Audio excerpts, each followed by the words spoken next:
In a world that could only be described as the truest form of hell, a young girl found herself trapped in a dark underground prison, surrounded by others who, like her, lived in constant fear of death or worse. The guards who kept them captive were cruel and indifferent, their eyes dead to the suffering they inflicted. One fateful day, a guard approached the cell, a sickening grin on his face as he unlocked the bars. He announced with a mocking tone that His Excellency, Mr. Marquis, had finally arrived. The girls inside the cell exchanged fearful glances, unsure of what this visit might mean. The Marquis entered the dungeon, a man of clear status, but his expression betrayed a deep dissatisfaction with something unseen. In the brutal world outside, the strong preyed on the weak without mercy, a cruel law that governed all. The guard, noticing the Marquis's displeasure, quickly assured him that the girls were only dirty because they had not yet been washed. He promised they would be properly prepared as this was merely a prelude to the upcoming auction. The girls, trembling with terror, watched as the guard callously dragged one of them, sobbing uncontrollably, toward the Marquis. But the Marquis, his gaze wandering, abruptly stopped the guard. His eyes had fallen upon another girl, one with dark hair. Without hesitation, he pointed to her and demanded that she be brought to him instead. The girl was roughly pulled from the cell and thrown at the Marquis's feet. He smiled down at her, a cold, calculating smile, and assured her that she had nothing to fear because he would most certainly purchase her. His words were filled with a twisted satisfaction, as if he relished the despair that filled the air. He leaned closer to the girl, his voice dripping with sadistic pleasure as he confessed that nothing brought him more joy than breaking the spirits of desperate girls who tried to appear strong. The girl remained silent, her eyes betraying no emotion, until she finally removed her handcuffs with an eerie calmness and spoke in a measured tone, confirming his assumptions. The guard standing behind them suddenly collapsed to the ground, unconscious, as if struck by an invisible force. The Marquis, shocked and bewildered, turned back to the girl, only to find himself unable to finish his sentence. Before he could react, the girl had already plunged a syringe into his neck, injecting a mysterious liquid. The Marquis fell to the floor, writhing in agony, his mouth frothing as the poison took hold.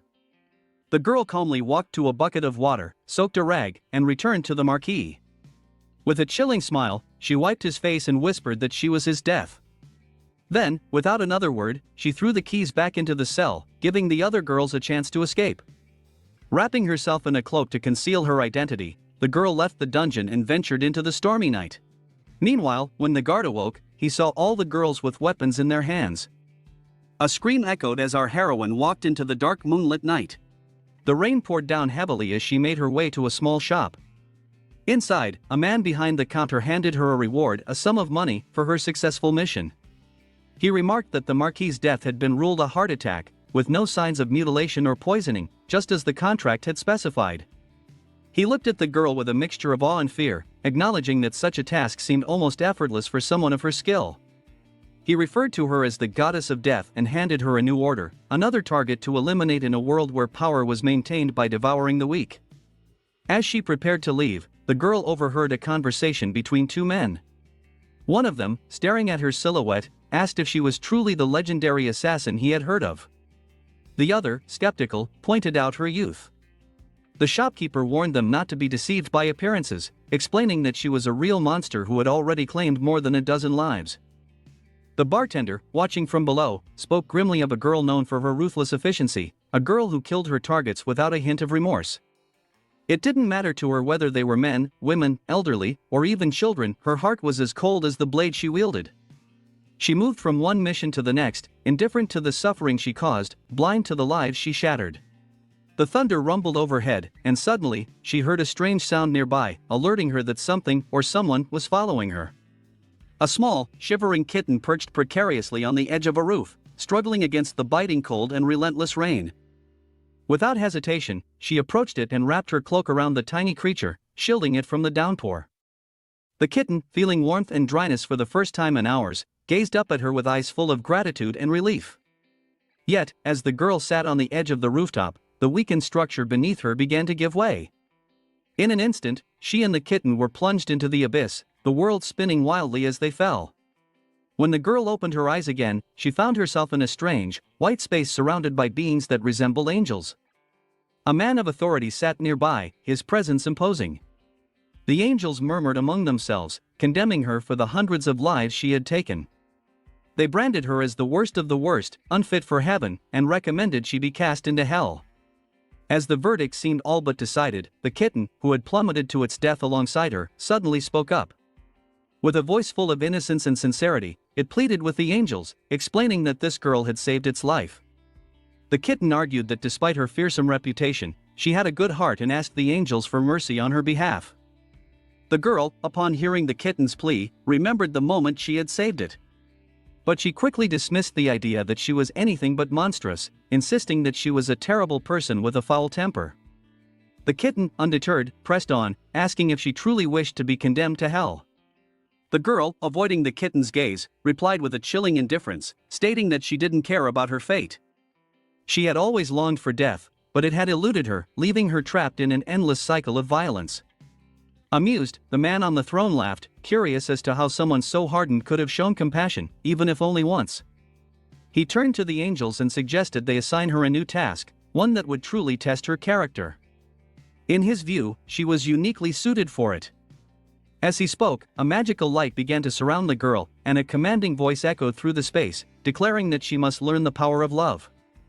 The world around her faded into darkness, and for a time, she felt nothing. But soon, distant voices reached her ears, pulling her back to consciousness.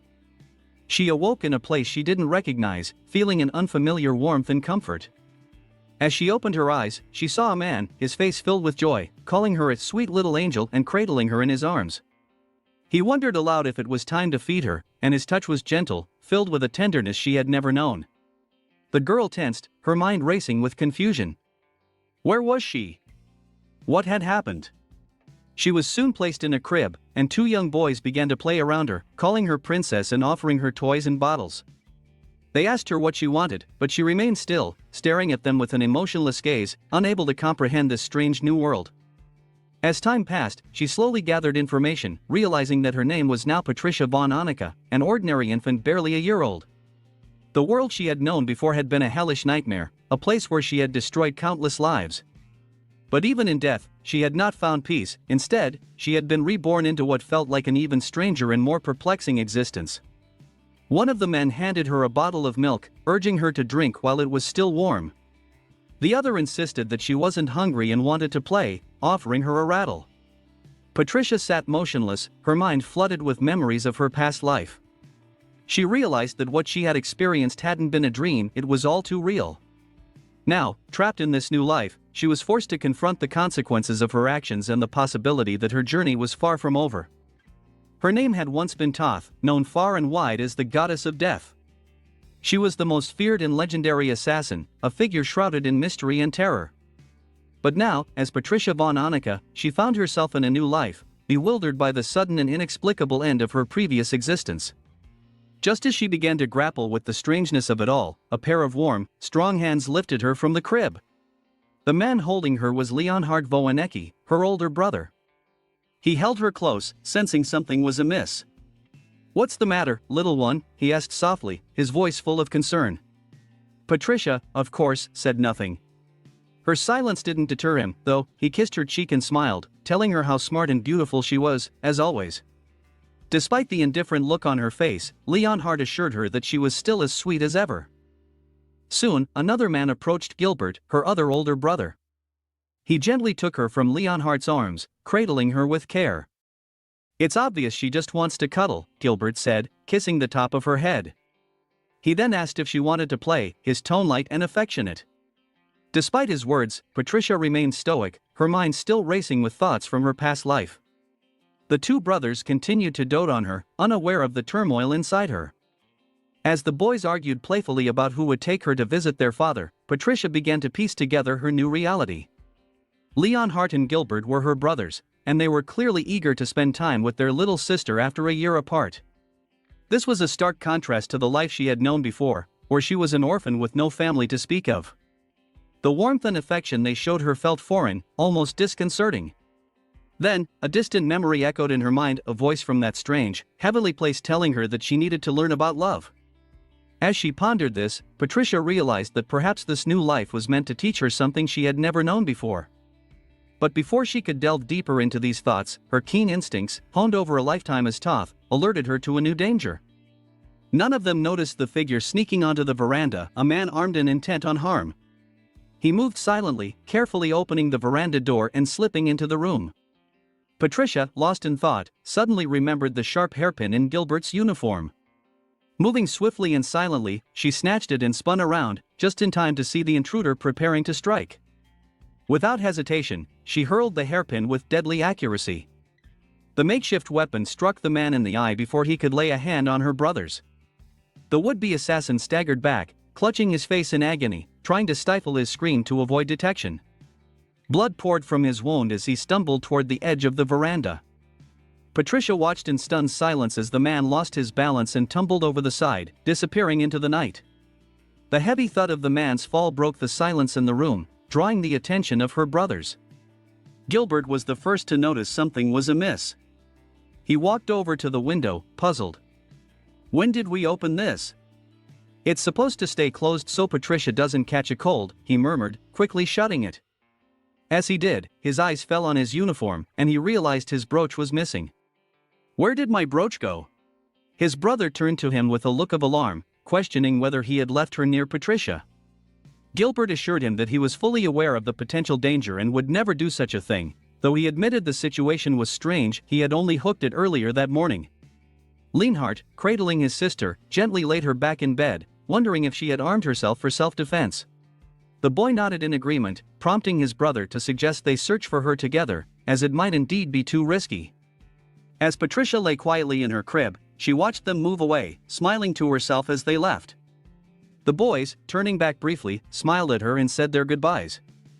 Gilbert, before exiting, asked her to behave and rest well. Once they closed the door behind them, the girl was filled with happiness, relieved that they had finally gone. Finally, she was alone. The moment her eyes closed, she found herself transported to that same mysterious place above the heavens. There, she saw the man who had sent her into this strange, new world. His presence was as enigmatic as before, and Patricia could feel the weight of unfinished business between them. The man, standing before her in this ethereal space, gazed down at the infant Patricia and greeted her with a mocking smile, calling her goddess of death in a tone dripping with sarcasm. Patricia's mind quickly pieced together who this figure was, and as recognition flickered in her eyes, the man, pleased with her reaction, remarked that it seemed she had regained her memories. His smile widened as he continued, suggesting that there was no point in delaying their conversation with unnecessary details. He declared that she was destined to save the kingdom in which she had been reborn, a kingdom teetering on the brink of collapse. Her formidable killing skills, he insisted, would be the key to saving not just the realm, but also the lives of its inhabitants. Patricia, hearing this, was taken aback. How could she possibly fulfill such a task when she was merely an infant, unable even to speak? The confusion on her face was clear, and the man, noticing her bewilderment, waved his hand and used his magic to lift her into the air. He floated her over to a large toy bear, casually tossing her onto it as if to emphasize her helplessness. He then explained that the kingdom she was born into was destined to collapse, just as it had in her previous life. The era she now lived in was 200 years before her original time, a period when this kingdom was still standing but dangerously close to its downfall. The man continued, explaining that in her previous life, the kingdom had long been forgotten, reduced to ruins after years of neglect and destruction. Patricia, unable to speak, mumbled something unintelligible in her baby voice. But the man, with his omnipotent abilities, understood her question. What does all this mean? He confirmed her fears, explaining that members of the royal family were destined to be wiped out, one, by assassins. Their downfall was sealed by their naivety and lack of caution. Eventually, war would be declared, and the kingdom would be lost to history. This, he stated, was their predetermined fate, one that needed to be altered. He went on to explain that although he, as an angel, could not interfere directly, he needed her help to change this destiny. Patricia, feeling a surge of anger, retorted that even as the so-called goddess of death, she couldn't alter fate. The man, still smiling, countered that it was precisely because she was the goddess of death that she had the power to influence the world so profoundly. He insisted that she needed to grow stronger, not just physically, but also in her understanding of the world and the forces that governed it. The man revealed that her new beginning was, in fact, a punishment for the countless lives she had taken in her past life. He reminded her that she was not omnipotent, and this new life was an opportunity to atone for her sins. Patricia, far from pleased with this revelation, argued that she was still human, not some all-powerful being. After a moment of reflection, the man agreed, acknowledging that this was indeed the crux of the problem. It was essential to him that she understood this, and so he had devised a plan. He pointed out that despite her hardened exterior, she had shown compassion by saving a freezing, lonely kitten. This act, however small, indicated that her soul was still capable of goodness. He told her that her soul could heal if given the chance to experience love, something she had never truly known. Because she was still young, he urged her to behave appropriately for her age, to control her mental faculties and, most importantly, to use her lethal skills to protect the family she now belonged to. In doing so, she could prevent the kingdom's destruction. Patricia listened in silence, then let out a heavy sigh. She admitted that the man was incredibly annoying to her, but she couldn't deny that his words held some weight. After a moment, she asked if he had changed much since their last encounter, hinting at her memories of him from before. The man, now visibly indignant, puffed up with pride and insisted that she should show him respect because he was, after all, an angel. But Patricia, pulling back, responded coldly that she had no reason to heed his words. The angel, trying to regain control of the conversation, argued that just because she had regained her memories from her past life didn't mean she should forget everything from her current one. He pressed her, asking if she would really be content to let her new family die, simply because she refused to protect them. His words struck a chord with Patricia, who fell into deep thought. After a long pause, she confessed that she truly didn't understand what love was. The angel, seeing a glimmer of hope in her admission, gently explained that understanding love wasn't something that could be forced or easily taught. It was something she would need to discover for herself, through the bonds she would form with the people around her in this life. But as he saw the indifferent look on her face, a wave of disappointment washed over him. Still, he knew she had no choice in the matter. With a resigned sigh, he turned away and waved his hand dismissively, stating that whether she liked it or not, she was bound to fulfill her duty. She, who had never known love, must learn to protect it with all her strength. Patricia, taken aback by his words, wanted to protest, to negotiate somehow, but before she could, the angel spoke one last time. He told her that once she completed this mission, she would be granted her freedom. Then, without giving her a chance to respond, he sent her back to the world below. When Patricia opened her eyes, she was no longer in the ethereal realm but back in her crib, in the room she now called home. But something was terribly wrong. A shadow loomed over her, and she realized that a man was standing there, a knife in hand, ready to strike. Instincts honed from a past life kicked in immediately. Without a second thought, she grabbed the pillow beside her and hurled it at the intruder, momentarily blinding him. In that brief moment, Patricia slipped out of sight. Moving swiftly and silently, she circled around the man and, with precise skill, pressed a pressure point on his shoulder, causing him to collapse, unconscious. Sitting atop his back, Patricia took a moment to process what had just happened. The reality was clear: the lives of the royal family were indeed in grave danger, and by extension, so was hers. But now, confined to a baby's body, she was also bound by several restrictions. First, she couldn't commit suicide or engage in any actions that would lead to her death. Second, she was forbidden from revealing her past life to anyone. And third, she couldn't disclose the true nature of her mission. These restrictions were more than just rules, they were shackles on her soul, and breaking them was not an option. She despised these limitations, feeling the weight of them as if they were branded into her very being. With a sigh, Patricia acknowledged the enormity of the task ahead. She was expected to save a kingdom on the brink of destruction, protect a family targeted by assassins, and she had to do all this before she turned 12. The timeline was tight. On her 12th birthday, the kingdom was fated to fall. Although she cared little for the kingdom itself, the promise of freedom after completing the mission was enough to compel her to see it through. Frustration welled up inside her. The reward seemed paltry for the effort required, and she resented the fact that she was once again being assigned a mission with such poor compensation. Yet, a dark determination settled in her heart. Once she completed this task, she would find a way to kill the angel who had thrust this burden upon her. As she sat on the unconscious assassin, her mind wandered back to moments from her past life, memories of relentless pursuit and merciless killings. She recalled one man who had foolishly believed he could escape her. But he had underestimated her, failing to realize that she could climb walls and strike with lethal precision. She had caught up to him swiftly, slashing his body until he crumpled to the ground, defeated. He had never understood who he was up against. Now, in her new life as Patricia, those memories clashed with the present. When her mother entered the room, calling for her with open arms, Patricia's irritation flared. The woman's gentle, loving demeanor was alien to her, and she couldn't comprehend why this woman expected her to respond like a normal child. A nervous smile tugged at her lips as she struggled to mask her true feelings. Lawrence, Patricia's father, spoke up, expressing concern that it might be too early for her to start walking. He pointed out that it was clear she was struggling just to stand on her own, yet her mother, Julia, was already coaxing her to take her first steps. Julia laughed, brushing off his worries, and teasing him for being too protective of their daughter, especially when he had been much stricter with Leon and Gilbert. Lawrence sighed, admitting that Patricia's delicate appearance made him more anxious than he'd been with his sons. "She's so tiny, so fragile," he murmured, watching as Patricia leaned against the crib for support. "It's as if she's a perfect gift from the gods, and I just want to keep her safe." Julia agreed, her love for Patricia evident in her every word and action. Despite their royal status, it was clear that they adored their daughter. Patricia, listening to their conversation, began to grasp that these people were her parents, the king and queen of the kingdom of Sharon. Her family also included her two older brothers, Leon and Gilbert.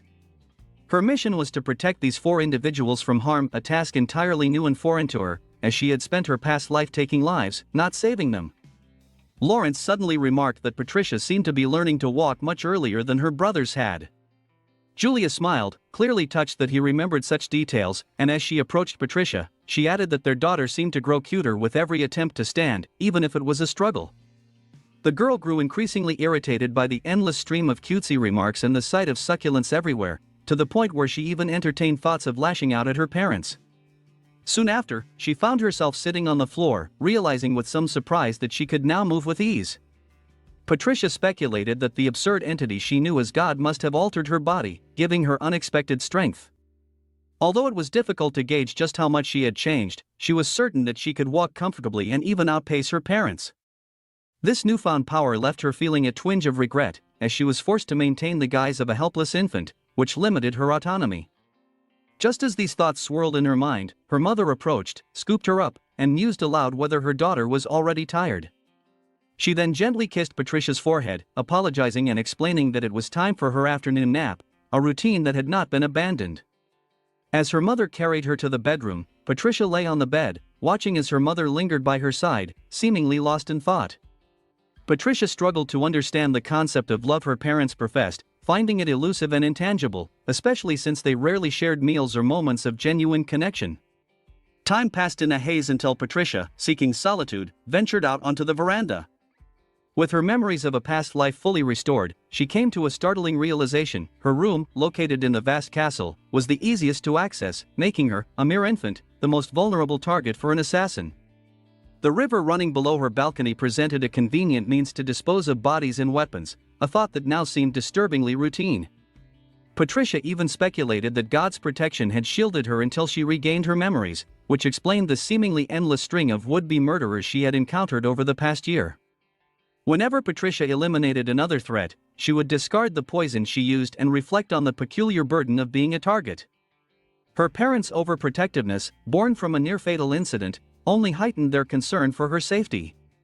Patricia wondered if demonstrating her speed and agility might reassure them, but she hesitated, fearing that revealing her abilities could lead to her being cast out of the household. One day, her mother entered the room carrying a plate of sweets, intending to offer Patricia an afternoon snack. However, upon seeing Patricia calmly sitting atop a lifeless body, her mother was so shocked that she stammered, dropping the plate, which shattered upon hitting the floor. Overcome with fear for her daughter, she rushed to her side, scooping her up and angrily confronting the assailant, demanding how he could harm a child who was barely able to walk. Patricia, unsettled by the strange emotions coursing through her, instinctively squirmed out of her mother's arms and distanced herself, unable to fully comprehend the situation.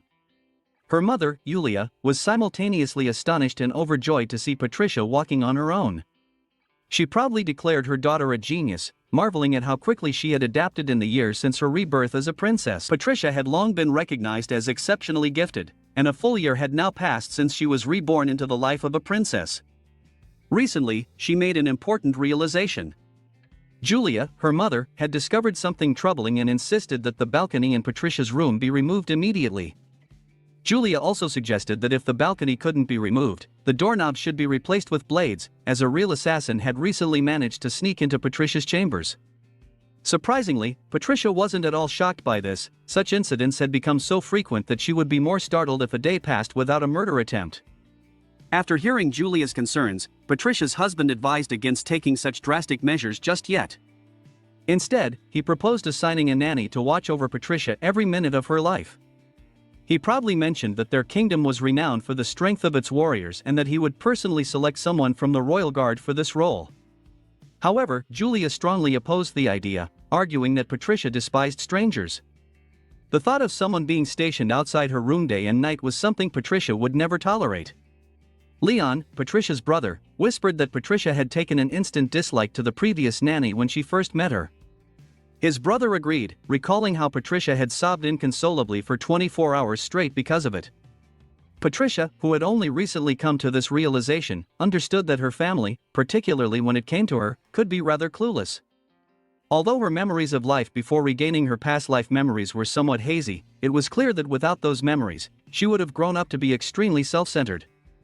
While her parents did a decent job raising her brothers, Patricia suspected that her presence in the family might have been the result of some divine intervention. With nothing else to do, Patricia decided to interrupt their discussion by crying loudly, a tactic that never failed to capture attention. As always, it worked. Julia immediately rushed to her side, deeply concerned.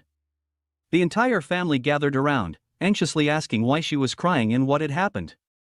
Gilbert, one of her brothers, even blamed Leon for possibly doing something wrong. Patricia knew that only by crying could she stop the family's arguments, and indeed, they quickly abandoned their quarrel to comfort her. They clustered around, trying to soothe her and figure out what had gone wrong. Leon speculated that Patricia might have sensed the negative energy from their conversation. This theory surprised everyone, especially Gilbert, who reassured his sister that they hadn't really been arguing and that she shouldn't worry so much. Hearing this, Patricia smiled through her tears, bringing immense relief to her family. Her brothers and father were immediately captivated by her smile, which they found utterly enchanting. As Patricia sat in her mother's arms, she realized that her tears caused such deep concern that the moment she smiled, everyone relaxed. This led her to reflect on the nature of love, and she concluded that if she wanted to protect her family in every way possible, perhaps she should smile more often. And so, 6 more years passed. By then, Patricia had grown into a young woman. The assassination attempts persisted, and she had become accustomed to fending off her attackers, often killing them herself. One day, after dispatching yet another would-be assassin, her nanny, Deborah, began searching for her, asking worriedly where Mrs. Patricia was. Patricia quickly disposed of the body by tossing it over the veranda and returned to her room. When she approached Deborah, she noticed the nanny's anxious expression and wondered what was wrong. At 7 years old, Patricia was already well aware of the concerns of those around her. When Deborah found her, the nanny's relief was evident. She urged Patricia to hurry, explaining that her father had summoned her. Accompanied by Deborah, Patricia made her way to her father's study, discreetly checking her dress to ensure there was no blood on it. Confident that she had handled the situation perfectly, Patricia was curious as to why she had been called. After knocking, she entered the study and asked her father if he had summoned her. As soon as she stepped inside, she seated herself across from him. Julia stood nearby, and as soon as her father, Lawrence, saw her, he greeted her with a warm smile and expressed how delighted he was to see her. Lawrence smiled warmly at his daughter before announcing that they had made a significant decision: they had chosen her fiancé. The news took Patricia by such surprise that she couldn't conceal her reaction. Her father went on to reveal that her betrothed would be Julius, prompting Julia, who was standing nearby, to giggle softly. She reminded Patricia that she and Julius had met before, though Patricia had been just a little girl at the time and likely didn't remember. Julia elaborated that Julius was the prince of a neighboring kingdom. Lawrence nodded in agreement, explaining that this was why they would soon be visiting his country. Julia added that she would stay behind with Patricia's brothers, and she advised Patricia to behave with utmost decorum during the visit. Patricia was livid upon hearing this. She couldn't comprehend how her parents planned to visit a foreign nation without her protection. In her mind, they wouldn't survive a day. Julia also asked Patricia to keep this news from her brothers, as they might take offense. Over the next few days, as preparations for the trip were finalized, Patricia's frustration grew. Eventually, her parents departed for the neighboring state, leaving her and her brothers in the city. As Patricia walked through town with a stern expression, she was acutely aware that she was defying her parents' orders. Gilbert, noticing her mood, asked if she didn't like the town. Forcing a smile, Patricia assured him that everything was fine, though internally she struggled with the weight of protecting her family while being in two places at once. Although she was now allowed to be on her own, the realization that her family was at risk gnawed at her. As they continued walking, a young girl suddenly burst out from an alley, calling Patricia little girl and pleading with her to stop. The girl, running too fast to notice a rock in her path, tripped and fell. When the girl lifted her face, Patricia was struck by how much she resembled her, particularly her appearance from a past life. Patricia immediately moved closer, noticing that the girl's eyes were filled with an unsettling darkness. It was as if she were staring at a perfect replica of herself from the life she had left behind. Patricia immediately began to move closer to her and noticed that the man's eyes were filled with darkness. She realized it was a perfect replica of her from the life she died in. Before Patricia could speak, a shout rang out nearby. It came from a man who was addressing another figure standing beside Patricia. The stranger, realizing he had been spotted, turned to flee. But Gilbert, who had been standing nearby, reacted swiftly. He grabbed the man and threw him to the ground. A grown man, who had been chasing the stranger, approached them with a smile, relieved that they had caught him. Gilbert, still holding the man down, asked what the man had done. The grown man explained that the fugitive was a servant who had run away from his master. With a sinister smile, he added that the servant had been merely doing his job when he bit him and escaped. The man thanked Gilbert for his assistance and offered to take over from there. However, as Patricia looked at the boy's bruised and bloodied body, she was overcome with a sense of urgency. The servant's face was etched with pain and misery, and Patricia realized that he needed help. Rising to her feet, she announced that she was going to buy him. Turning to the grown man, she asked how much he wanted for the boy. The man laughed at her audacity, questioning how old she was to be making such a proposal. Without missing a beat, Patricia removed one of her earrings and tossed it into the man's hands, asking if it would suffice. The man was stunned into silence as he examined the earring, which contained a genuine precious stone. Patricia, noticing his shocked expression, began to remove her second earring, but the man quickly stopped her, assuring her that the first was more than enough.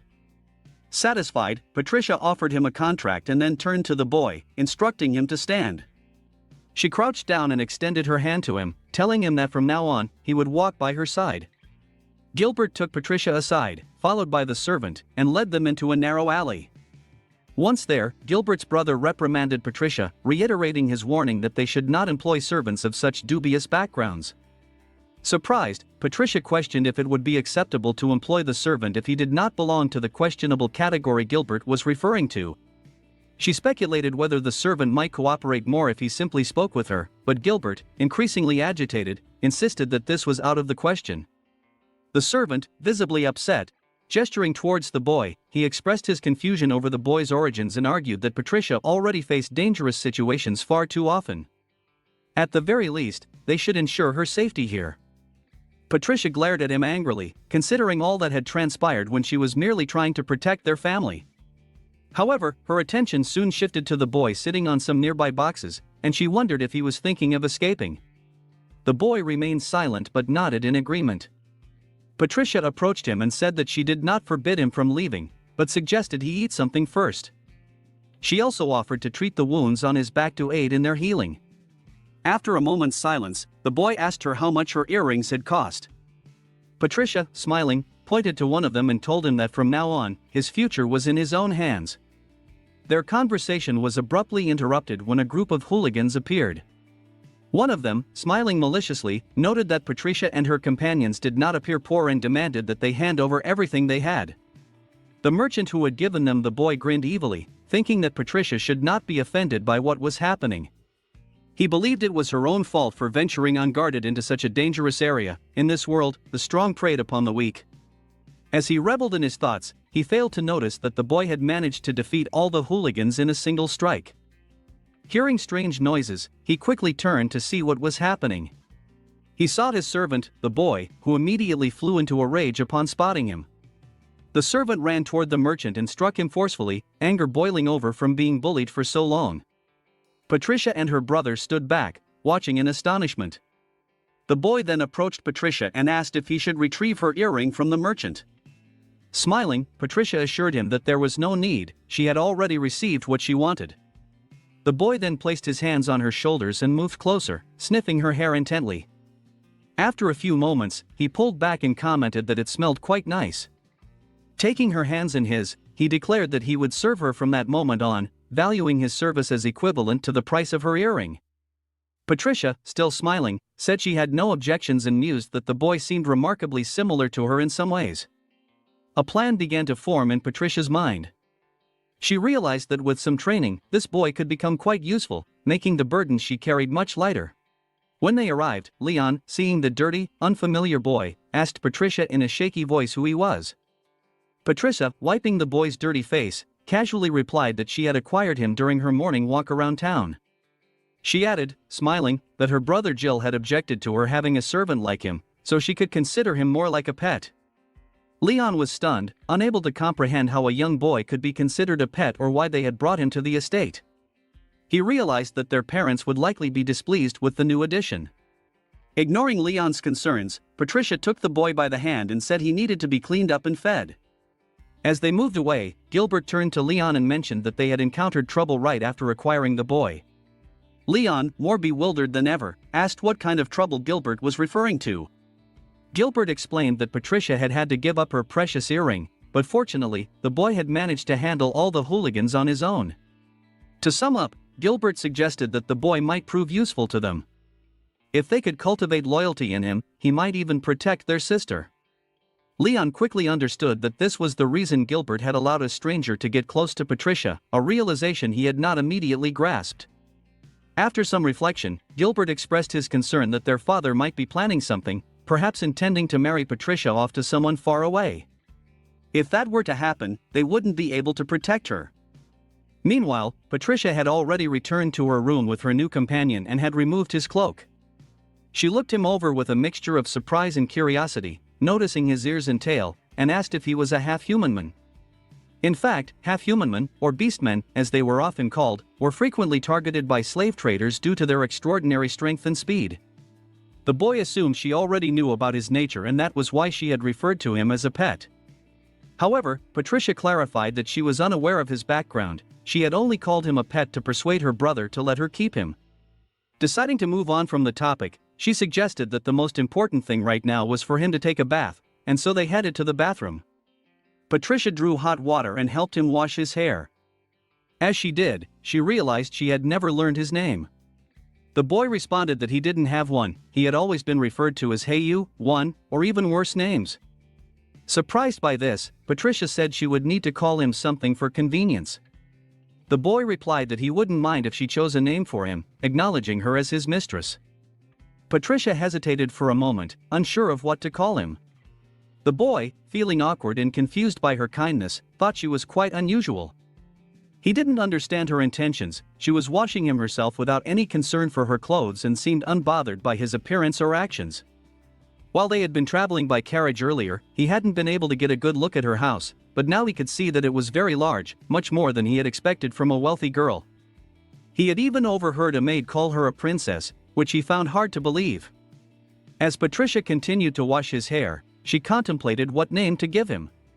She remembered that in her previous life, she had never had a definite name herself, she simply got her tasks done, and people began calling her Toto without her realizing it.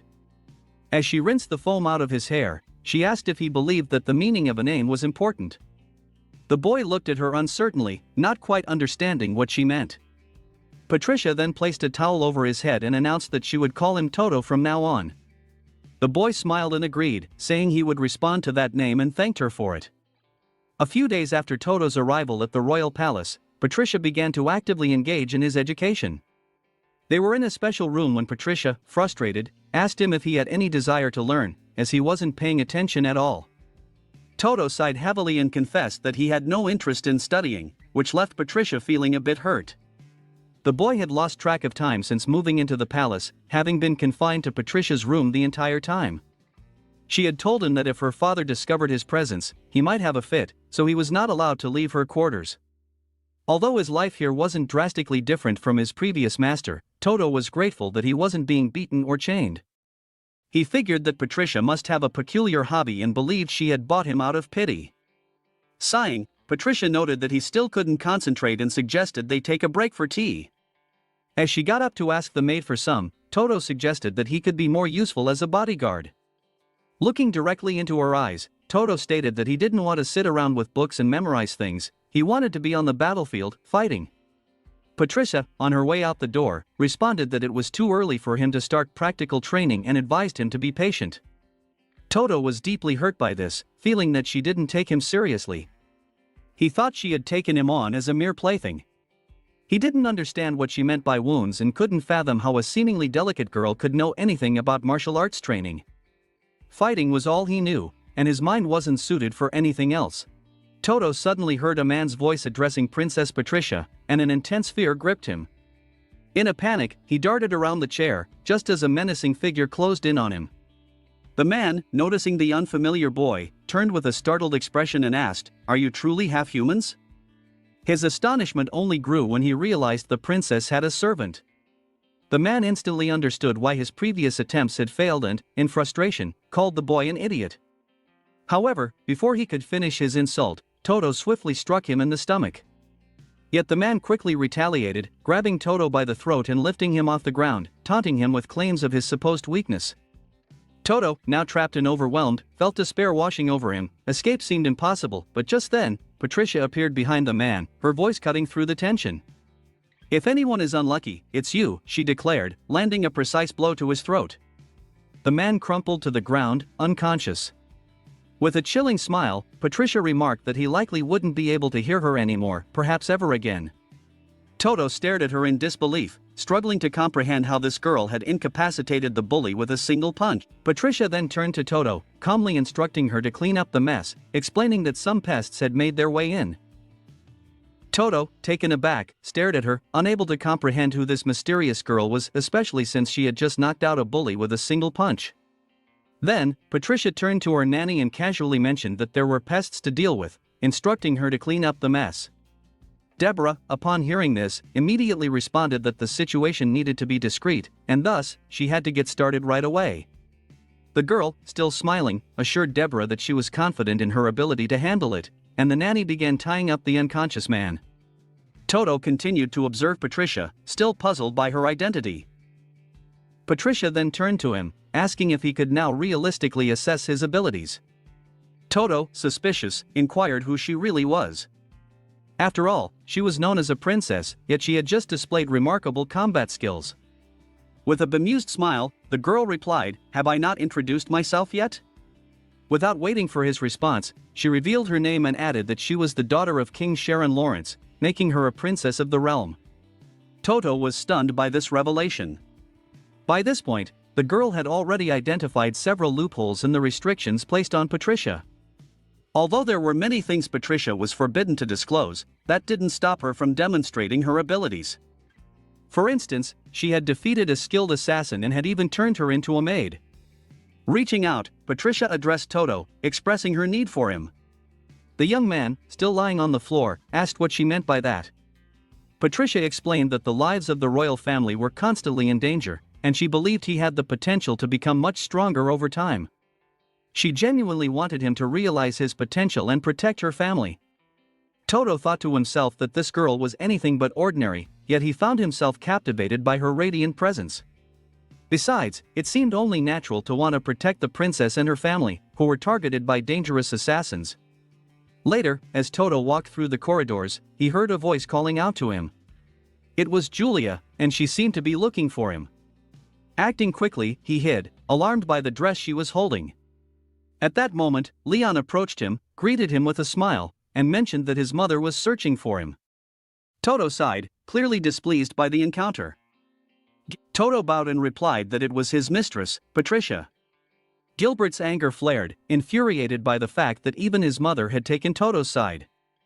At that moment, Toto realized that he had somehow managed to win over Patricia's trust, for she seemed far more relaxed about such matters. When he became a servant, Toto had learned that attempts on the lives of the royal family were a regular occurrence. He also understood that Patricia wanted him to protect the king and queen during their upcoming visit to a neighboring country. However, for some inexplicable reason, the queen treated him like a doll, frequently dressing him in strange outfits. Leon then turned to Toto, reminding him that it was he who had appointed him as his parents' personal servant, and asked if he truly understood why he had done so. Gilbert, not waiting for a response, informed Toto that their parents were visiting the neighboring kingdom to arrange a marriage between Patricia and its prince. Leon, placing a firm hand on Toto's shoulder, leaned in and whispered that it was crucial for Toto to ensure the prince was truly worthy of Patricia. He instructed Toto to meticulously observe everything the prince said and did, memorize his expressions, and report back with all the details. After delivering his orders, Leon turned and walked away, leaving Toto to assure him that he would, of course, carry out everything as instructed. However, as Toto considered the possibility that Patricia's fiancé might not be a good man, he resolved that if the situation warranted it, he wouldn't stop at reporting, he'd eliminate the threat himself. Meanwhile, Patricia was in her room, reflecting on how she had tried to train Toto multiple times, only to find that he was already quite capable. She felt confident that if Toto and Deborah accompanied her parents, they would be well protected, allowing her to focus on safeguarding her brothers. Everything seemed to be going according to plan, just as she had hoped, until a maid suddenly burst into her room, breathless with urgent news. The maid informed her that an envoy from the neighboring country had just arrived with the alarming news that an assassination attempt had been made on Prince Julius. Patricia was taken aback.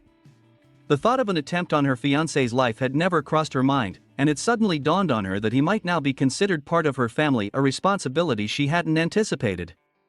Her kingdom had declared her role as protector on her 12th birthday, a duty bestowed upon her by a divine rebirth in this world. She had always assumed that protecting her parents and brothers would be sufficient, but now she realized that if she were to marry, her husband would also become part of her family. Prince Julius was a figure of little support within his own kingdom, and Patricia was aware that he had a half-brother, which complicated matters further. She understood that it would be diplomatically disastrous for her country to strain relations with his family, so she decided she needed to clarify what family truly meant to her and how it might extend to Julius, at least temporarily for safety's sake. However, it seemed illogical to her to divert her attention from protecting her parents and brothers to a man residing in another country. The question of how she could protect the prince without neglecting her primary duties puzzled her. After some contemplation, Patricia turned to Deborah. She expressed her deep concern for Prince Julius and voiced her fear that if he were harmed, she would wish for someone to protect him in her stead. Sensing a change in Patricia's demeanor, the maid quickly asked if the prince had already captured her heart.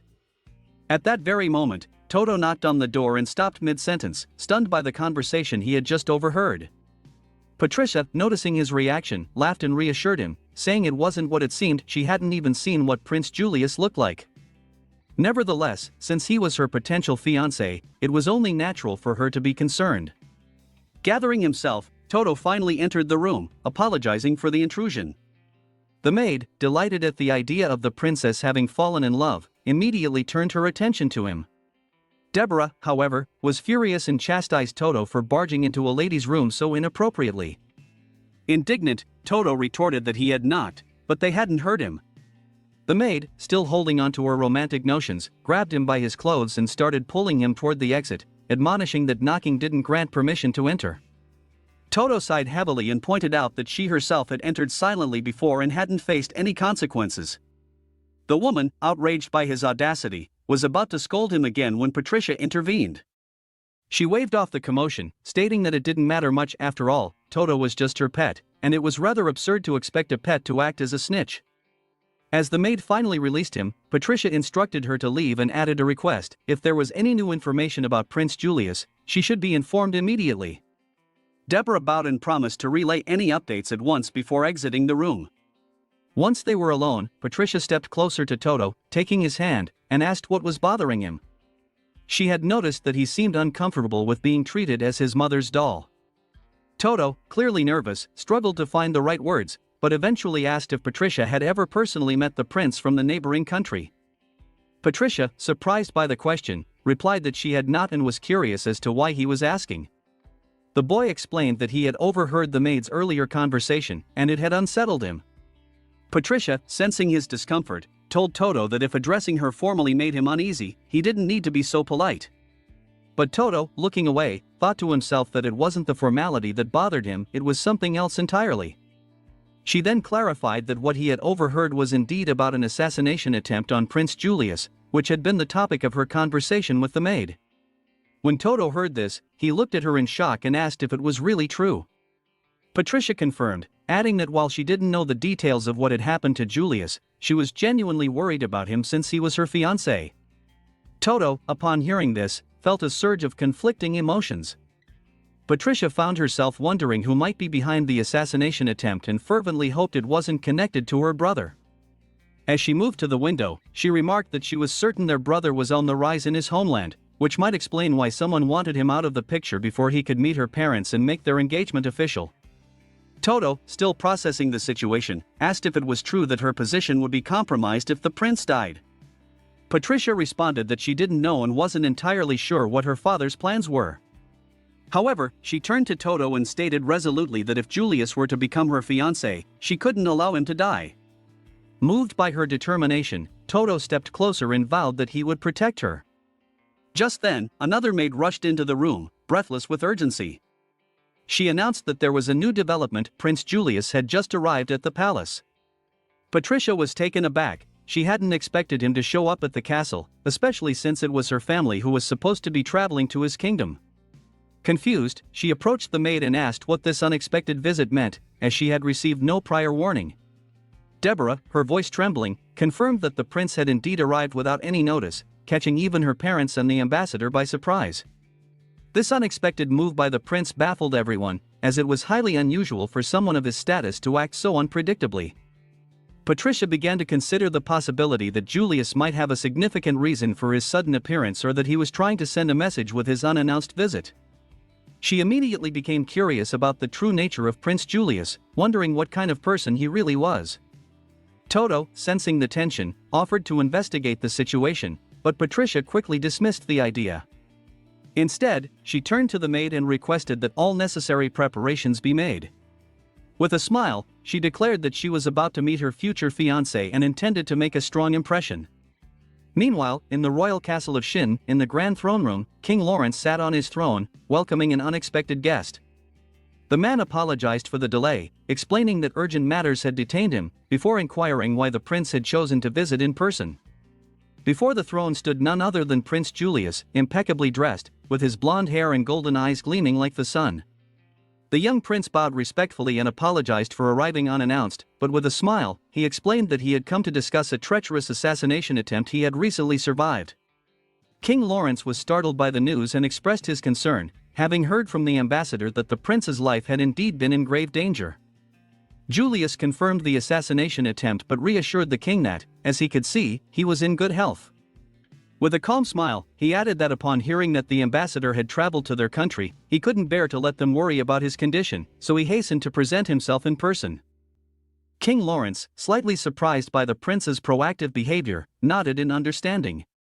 Patricia, who had been secretly eavesdropping near the door, pieced together the situation quickly.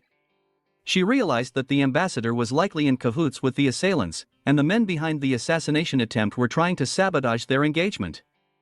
Julius's unexpected visit was a bold move to ensure that her father wouldn't break off the engagement, and Patricia couldn't help but admire his courage and determination. He was clearly no fool, she thought, and might even prove to be a strong ally in the future. Patricia observed that Julius exuded a quiet confidence, likely believing he could fend off any future assassination attempts. However, she quickly deduced that the attack had been orchestrated by Julius's half-brother, which made it clear that Julius, though first in line to the throne, was in a precarious position. If they were to marry, her father, King Lawrence of Shin, would become a crucial ally for Julius.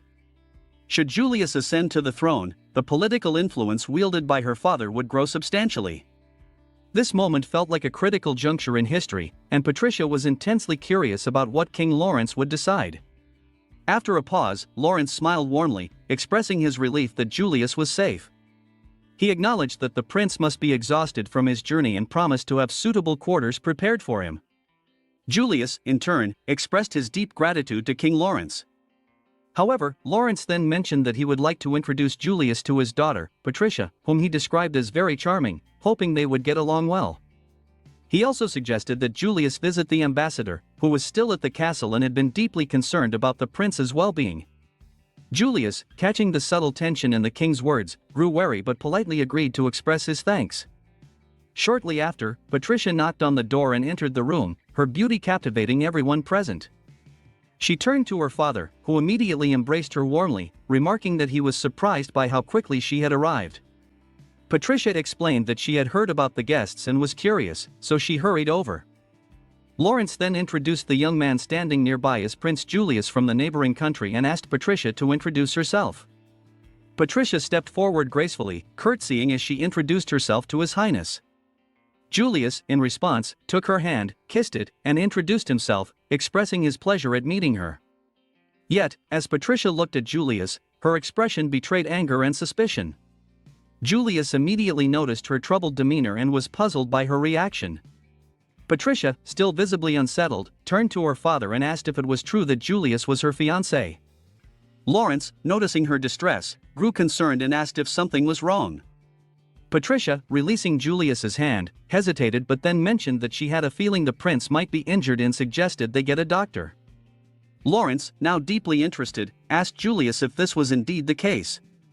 Julius raised his hands in a calming gesture, assuring them it was nothing serious, just a minor scratch.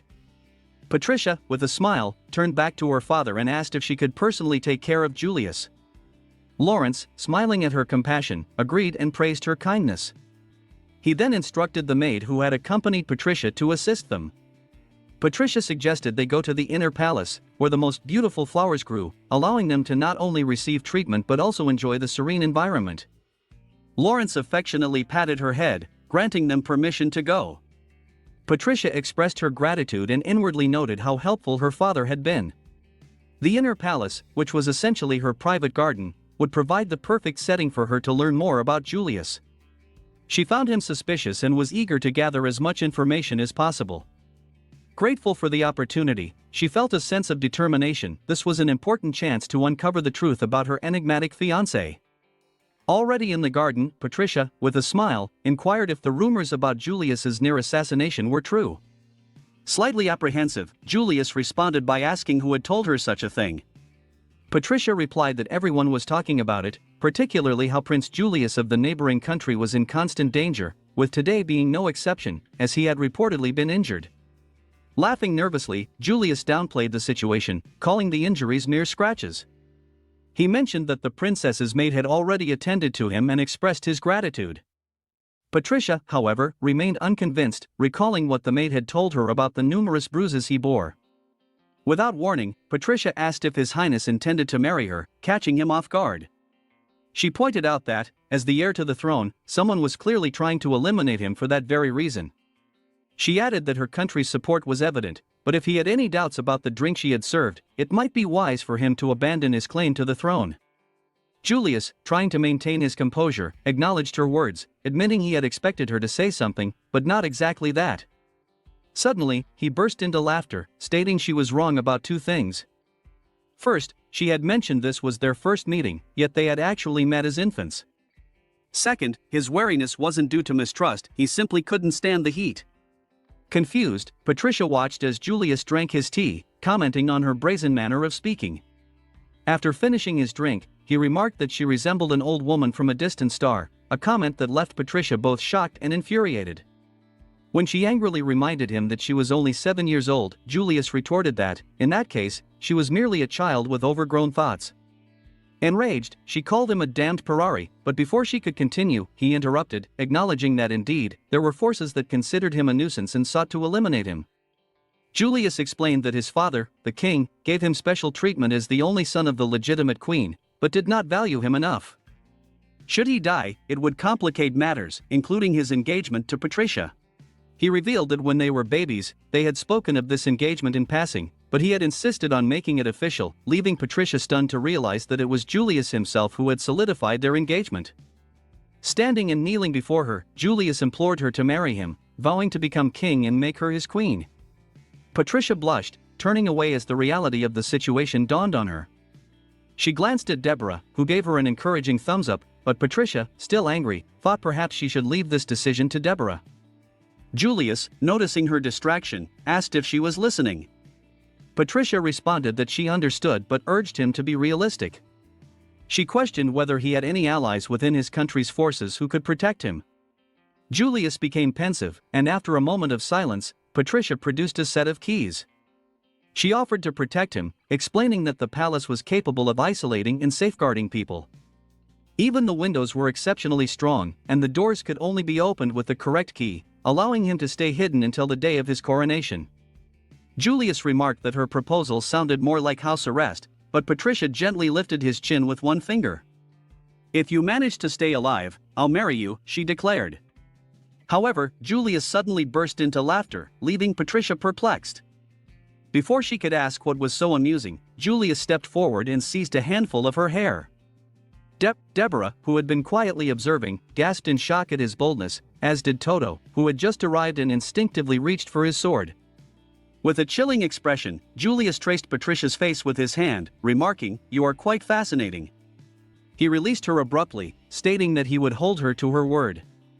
Patricia, while mentally scolding herself for letting her guard down, couldn't help but acknowledge his strength. He had managed to catch her off guard. She then composed herself and called out to Deborah and Toto, ordering them to stop. Unbeknownst to Julius, both Deborah and Toto had stealthily drawn their weapons, pressing a sword and a dagger to his neck. Deborah backed away, bowing in submission, while Toto remained in position. Patricia addressed him again, demanding if he had heard her order. Toto reluctantly stepped back as Deborah smoothed down her disheveled hair. Julius, still reeling from the sudden appearance of a half-beast, asked Patricia if they were her bodyguards. She coolly responded, "No, they're merely a servant and a pet." Confounded, Julius couldn't fathom how someone could keep such a fierce creature as a pet. Patricia's calm demeanor and authoritative tone intrigued him, leaving him to wonder who this girl really was. "His Majesty seems to be calling for me," Patricia said with a smile, adding, "I'll leave you two to get acquainted. I'm sure, given that you're both children, you'll get along just fine." Her words left both Julius and Toto momentarily stunned. As she turned to leave, she added, "But if you start fighting, I promise, it won't be any fun," her ominous tone sending a shiver down their spines.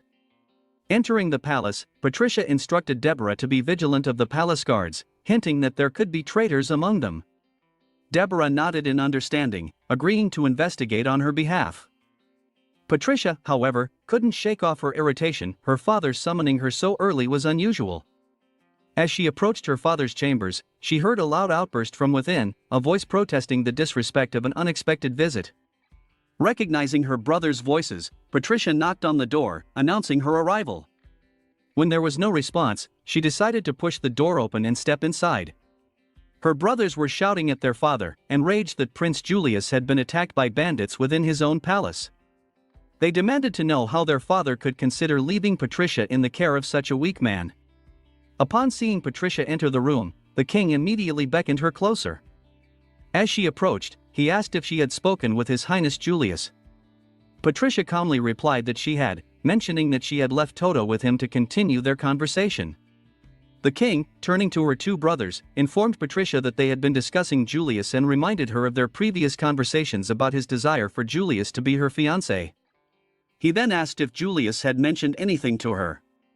With a smile tinged with emotion, Patricia revealed that Julius had asked her to marry him, a statement that left both her father and brothers in stunned silence. She continued, explaining that Julius had vowed to make her his queen. Her brothers, overwhelmed, appeared devastated, while her father, still in shock, asked what else had transpired and how she had responded. Blushing, Patricia admitted that she had promised to marry Julius if he survived to adulthood. At this, her father's face turned pale, and her brothers broke down, crying uncontrollably.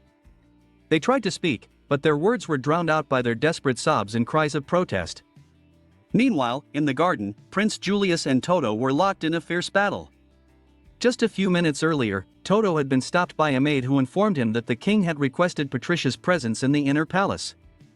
She asked if Toto could fetch her and also mentioned the presence of a prince from a neighboring country, urging him to be respectful. Agreeing, Toto left to find Patricia, but as he neared the garden, his thoughts turned to the prince, Patricia's fiancé, who was with her at that moment. It was then that Toto witnessed the prince grabbing Patricia's hair. Overcome with rage, he sprinted towards them, drawing his sword with the intent to strike. Toto didn't care whom his mistress married, but he vowed that if anyone dared to harm her, he would kill them without hesitation. Returning to the present, despite Patricia's earlier warnings, Julius and Toto were in the midst of an intense fight. It wasn't until Patricia stormed in, shouting in frustration, that the tension paused. She reminded them that she had already told them to get along. Julius, with a calm demeanor, retorted that they were simply training with a little intensity. Patricia, however, was unimpressed, calling their behavior ridiculous and suggesting they must think she's blind. Of course, she knew they had been fighting.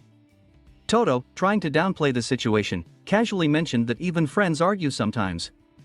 Patricia, unconvinced, sighed deeply, dismissing his excuse as something even he didn't truly believe.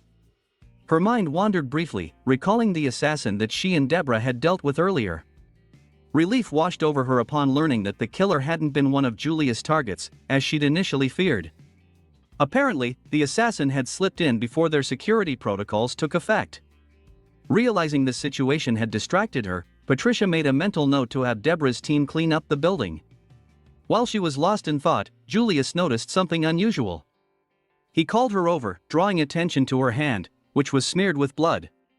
Startled, Patricia glanced down and realized the blood had splattered on her without her noticing. Julius approached her, gently taking her hand, concerned that she might have been injured. Toto, watching the scene, shifted uncomfortably as Julius tied a cloth around her hand, telling Patricia to be more careful. He reminded her that she was destined to be his queen, to which she reluctantly agreed, acknowledging that he was right. Later, in her room, Patricia found herself mulling over Julius' complex demeanor, trying to make sense of him. Touching her bandaged hand, lost in thought, she was abruptly interrupted by Toto's concerned voice. He asked if she was injured and mentioned that he hadn't noticed anything amiss when they passed through the hallway, though the strong scent of blood had caught his attention once they exited. Curious, Patricia asked how he managed to pick up on the scent even after Deborah's team had already cleaned the area. Toto explained that his heightened sense of smell, a trait of his beastly nature, allowed him to detect such things with ease. Patricia's mind raced, and suddenly, she had an idea. She stood up quickly and asked Toto if he could distinguish the scent of a specific person's blood. Untying the cloth around her hand, she admitted she hadn't mentioned it to Julius, but the blood on her hand wasn't hers. Intrigued, she asked if Toto could identify the difference between her blood and someone else's. Toto hesitated and admitted he couldn't, not without trying.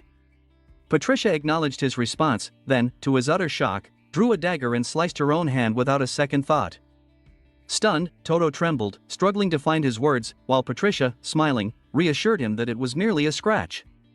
Toto stammered, but Patricia dismissed his concerns, raising her bloodied hand to him. She instructed him to remember the scent of her blood, emphasizing that if he ever smelled it again, he would need to come to her aid immediately. Toto kneeled down, breathing in the scent of Patricia's blood as he held her hand. To his surprise, the aroma was oddly sweet, almost intoxicating.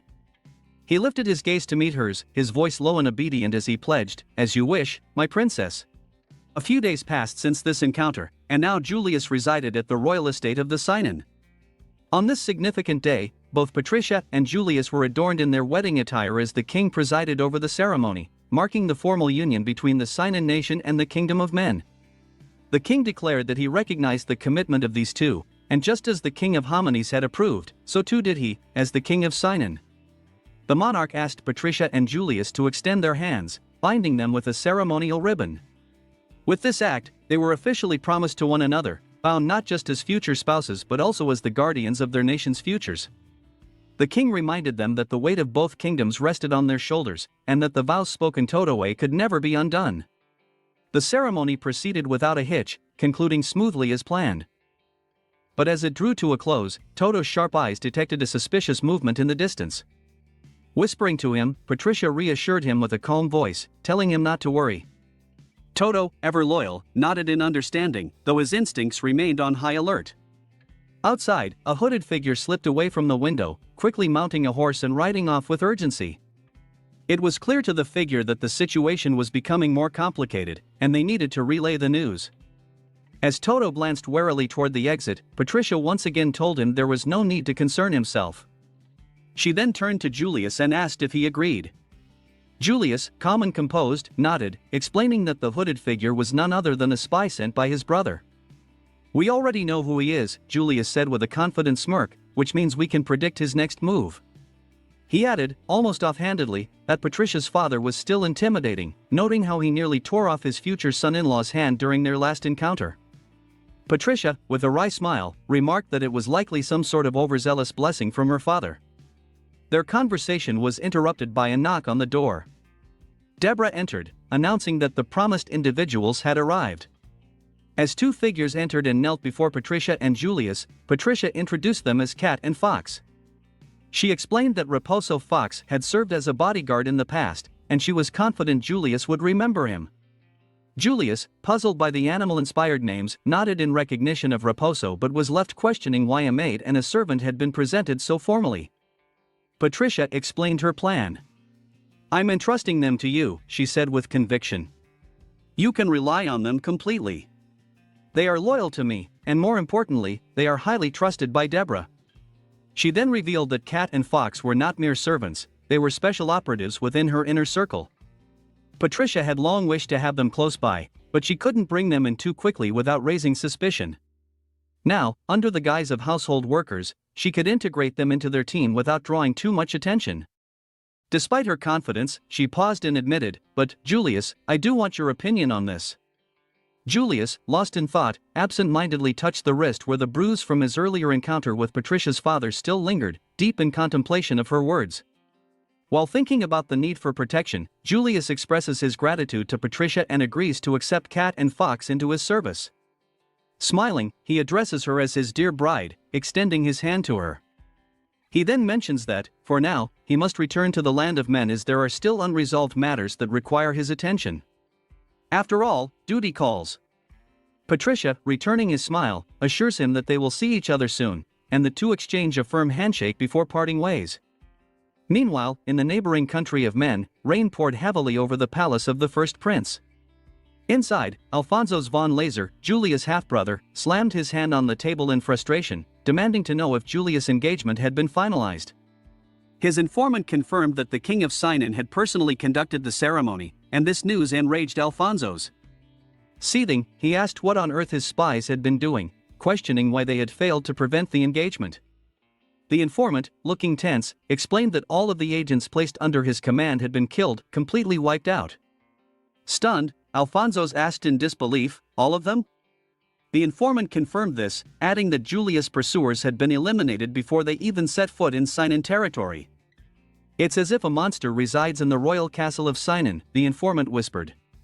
Each assassin sent after Julius had died, one after another. The revelation sent a chill down Alfonso's spine. He trembled at the thought, wondering if such a creature truly existed. His thoughts were interrupted when a servant entered, addressing him as Your Highness and sharing more disturbing news. He informed Alfonso that the Princess of Sinan had recently acquired a half-beast in her service. This half-beast was likely responsible for the deaths of Alfonso's men. The servant continued, downplaying the threat by mentioning that the creature was still young and might not have been considered a serious danger at first. Alfonso sighed with relief at this explanation, now somewhat reassured. "That makes sense," he muttered, "since it's only a half-beast." The servant, nodding, stated that as long as they remained cautious around that wild boy, there would be no problem. Alfonso, however, wasn't entirely convinced. He reasoned that when Julius returned, he would likely bring a bodyguard with him, perhaps even the half-beast in question. He ordered his spies to investigate thoroughly, to find any half-beasts among Julius' retinue, and to eliminate them without hesitation. Alfonso turned to his trusted knight, Era, who had been silently listening. Known as the Wolf Knight, Era was one of the prince's most capable servants. Alfonso, placing full confidence in him, instructed Era to proceed carefully, ensuring their plans unfolded without issue. Era bowed, assuring the prince that he would handle everything, both for Alfonso's personal gain and the greater good of his master. With this, Alfonso leaned back, satisfied with the plan. Whatever the obstacles, he was determined to crush Julius and his allies, no matter what it took. In the opening scene, we see an assassin, standing in a dimly lit room. He watches intently as he burns a stack of papers. The flames dance and consume the documents, casting flickering shadows on the walls. He remains motionless, his gaze fixed on the burning papers, as they turn to ash. Meanwhile in the kingdom of Skynan stood strong with its royal traditions, and within its towering palace walls, tension simmered just beneath the surface. Prince Julius strode purposefully down the grand halls of the royal palace, his loyal servant at his side. His expression was calm but steely, the weight of his duties pressing upon him. The faint echo of their footsteps bounced off the ornate stone walls as they made their way towards the king's chambers. Julius' mind raced with thoughts of the challenges awaiting him, both political and personal. Suddenly, the silence was interrupted by a voice, smooth yet laced with mockery. "Isn't this my beloved brother?" came the sarcastic greeting. It was Alfonso, Julius' stepbrother, striding towards him with an exaggerated smile. "I can't believe you're back. You don't even give greetings to your dear brother. They say that when you're born from a legal wife, you grow up spoiled, completely lacking manners." Julius stopped in his tracks, his servant close behind, as he met Alfonso's taunting gaze. His voice was cold but measured. "He's not here to greet him, but he will greet the king first." "Of course, you must greet father first." "How noble of you." He leaned in slightly, his eyes glinting with malice. "But before you go, I heard an interesting rumor. You're engaged to a princess, aren't you?" Julius stiffened but did not reply. "Oh, come now," Alfonso continued, his voice dripping with condescension. "I always thought this engagement was purely political, an easy way for you to secure power. But I must admit, I didn't expect her to be so naive." "She must be, to get engaged to someone like you." Julius halted, his back still turned to Alfonso. The mockery was relentless, and the tension in the air grew thick. "And just like always," Alfonso sneered, "you're still so grumpy." In a sudden blur of movement, Julius spun around, his eyes blazing with fury. Before Alfonso could react, Julius grabbed his collar, slamming him against the nearest wall. The force of the impact left Alfonso momentarily breathless, his smirk vanishing as shock and alarm spread across his face. "Are you angry because I told the truth?" Alfonso gasped, still trying to maintain his arrogance despite the fear creeping into his voice. Julius' grip on his collar tightened, the intensity in his eyes silencing any further taunts from his stepbrother. Alfonso had never seen Julius this enraged, and for a moment, true fear flickered in his eyes. Julius glared at him, unblinking. The silence was suffocating as the air crackled with tension. Alfonso, struggling to regain his composure, managed to croak, "Treat me with disrespect. And think about what will happen to you." Before the moment could escalate further, one of Julius' servants, sensing the growing danger, drew his knife. The glint of the blade caught the attention of Alfonso's personal assassin, who had been standing discreetly by his side the whole time. Without a word, the assassin moved swiftly, his cold expression unreadable as he stepped forward. With a chilling calmness, Alfonso's assassin spoke, his voice barely above a whisper, but laced with lethal intent. "I am sorry, Your Honor," he said, addressing Julius with a disturbing lack of emotion. And in one fluid motion, he plunged his dagger into the chest of Julius' servant. Julius turned in shock, the rage in his eyes replaced by horror as he saw his loyal servant crumple to the ground, life slipping away in mere moments. His heart pounded in his chest, disbelief clouding his thoughts. The assassin, his face devoid of emotion, turned back to Julius. "Your Holiness," he began with an icy calm, "I suggest you properly train your staff and servants. That one just tried to harm His Highness." Oh, Julius' breath caught in his throat as his gaze shifted from the dead servant to the assassin. His body tensed, the familiar weight of fear pressing down on him. As the maid rushed in, her eyes widened in horror at the sight of Julius' dead servant, the blood pooling on the floor. Alfonso seized the moment, slipping from Julius' grip, shaking off the tension like it was nothing. With a dramatic, mocking tone, he walked toward the door, throwing a last insult over his shoulder. "Oh my God! I can't believe it, you're threatening your brother's life now, Julius," Alfonso said, laughing to himself as he disappeared down the hallway, his voice fading as his footsteps echoed away. Julius stood still for a moment, the weight of the encounter hanging in the air. Slowly, he made his way back to his chambers, retreating into the silence of his private room. His mind was a whirlwind of anger and memories, haunted by his confrontation with Alfonso. Sitting in the dimly lit room, Julius clenched his fists, his cold fury bubbling beneath the surface. "I never thought of you as my brother, Alfonso," Julius muttered under his breath. His eyes darkened as memories from the past resurfaced, memories of Alfonso constantly taking what was rightfully his. "That's how you've always been, taking away what's mine." His voice turned venomous. "Before they kill me, I will kill you first." Julius' thoughts drifted back to the assassin, the cold, methodical way he had murdered his servant. "He's too skilled," Julius thought. He was interrupted by the sudden appearance of a red-haired man, stepping into the room with a sly grin. "That's right," the man said confidently, standing near the door. His presence filled the space with an unsettling familiarity. "That man is a wolf," the red-haired man continued. "I think he's been out of sight for a while, but I didn't think he was still here, hiding in this country." Julius tensed, the pieces of the puzzle slowly fitting together. The red-haired man leaned in closer, showing him the assassin's blood-stained clothes. "But this," the red-haired man said, tapping the blood with a smirk, "this is not real blood. It's a blood patch, a trick to make it look like a murder, so he could escape unpunished." Julius stared at the blood, still skeptical. "A blood pack?" The red-haired man nodded, his tone grave. "Your life is in danger, Your Honor. If I want to be your servant again, that's a reasonable thing." "They wouldn't have hesitated to cut me down last time." Julius froze, his eyes widening in realization. The red-haired man standing before him was none other than his former servant, the one who had been supposedly killed by Alfonso. He had faked his death using the same blood pack technique. The red-haired man's expression softened briefly, though disappointment clouded his face. "I didn't expect they would cut me down without asking anything," he said quietly, his voice tinged with a mix of bitterness and regret. The red-haired man lowered his gaze. "I had no choice but to disappear, to survive." Julius fell into deep thought, trying to process the situation. The absurdity of it all slowly built up inside him until, without warning, he burst into laughter. The sound filled the room, unsettling the red-haired man. "Wait," the man said, panic creeping into his voice. "Please, don't feel secure. This isn't over." Julius raised a hand, silencing him with a calm but deadly gesture. "I understand," he said, his voice eerily composed.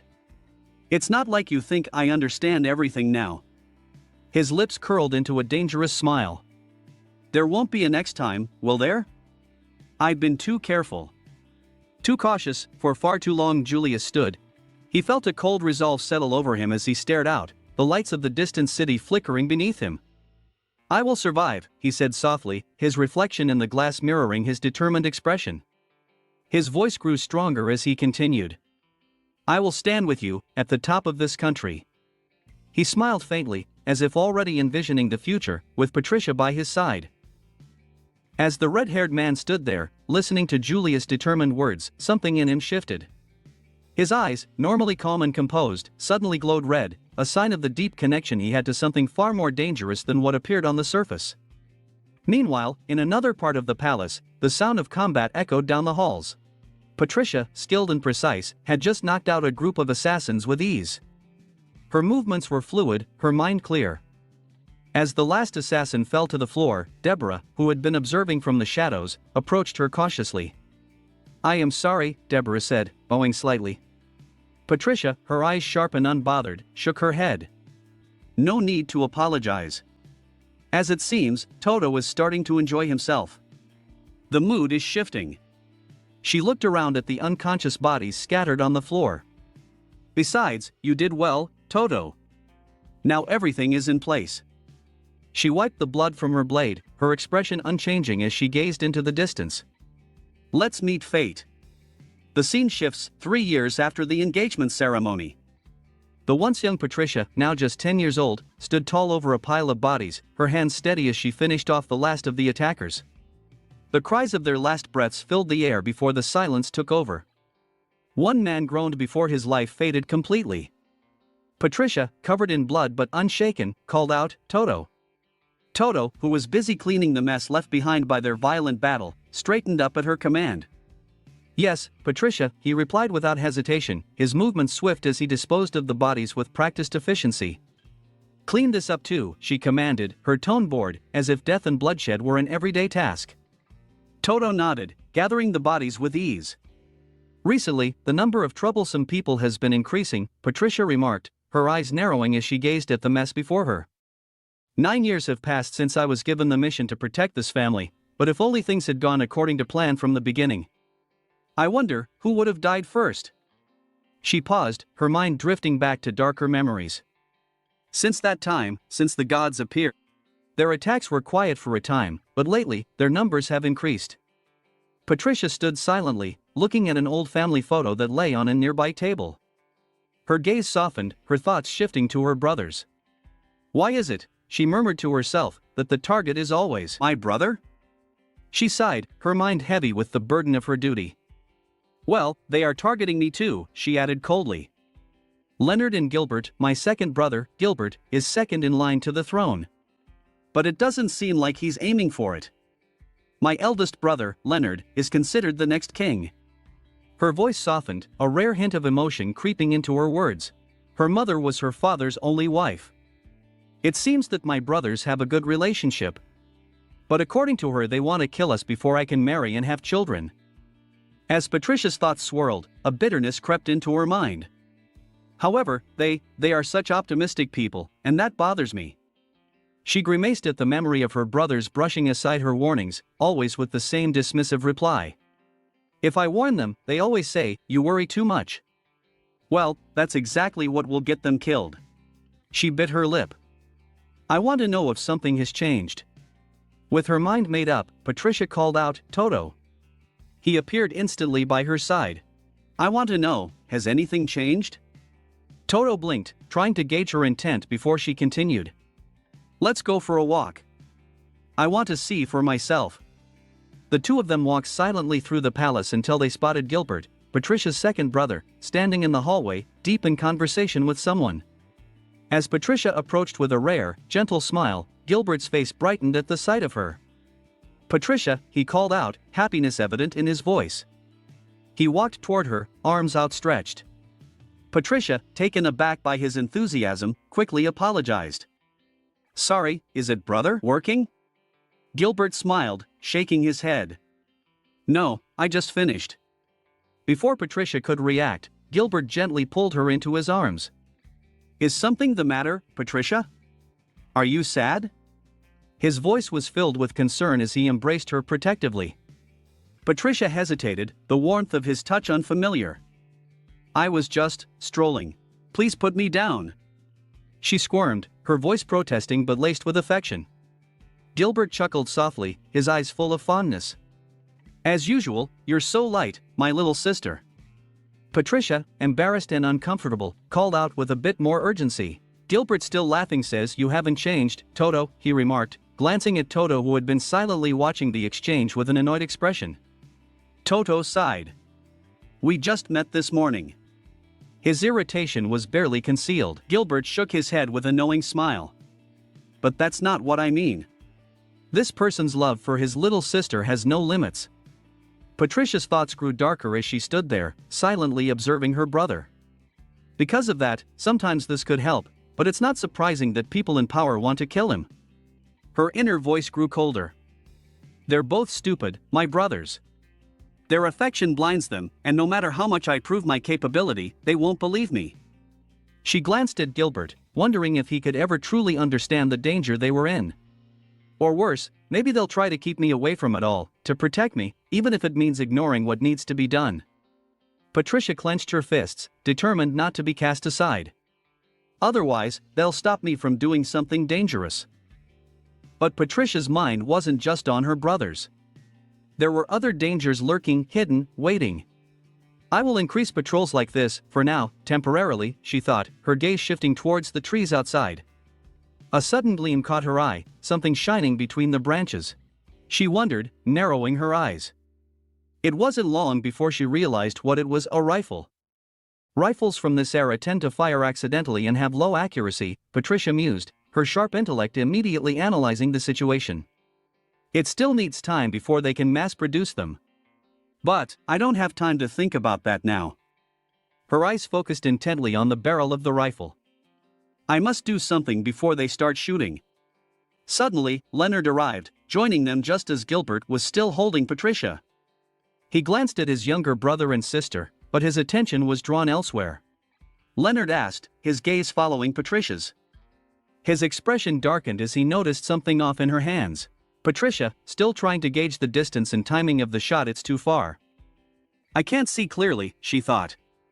But just as the shot rang out, she swiftly deflected the bullet with the object in her hand, moving faster than either of her brothers could register. The assassin, hidden among the trees, couldn't believe he missed again. His frustration was clear, but he quickly began to retreat, realizing his target was no ordinary girl. Gilbert, oblivious to what had just happened, gently set Patricia down and asked, "Patricia, what happened?" His voice carried genuine concern, but Leonard, standing a few feet behind, was more skeptical. Leonard thought, trying to piece together what he had just witnessed. His instincts told him something was amiss, but he couldn't see the weapon. As Patricia turned in the direction on Leonard's side, her eyes burned with an intensity that sent a chill down Leonard's spine. Her gaze was sharp, almost predatory, like someone ready to devour their enemy whole. The coldness in her expression unsettled him deeply. Leonard took an unconscious step backward, his mind reeling. "I always knew you were a very smart kid," he thought, trying to understand this side of his sister. "Patricia, are you hiding something?" His feet carried him back to where he had come from, but as he turned, Patricia noticed something, a small piece of cloth. She frowned, her mind racing. Did Leonard see it? As Leonard disappeared down the hall, Patricia's eyes remained focused on location, her suspicion growing. If Leonard had seen even a glimpse of what just happened, everything could change. Patricia, burdened by a heavy sadness, sat lost in her thoughts. The recent attack on Leonard weighed heavily upon her, forcing her to confront a terrifying possibility: she may have made a grave mistake. For so long, she had operated under the assumption that her targets were Gilbert's enemies. But this latest attack, directed not at Gilbert but at Leonard, shattered that belief. A disquieting question echoed in her mind: who would want to harm Leonard? Her thoughts drifted back to the day of the incident, the very day she took a life while nestled in Leonard's embrace. It was Toto, her ever-vigilant canine companion, who first detected something awry. A disturbingly familiar scent, a scent that sent a jolt of panic through Patricia. The honor Gilbert, Toto had warned, indicating the young lord's proximity. But when Leonard and Toto surveyed the hall, it was unsettlingly empty, devoid of any sign of Gilbert. A chilling fear gripped Patricia. Had Gilbert witnessed her in the act of killing? The thought haunted her. Ever since that fateful day, she had made a concerted effort to avoid Gilbert. Every time he drew near, her heart would pound with a frantic rhythm, prompting her to invent excuses, anything to escape his presence. "Patricia, I want to ask you something," Gilbert had inquired one day, his voice filled with genuine curiosity. "I had an important appointment with Mother," she had stammered, her words tumbling out in a rush as she quickly fled before he could press her further. Each subsequent encounter followed a similar, frantic pattern, a hastily fabricated excuse followed by a swift retreat. But today, her evasive maneuvers had failed. Gilbert had cornered her, his expression unusually serious, his voice firm and unwavering. "Are you hiding something from me?" he asked directly, his penetrating gaze seeming to see right through her carefully constructed facade. Patricia's composure completely crumbled. She trembled visibly, her face a mask of fear, unable to meet his intense gaze. Gilbert, immediately noticing her distress, softened his demeanor. "Forgive me, Patricia," he said gently. Seizing this unexpected opportunity, Patricia, with the skill of a seasoned assassin, abruptly shifted her tactics. Tears welled up in her eyes as she offered a profuse and seemingly heartfelt apology for a ridiculously trivial matter: eating the cake that had been intended for Gilbert. This sudden and unexpected display of vulnerability, of almost childlike cuteness, proved to be too much for Gilbert to withstand. He closed his eyes, attempting to resist her potent charm, but her sweet, innocent voice and disarming expression were simply overwhelming. Unable to bring himself to confront her about the more serious incident that weighed on his mind, Gilbert succumbed to her expertly crafted manipulation. He knelt before her, his resolve completely weakened by her undeniable charm. Gilbert, his face softened by Patricia's adorable demeanor, tilted his head and asked with a gentle smile, "Sister? Is it delicious?" Patricia, maintaining her innocent facade, nodded enthusiastically. "Very much," she chirped. Gilbert, his suspicions seemingly assuaged by her sweet reply, simply responded, "Okay." Patricia, having successfully diverted Gilbert's attention with her carefully calculated display of charm and a fabricated apology, inwardly breathed a sigh of relief. She desperately hoped that this deception would be enough. However, a gnawing unease remained. Avoiding Gilbert was becoming an increasingly difficult, almost impossible, task. Toto, ever attuned to his mistress's emotional state, inquired gently, "Is there something that's giving you difficulty, Patricia?" Patricia conceded, "A little." She then purposefully shifted the conversation to the ongoing investigation, asking, "Oh, by the way, Toto, have you found any information about the person hiding in the tree," referring to the assassin who had targeted Leonard. Toto confirmed, "Yes, I have." Deborah secured the weapon the assailant was carrying. "I have a trusted acquaintance who possesses extensive knowledge of weaponry, and I entrusted the weapon to him for a thorough examination." He then relayed the disheartening results. The weapon was impeccably clean, devoid of any fingerprints or markings that could lead to the assassin's identity. Patricia sighed, acknowledging the frustrating dead end. "If that's the case, then there's no more evidence left to pursue," she lamented. Her own investigation had yielded equally fruitless results. "He was concealed within the dense foliage of the trees, making it impossible for me to get a clear view of him." Suddenly, a new thought sparked in her mind. She posed a hypothetical question to Toto. "Toto, imagine there's something you desperately need to hide, and the person you're hiding it from is very close to discovering the truth. What do you think the most effective course of action would be in that situation?" Toto, his expression hardening into a chillingly serious mask, responded with unnerving directness, "I would eliminate the threat. I would kill him." Patricia, taken aback by the stark brutality of his response, exclaimed, "Toto, I demand to know whose influence has shaped such a drastic worldview." She then pressed him further, seeking a less violent alternative. "Besides that extreme measure, what other options are there?" Toto, pausing for a moment in thought, recounted a story he had heard. "I once heard a tale of a servant employed in a nobleman's grand estate. While performing his duties, he accidentally dropped a candle, igniting a fire that scorched the expensive tablecloth." Patricia, quickly grasping the underlying analogy, asked, "So, the solution was to hide the evidence of his mistake?" Toto affirmed, "Precisely. As a servant, he was expected to take responsibility for his actions. Fearing the consequences, he devised a plan. Later that night, he returned and set fire to the entire mansion. Amid the chaos and destruction, the burnt tablecloth became just another small loss, hiding his earlier mistake perfectly." Patricia, absorbing the chilling implications of Toto's story, thanked him for his insightful, albeit unsettling, perspective. While she found his methods undeniably aggressive and extreme, she couldn't deny their potential effectiveness in a truly desperate situation. Her thoughts returned to Gilbert's persistent, probing question, "Are you hiding something from me?" His lingering suspicion hung over her like a menacing shadow, a constant threat. Suddenly, a daring and manipulative plan began to take shape in her mind. Instead of perpetually evading Gilbert's inquiries, she would offer him a carefully controlled glimpse into her dark secret, a calculated move designed to manipulate his suspicions and steer the narrative in her favor. "Toto," she called out, a new determination in her voice. "Summon Deborah immediately." She then elaborated on her audacious plan. "That's right. If my brother suspects I'm concealing something, I'll give him something to suspect.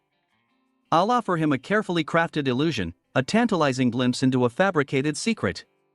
Her voice took on a subtly sinister tone as she christened her scheme, Patricia's Dark Secret.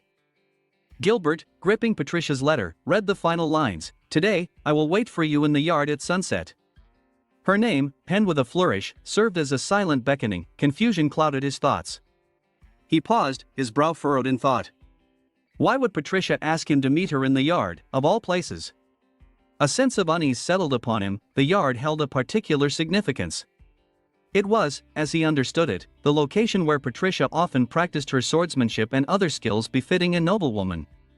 But something about her request felt off. Could this be related to his lingering suspicions about her recent behavior? Does she really? Gilbert muttered to himself, unable to shake the nagging feeling that Patricia was involved in something he didn't quite grasp. As Gilbert arrived, his confusion only intensified. Patricia, radiating cheerfulness, greeted him warmly. The scene before him was baffling: Leonardo, Toto, Deborah, and a lavish spread of party food. "Patricia, what is this?" Gilbert asked, completely bewildered. With a disarming smile, Patricia explained that she had heard about such events being popular and wanted to surprise her beloved brother with a secret party. Deborah, she added, had helped with the decorations and cake. "So, what were you doing here a few days ago?" Gilbert pressed, recalling their previous encounters. Patricia, a mischievous glint in her eyes, admitted that Gilbert had indeed seen her preparing for the party. I secretly borrowed Brother Leonard's shoulder to measure the height of the rope for the decorations, she explained, her voice as sweet as honey. Leonard, playing along, feigned ignorance, adding to the illusion. For me? Gilbert stammered, astonishment washing over him. He couldn't help but marvel at his adorable little sister. The doubts that had plagued him vanished, replaced by warmth and gratitude. How could I ever doubt her? He thought to himself. Overwhelmed by emotion, Gilbert knelt before Patricia, extending his hand towards her. As a token of gratitude for this wonderful surprise, he declared, his voice filled with sincerity, "Patricia, will you dance with me?" Patricia, her smile radiant, gracefully accepted. As music filled the air, Gilbert and Patricia waltzed gracefully, their movements a symphony of elegance and joy. Toto watched on, his tail wagging approvingly.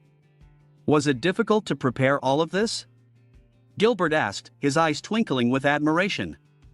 Not at all, Patricia replied, her voice calm and reassuring. Toto and Deborah were a great help. But beneath her cheerful facade, a steely glint flickered in her eyes. I had to get rid of a couple of pests, she thought to herself, her gaze drifting towards the edge of the garden. Meanwhile, in a distant palace, a storm raged. Prince Alfonso, consumed by fury, slammed his fist on the table. That attempt to murder the Patricia brothers failed again. He roared, his voice echoing through the chamber. Noble Alphonse, right now we need a plan, his assassin began, only to be silenced by a chilling glare. Please, be quieter, Alfonso hissed, his voice laced with menace. Whatever it costs me. He snarled, his teeth gritted in rage. Julius, I will destroy everyone who supports you, he vowed, his eyes blazing with hatred as lightning crackled outside. Back at the party, the festive mood was momentarily interrupted as Patricia's brothers informed her of Prince Omnis's upcoming engagement celebration. To celebrate the engagement of Prince Omnis? Patricia asked, her brow furrowed in thought. And the party will be held in his kingdom, that's right, Gilbert confirmed. We'll be attending as father's representatives. Correct, Leonard added. We'll both be going in father's place. Well, I will be accompanying Gilbert. This event is being organized by Prince Alphonse, Gilbert continued, Julius' elder brother. Patricia's mind raced. Alphonse, Julius' vengeful older brother, was behind this celebration. She knew she had to act quickly and formulate a plan. I hope we still have some time, she said, her voice betraying a hint of urgency. When exactly will the celebration take place? Leonard, ever the cheerful one, delivered news that sent a shiver down Patricia's spine. The event may be the after tomorrow. Or day after tomorrow. Patricia's carefully crafted plan crumbled. There was no time to orchestrate the elaborate deception she had envisioned for Gilbert. Panic surged within her. Summoning her brothers with a sweet and innocent expression, she expressed concern for their safety. Patty is worried.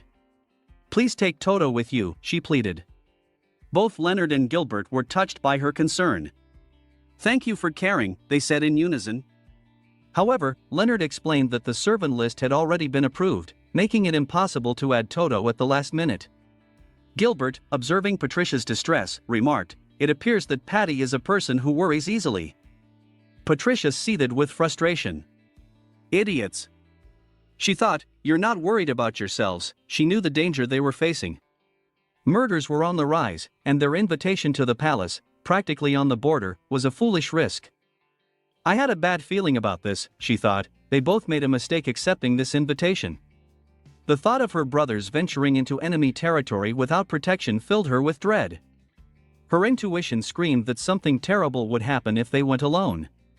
With a boldness born of desperation, Patricia made a daring proposition. If you can't take Toto, she said, her voice trembling slightly, can you please take me with you? Leonard and Gilbert exchanged astonished glances.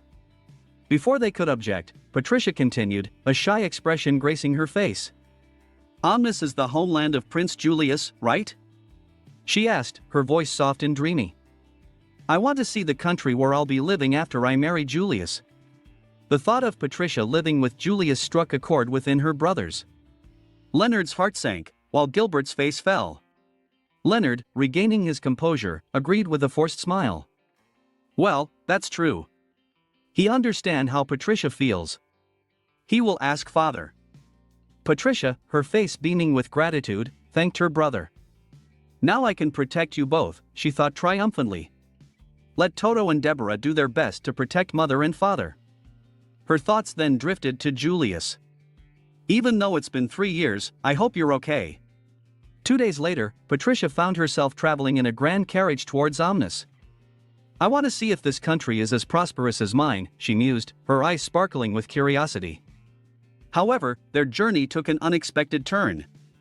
Bandits attacked their entourage, highlighting the escalating insecurity near the border. Thankfully, we arrived in time, Leonard said, his voice laced with relief. But now it's night. Now it's night, Gilbert sighed, Patty will also be disappointed. You won't have time to meet Prince Julius. Patricia, though secretly relieved that the bandit attack had thwarted her immediate plans, feigned disappointment. What else can we do? She said with a shrug. I'm sure we will meet soon. The scene shifted to a grand palace in Omnis, where preparations for the engagement celebration were in full swing. Excuse me, Your Highness, a servant announced, the party is ready. She repeated her call, addressing the young prince as young master, her voice tinged with concern. Julius, lost in thought, stood by a window, his gaze fixed on the distant horizon.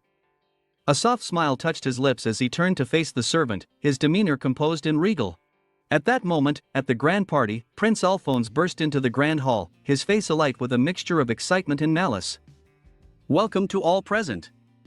He boomed, his voice echoing through the grand hall. I am especially happy to see the honorable guests I have been waiting for. My friends, Prince Leonard and Prince Gilbert of the country of Shine. Alphonse approached Gilbert, his eyes scanning the group. He noticed a young girl hiding behind Gilbert in feigned surprise. And who is this beautiful princess? He inquired, his voice dripping with false charm. I don't believe we've met, my lady. Patricia, stepping forward, executed a flawless curtsy, her movements graceful and refined. It is a pleasure to meet you, she said, her voice as sweet as honey. I am Patricia. Gilbert's mood darkened as he heard her name, but he forced a smile. Welcome, Princess Patricia, he said, his voice strained. Come on, you three, Alphonse said, gesturing towards the grand hall. Please come inside.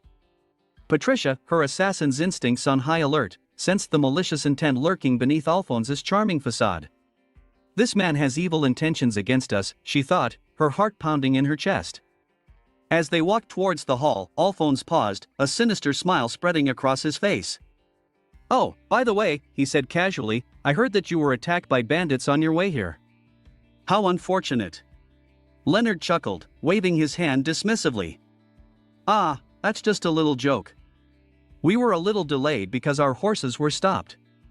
Alphonse's expression shifted, feigning concern. I'm glad everyone is safe. We were very worried that something happened to Princess Patricia. Imagine if Shine's national treasure was stolen. But behind Alphonse's facade of concern, a storm of anger brewed. I wanted to kill them all before they arrived, he thought bitterly, but these people are so lucky. However, a flicker of triumph lit up his eyes. It was a stroke of luck that I was able to draw Princess Patricia. He had been waiting for this opportunity. Until now, the monster has been hiding in the royal palace, making her difficult to catch. If I manage to remove her, Julius will lose his supporters in Shine. Alphonse subtly stirred a vial of poison into Patricia's glass, concealing the pouch before offering her the drink. First of all, let's toast to our meeting tonight, he declared, raising his own glass. Thank you very much, Patricia replied, her voice polite and composed. This is without alcohol, Alphonse said smoothly, his thoughts a stark contrast to his words. Instead, it's a deadly poison. Patricia lifted the glass to her nose, inhaling the aroma. Oh, what a wonderful aroma! Is this drink made with a light fruit tint? She asked, feigning innocence. You have a rare, subtle sense of smell, Alphonse remarked, hiding his surprise. This is so delicious. Does your Highness Alphonse like it too? Patricia inquired, her eyes watching him closely. Yes, of course, Alphonse lied, his smile strained. If so, please go ahead, Patricia urged, pushing the poisoned glass towards him. I don't like fruit, so I can't drink it, Alphonse said quickly, trying to recover. But, this is your favorite, isn't it? If so, Your Highness, please enjoy it, Patricia insisted, a sweet smile gracing her lips as she gently pushed the poisoned glass towards Alphonse. Come on, just one sip, please, Alphonse's brother-in-law. Alphonse felt a bead of sweat trickle down his temple. He was trapped, his own elaborate plan turning against him. Refusing the drink would raise suspicion, but accepting it meant consuming the very poison he had intended for Patricia. His gaze darted between Patricia's innocent smile and the deadly drink, his mind racing for a solution. Patricia extended a glass toward her brother-in-law, Alphonse, her smile dark and unreadable. "Please, take this drink," she said, her tone sweet but laced with something unsettling. Alphonse hesitated, feeling a wave of unease wash over him. He reached for the glass, his hand trembling slightly, as a heavy silence settled between them. Around them, people were murmuring and chatting, oblivious to the tension that had thickened the air. Sensing his reluctance, Patricia leaned in, her voice deceptively soft but insistent. "Please, don't be shy, brother-in-law." Alphonse felt a flicker of panic, and anger flared in his eyes. His voice rose, barely concealing his contempt. "I feel as though you have no manners," he sneered. "Returning something that was given to you, how dare you?" Patricia's smile grew sharper, almost as if she found amusement in his reaction. "She's starting to suspect. She thinks there's something in it." She tilted her head innocently, her voice dropping to a mock apologetic tone. "That's right, perhaps I crossed the line. My apologies, Your Highness." She paused, her eyes gleaming. Before Alphonse could respond, her brother Leonardo approached, his brow furrowing in concern. "Patricia, is everything all right here? If you don't want the drink, I'll take it for you." Patricia turned to him with a look that could cut through steel. Her eyes were cold, calculating. "No, brother. This drink was personally given to me by His Highness, Alphonse." She lifted the glass again, turning to Alphonse with a challenging look, as if daring him to deny it. "Isn't that right, Your Highness?" Alphonse froze, his composure faltering. He realized too late that his plan had backfired. Patricia was turning the situation against him. She held the glass high, her every move deliberate. "This is something personally given to Patricia by His Highness, Alphonse," she announced to the surrounding crowd, who had started to notice the tension between them. As Patricia held the glass with a sly smile, she looked at Alphonse and spoke in a soft, mocking tone, "How kind of you, Your Highness. You're so thoughtful toward your younger brother's fiancée, who isn't very close to you." She paused, letting her words sink in. Such a kind brother-in-law. Alphonse's eyes widened as he began to realize the depth of her words. This girl, she already figured it out. He thought, a bead of sweat forming on his brow. He couldn't believe she had seen through his intentions so easily. Some people whispered to each other, the curiosity in their voices growing. "Is that Princess Patricia?" "Julius's fiancée," someone murmured. Another person added, "I heard His Highness Alphonse offered her a drink. Do you think it could be poisoned?" The whispered speculation sent a shiver down Alphonse's spine. He realized, with horror, that if Patricia drank the contents of the glass and anything happened to her, he would be the one blamed. "Patricia," he called out hastily, his voice cracking. Perhaps now is not the best time, but Patricia raised her hand, stopping him with a single, imperious gesture. Her smile widened, her eyes sparkling with a dangerous amusement. She lifted the glass closer to her lips, her voice calm and sweet. "Don't worry, Your Highness. I'll drink it." Panic flashed in Alphonse's eyes. He reached out, his hand shaking. "Patricia, wait!" Just as she was about to sip from the glass, a strong hand reached out and stopped her. Patricia looked up, surprised to see Julius, her fiancé, holding her wrist gently but firmly. His face tense with worry. "Don't drink," Julius said in a low, urgent voice, his gaze intense. "You'll die." Patricia blinked, momentarily stunned. He knew? She had planned to expose Alphonse herself, but Julius had stepped in, effortlessly foiling her scheme. Annoyed at the sudden interference, she muttered his name in frustration, but Julius calmly took the glass from her hand. Without another word, he placed it on a passing servant's tray, removing it from the scene. Just then, Alphonse's voice rang out, filled with anger and desperation. But suddenly, Alphonse shouts at Julius, calling him an uninvited guest, asking, how did he sneak in? Julius merely smirked, the darkness in his eyes hinting at long-held grudges. Turning to the maid holding the poisoned drink, he gave a subtle nod, ordering her to remove it discreetly. Then he looked back at Alphonse, his voice smooth yet dripping with sarcasm. "Half-brother," he said with a mocking tone, How could this foolish younger brother not attend his own half-brother's engagement party? A dark aura seemed to surround Julius, his deadly gaze fixed on Alphonse as he continued, "Or is it, did you forget to send your brother an invitation?" Alphonse's face paled as the crowd's eyes fell on him, whispering and murmuring among themselves. For a moment, he was speechless, unable to defend himself under the scrutiny of his guests. Julius, clearly enjoying his brother's discomfort, kept his piercing gaze on Alphonse. He gestured gracefully toward the area where Alphonse's fiancée stood, his voice deceptively polite. "Your fiancée has been waiting for you, brother. Wouldn't it be better if we didn't keep the ladies waiting?" Alphonse clenched his teeth, barely able to contain his rage. He forced a stiff smile and started walking toward his fiancée's table. But as he passed by Julius, he leaned in close and whispered in a venomous tone, "Don't get carried away, Julius, murderer." Julius's face darkened, his expression hardening as he stood silently, absorbing the insult. Patricia, who had been watching the exchange closely, caught the word and felt a pang of curiosity. "What does he mean by that?" Leonardo, who had also overheard, approached Alphonse with a frown. "What do you mean, calling your brother a murderer?" he asked, his voice low but firm. Alphonse quickly forced a laugh, waving off the accusation. "My foolish younger brother has such a strange sense of humor. It's just a joke, of course," he said smoothly, though there was a flicker of unease in his eyes. "Please, allow me to introduce you to my fiancée."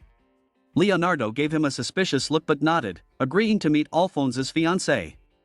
Alphonse guided Leonardo and Gilbert toward the table, putting on a polite facade as he entertained them, though his mind was still seething with resentment toward Julius. As Julius turned to leave, he crossed paths with Patricia once more. She looked at him thoughtfully, her eyes narrowing as she tried to piece together the mystery of his half-brother's words. Julius seemed to sense her gaze, and as he stopped in front of her, he spoke in a soft, measured tone. "Patricia," he said, "can we talk for a moment?" Patricia tilted her head, a sly smile playing on her lips as she observed him. "Of course, Your Highness." As Patricia accepted Julius's invitation, she glanced back at her brother, Leonardo, who had been watching her closely. His brows furrowed in concern as he called out, "Patricia, where are you going? Do you want to take Gilbert with you?" Patricia offered him a reassuring smile. "No, brother, it's fine. His Highness Julius is with me," she replied smoothly, glancing at Julius. "Isn't that right, Your Highness?" Julius met her gaze, his expression unreadable, and nodded. "Yes. You have nothing to worry about," he replied, his voice steady. Leonardo's protective eyes lingered on them as they began walking away, disappearing from view. Gilbert, noticing his younger brother's unease, leaned in and whispered, "Should we follow them, equals younger brother?" Leonardo considered it, his jaw tight, but finally shook his head. "Let's leave them alone. Patricia can handle herself." Patricia and Julius walked in silence until they reached a beautiful fountain in the palace gardens, the soft sound of water splashing around them. The moonlight glinted off the water, casting an ethereal glow over the scene. Patricia broke the silence first, her voice calm but tinged with curiosity. "It's been a long time, Julius," she said, studying him with a slight smile. There was a mixture of nostalgia and wariness in her gaze. They both knew that despite their engagement, there was a distance between them, a dark history neither had fully confronted. But before she could continue, there was a sudden flash of movement. Patricia barely had time to react as Julius drew his sword in a fluid motion, the cold steel glinting in the moonlight as he brought it up to her chin, his deadly aura palpable. She froze, her heart pounding, though her face remained composed. With an edge to his voice, Julius leaned in, his eyes filled with suspicion. "Have you come to kill me too?" he asked, his voice low and dangerously quiet, his gaze boring into her. As Patricia stood there, the blade dangerously close to her neck, she called his name softly, "Julius." But Julius only tightened his grip, pressing the edge of the sword closer to her skin. His eyes burned with a fierce determination, a storm of anger swirling within them. "I'll ask one more time," he said coldly, his voice laced with an intensity that made Patricia's heart skip a beat. "Do you also want to kill me?" The words hung heavily in the air, and Patricia could see that he was deadly serious. He didn't flinch, didn't waver, as if he were prepared to cut her down if she gave the wrong answer. "Don't move," he commanded, his voice low and unyielding. "My fiancée. Patricia von Annika." For a moment, Patricia felt the chill of fear pass over her. She hadn't expected Julius to be this ruthless, this unrelenting. But just as she was about to respond, she paused, taking a deep breath to steady herself. Closing her eyes for a brief moment, she gathered her resolve. When she opened her eyes again, there was no hint of softness left in her gaze. She looked at Julius with the cold, calculating stare of a trained assassin, a woman who had taken countless lives without a second thought. "Julius von Laser," she said, her voice steady and deadly calm. The sound of his full name startled him, and before he could react, Patricia seized the blade of his sword with her bare hand. Blood trickled down her fingers as she gripped the blade firmly, her expression unfaltering. "Who do you think you're asking that question to?" she whispered, her voice filled with dark amusement. In one swift motion, she closed the distance between them with the speed and precision only a top assassin could possess. Julius instinctively took a step back, his eyes widening as Patricia moved with a fluid grace, defying his expectations. Before he knew it, her hand was around his neck, gripping him firmly, forcing him to stare into her deadly gaze. With a quick twist, Patricia wrenched the sword from his hand, and in a matter of seconds, she had him pinned to the ground, the blade now resting against his throat. She held him down with surprising strength, her eyes dark and unyielding. "If I wanted to kill you, Julius," she said, her voice a low growl, "your head would have long been separated from your body." Julius lay beneath her, momentarily stunned by her display of skill. She was breathtaking in her fierceness, her assassin's instincts in full force. A slow smile spread across his face as he took in her words, her power, her defiance. "Patricia," he murmured, still pinned to the ground, as he began to laugh, the sound deep and genuine, echoing in the quiet night. He looked up at her with a strange glint in his eye, equal parts admiration and amusement.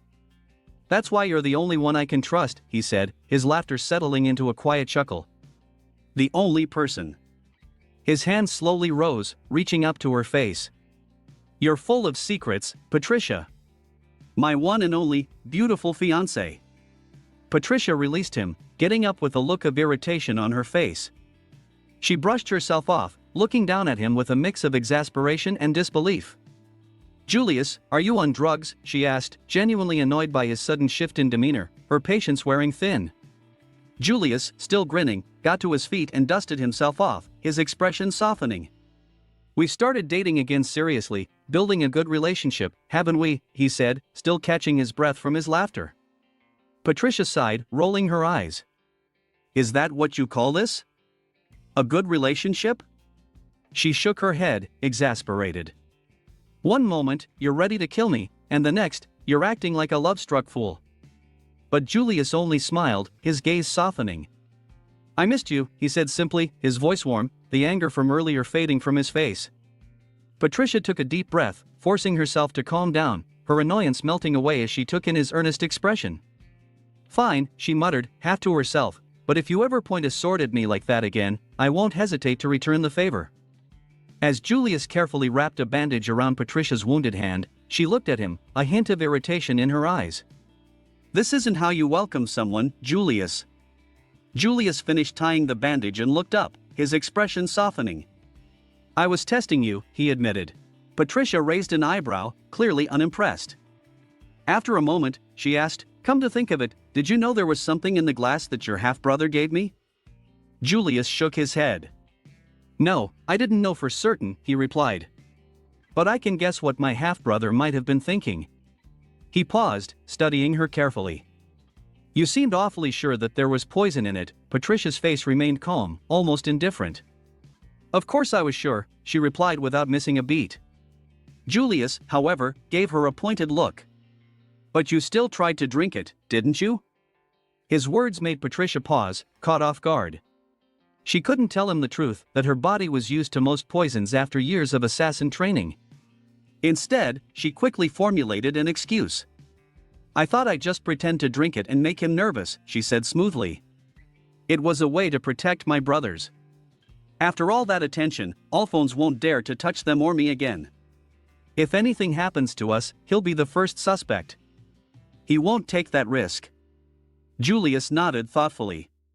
"I see. That's your way of protecting them." A faint smile crossed his lips. "In that case, I should greet both of your brothers properly." Patricia narrowed her eyes slightly. "Please stop testing me like you did just now," she said, her voice carrying a warning. She was tired of his endless suspicion and games. Julius only chuckled softly. "You're the only person I can trust," he murmured, his gaze softening. But there was something else in his expression, a weight, as if he were carrying a dark burden. Patricia noticed, and her brows knitted in concern. "You're making everything a little complicated right now," she thought to herself.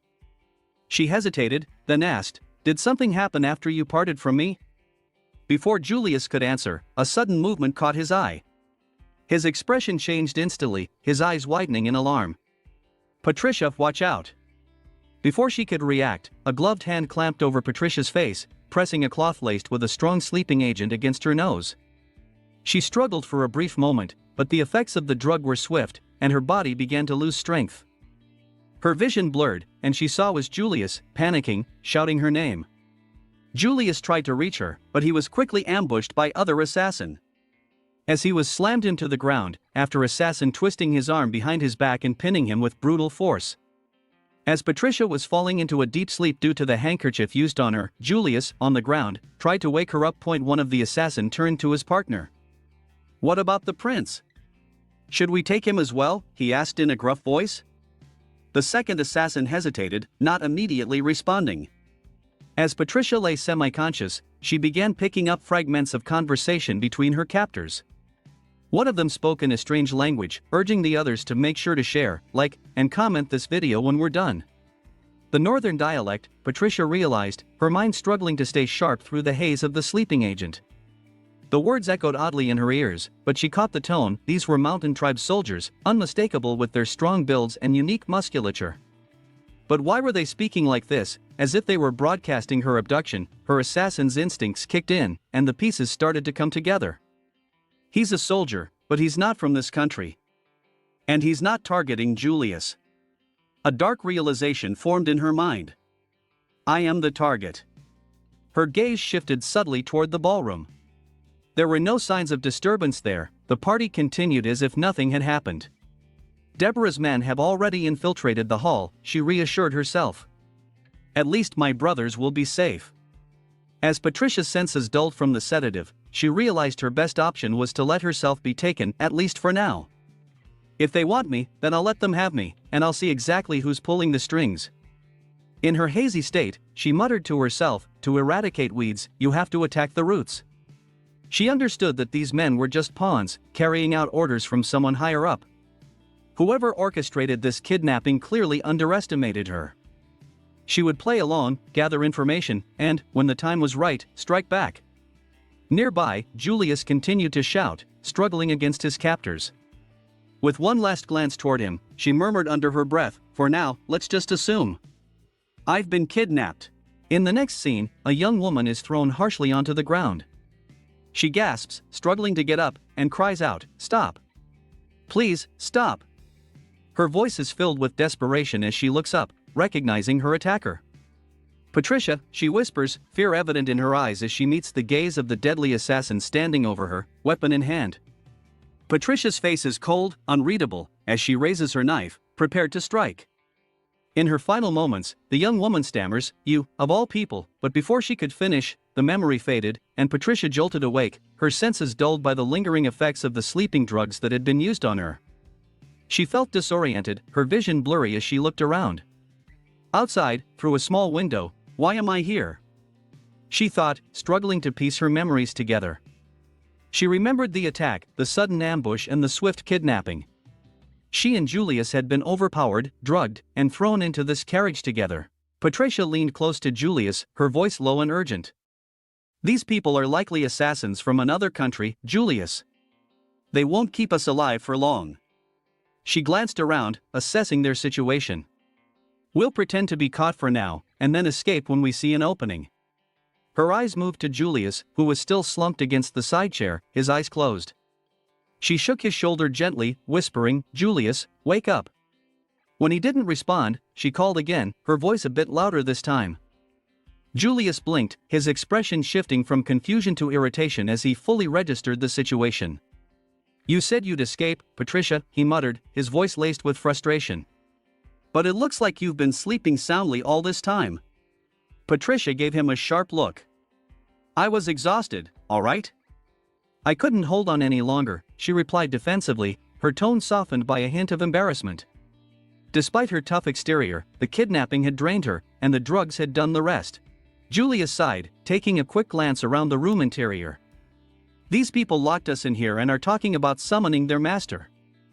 Whoever they're working for, they seem to want us alive, at least for now. Patricia nodded, her mind racing as she formulated a plan. If they're bringing us to their master, then we have a chance. There's no point in struggling right now. Let's observe and bide our time. We'll strike when we see an opening.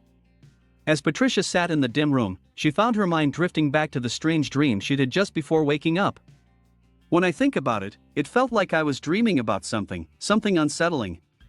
But her thoughts were interrupted by Julius, who regarded her with a concerned, almost exasperated look. "What if those people come back while you're sleeping?" he asked, his voice carrying a slight edge.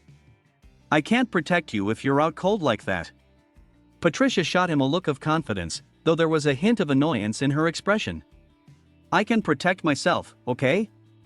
I don't need you to worry about that," she replied firmly. Julius raised an eyebrow, a skeptical smile playing on his lips. "You're really a princess, aren't you?" She frowned, not understanding the implication. "What's that supposed to mean?"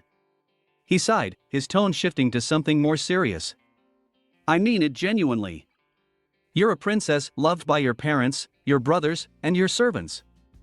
You've been shielded and protected all your life. Protecting yourself isn't as easy as you think," he said, his gaze turning slightly distant. "Especially when it comes to killing others." The mention of killing others made Patricia tense up, her heartbeat quickening. Memories surfaced, reports she had read, ones she'd tried to forget, ones that hinted at Julius's dark past and the dangerous life he led. The report that Patricia received after 3 years was simplified to minimize the risk of leaks. Julius's 2 loyal servants were sent to deliver it discreetly. He haven't heard anything from him. Julius was no stranger to violence, and he'd lived a life in the shadows, shrouded in danger. She took a deep breath, steadying herself. "Julius, have you changed at all over these past 3 years?" He smirked, a faint glimmer of defiance in his eyes. "As you can see, I'm still alive." Patricia narrowed her eyes, not fully satisfied with his response. "So, nothing has changed?" He shrugged, his tone laced with a weary resignation. "My enemies have been quiet for about half a year since we got engaged. But I'm not naive enough to believe that'll last forever. I wonder how long this peace will continue. How long until they try to end me once more? When will I finally win?" Patricia gave him a small smile, refusing to give in to the darkness of his words. "Well, you're still alive, Julius," she pointed out gently. "That means, for now, the other side keeps failing, and we keep winning." Julius gave a faint chuckle, the tension momentarily easing from his face. "That's right. If Patricia says so, then it must be true." She glanced at him, wondering if there was a trace of sarcasm in his words. Was that sarcasm? Am I still not understanding the hearts of others? I don't understand, she thought, feeling a pang of uncertainty. Suddenly, the sound of footsteps echoed from outside the room door, breaking the quiet atmosphere. Someone was approaching, their heavy steps reverberating with purpose. Julius tensed, his expression sharpening as he turned to her. "Patricia," he murmured, his voice low but intense. He looked directly into her eyes, his tone serious. "Have you ever killed 3 people?" She felt a chill at his question, but he continued, his gaze unwavering. "Have you ever killed someone with your own hands, not by order, not as part of a mission, but with your own hands?" As they sat in the dimly lit room, Patricia looked at Julius with a piercing gaze, her voice soft yet probing. "Have you ever done it, Julius? Have you ever killed someone close to you?" Julius's expression darkened, and for a moment, he seemed lost in a painful memory. He took a slow, steadying breath before speaking, his voice low and filled with sorrow. "There was a woman, a nanny who took care of me as a child. She was my mother's friend. After my mother died and I lost all support, she was the only one who stayed by my side. She never abandoned me." He paused, his gaze distant as he relived the memory. "But one night, she drugged me. She tried to kill me in my sleep. I woke up just in time to see her standing over me with a knife, the same woman who'd once cradled me as a child." Patricia's eyes widened slightly as she listened, sensing the weight of the story. I saw the drug in my drink earlier that night, Julius continued, his voice growing colder. I pretended to be asleep, waiting to see who would come to finish me off. When she came at me with the knife, I struck back. I defended myself. He paused, his face taut with pain. I will never forget her expression, the shock, the hatred, the despair, and, strangely, a look of deep relief as she lay there, bleeding out. Julius's voice softened, barely more than a whisper. She never stopped thinking about me. I still wonder what drove her to that moment, what made her turn on me, after everything. As Patricia, a skilled assassin, skillfully unbound her ropes like a pro. Patricia, feeling an unexpected surge of empathy, moved closer to him and wrapped her arms around him in a tight embrace. Julius stiffened, completely taken aback by the gesture. Why are you hugging me? He asked, his voice tinged with confusion. Patricia buried her face against his shoulder, her voice soft. I don't know. But in that moment, she understood his pain in a way few could. As an assassin, she had encountered her own moments of betrayal, her own loss of innocence. This child, she thought, had practically killed his mother with his own hands, a woman who had once cared for him, yet betrayed him. You, of all people, the words echoed in her mind, a chilling reminder of similar words she'd heard once in her own past, when she'd had to kill someone she had once trusted. In a low whisper, she admitted to him, yes, once she killed someone she trusted. Julius looked at her, a flicker of understanding in his gaze. She raised a hand to stop him, her voice firm. Let's stop talking here. We've both had to do things we don't want to remember. Those people will be back soon. Let's focus on the present. Patricia smirked, a hint of his usual bravado returning. Come on then, Julius. Let's get our revenge and escape from here. As they prepared themselves, untying ropes and making silent plans, the scene shifted to a dark corridor elsewhere in the castle. Two men, both with striking golden hair, walked side by side, their shadows casting long figures against the stone walls. One of them, a tall man with a smug expression, spoke with glee. The news about Princess Patricia's capture must be true, right? His companion, a man with calculating eyes, nodded. Of course, Your Excellency. It's confirmed. The first man grinned, his expression filled with ambition. Great job. As long as I can marry that princess, my status in this country will be secured. She's a prize worth any price. His servant, a man with a cold, loyal gaze, bowed his head slightly. By the way, Your Excellency, Duke. What should we do with Prince Julius? As the Duke let out a sinister laugh, his dark intentions radiated from him. It would be a shame if we killed him, he murmured with malice. No, I'll drug him and offer him up to please Lord Alphonse. He opened the door to the room where Patricia and Julius were held, only to freeze in surprise. Instead of finding them restrained, he saw Patricia standing protectively by Julius, completely untied. The Duke turned to his servant, a look of fury flashing in his eyes. Didn't you tie her up? He hissed. Was you lenient on her because she's still young? The servant stammered, No, Your Excellency, that's not possible, as he swore she was bound tightly. The Duke's gaze shifted back to Patricia, his expression darkening, yet curiosity sparked within him. Very well, he thought. She doesn't seem to understand the situation she's in. I wonder how she'll react when she learns the truth. Patricia, sensing the danger but disguising her true strength, decided to play along. She softened her expression, her eyes filling with tears, and put on a look of feigned innocence. Please, where are my brothers? She asked in a trembling voice, as if she were terrified. The Duke stepped forward, putting on a mockingly polite smile. Good afternoon. Are you Princess Patricia of the Skynan Kingdom? She nodded slowly, her voice barely a whisper. Yes, I am, she replied, allowing fear to flicker in her eyes. The Duke chuckled, bowing mockingly. I am your humble servant, Tasker, he said, his tone dripping with false charm. Patricia forced a small, hopeful smile. Really? She asked, her voice laced with innocence. Indeed, the Duke replied, his eyes glinting with malevolence. She tilted her head, playing her role perfectly. I see, but then, the Duke's expression twisted as he threw away his pretense. With a dark grin, he suddenly lunged forward, pinning her to the ground. But before we continue with formalities, he sneered, his weight pressing down on her as he gripped her shoulders.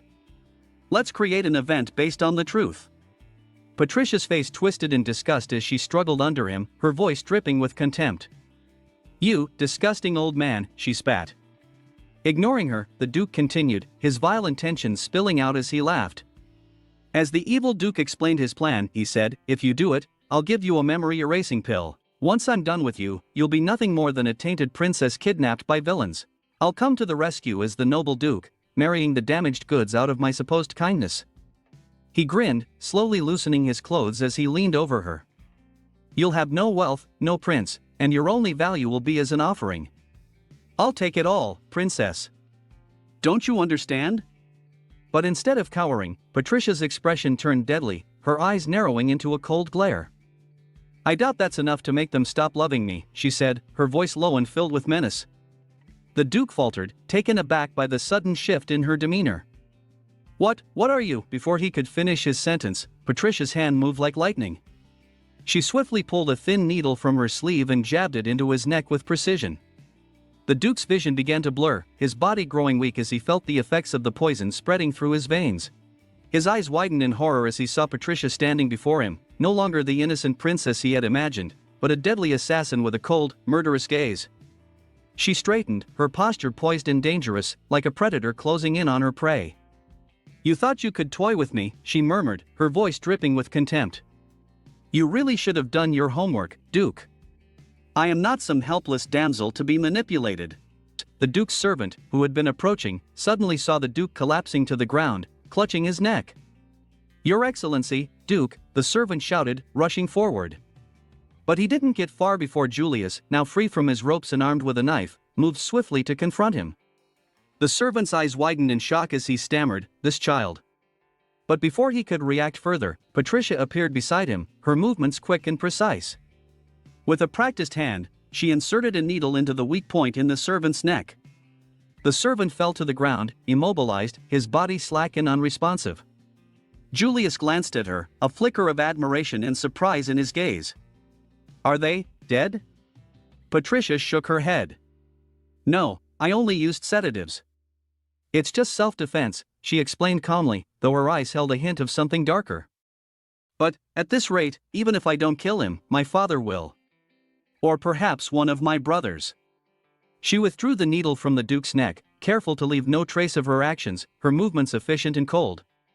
"Besides, if I kill him now, I'll have to make excuses to my brothers," she muttered to herself, a shadow passing over her face. Julius watched her, recalling the words she had spoken moments ago. "Yes, I have killed someone before." He felt a strange mixture of respect and wariness toward her. "Patricia," he began, his voice hesitant. "Killing someone means," she turned to him, cutting him off with a determined look. "Julius, listen. If you have questions, just ask." "I'll tell you what I can," she said, her gaze unwavering. He hesitated, then asked, "Is there something you can't talk about?"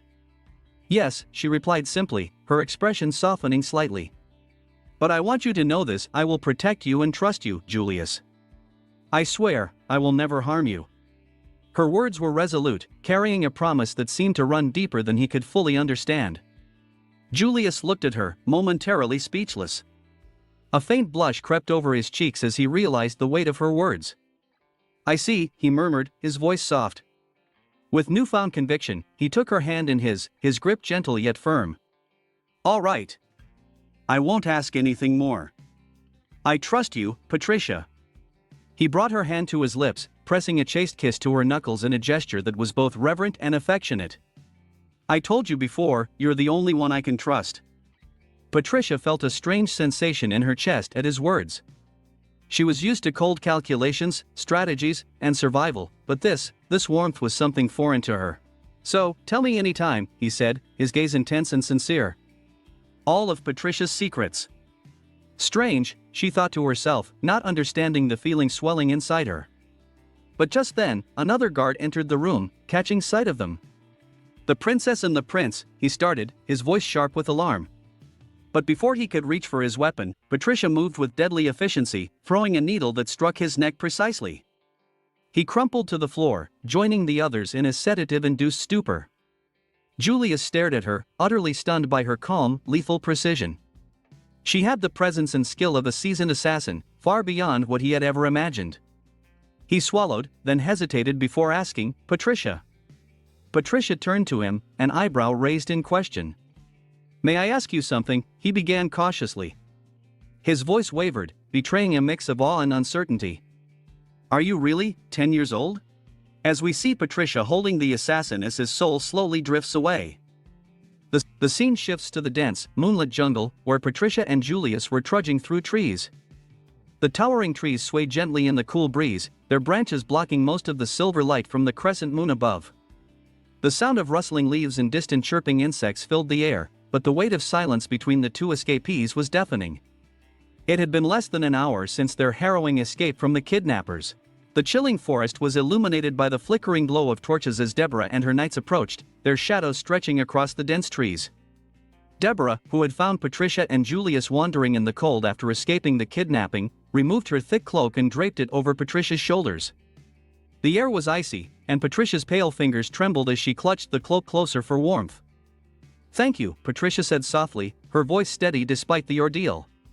But before she could say more, she heard her name being called, two voices shouting in unison, growing louder as they drew closer. Turning toward the source, Patricia's sharp eyes softened with warmth as she saw her two brothers, Gilbert and Leonardo, running toward her. A smile broke across her face. Brothers, she exclaimed. But to her astonishment, the two noblemen known for their composed and dignified bearing abandoned all decorum. They fell to their knees, wrapping their arms tightly around her legs in a thigh embrace. It was such an uncharacteristic display of emotion that Patricia froze, blinking in confusion. Sister! Gilbert exclaimed, his voice trembling. I told you not to go far alone. Do you have any idea how worried we were? Leonardo, who rarely showed vulnerability, stroked her hair gently and said, I was so worried about you. You could have died, Patricia. His voice carried an unfamiliar quiver, betraying just how shaken he truly was.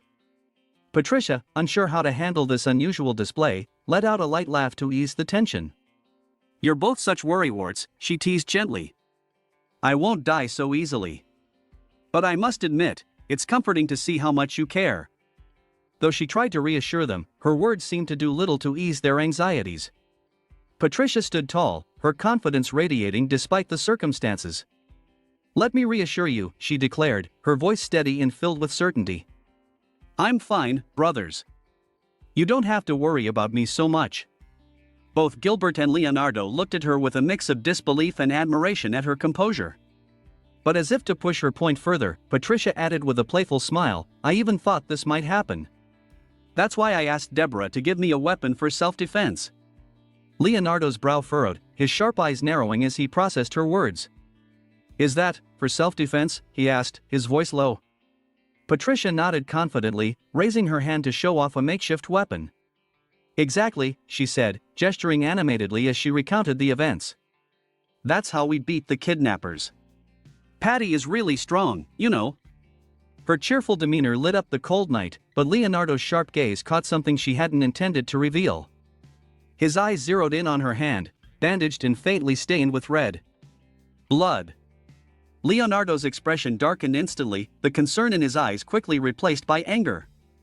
Gilbert, who had also noticed the injury, gasped. Sister, he exclaimed. You're hurt.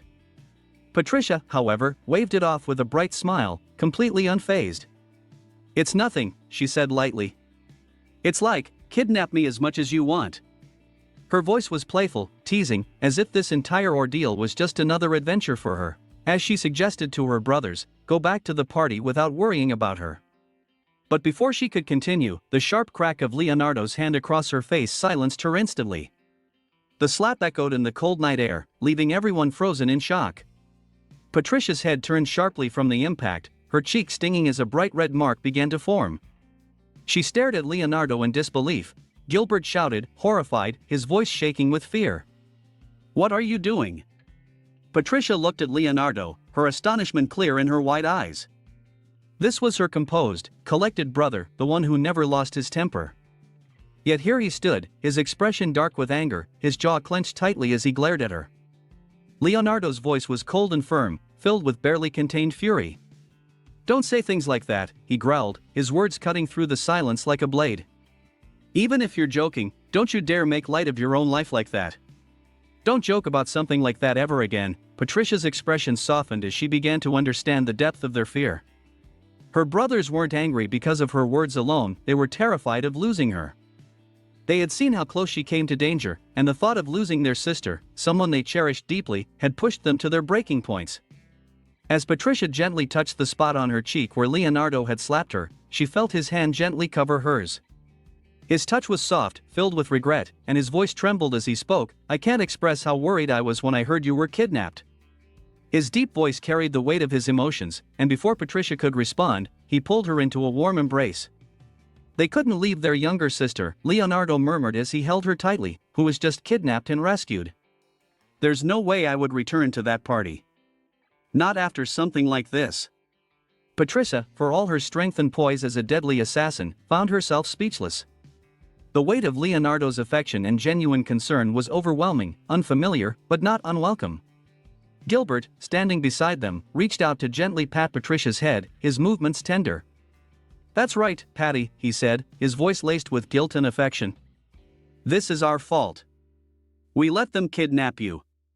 Please, allow me to apologize." Leonardo pulled back slightly, looking into Patricia's eyes, and echoed his brother's sentiment. "Forgive me, Patty," he said, his tone heavy with regret.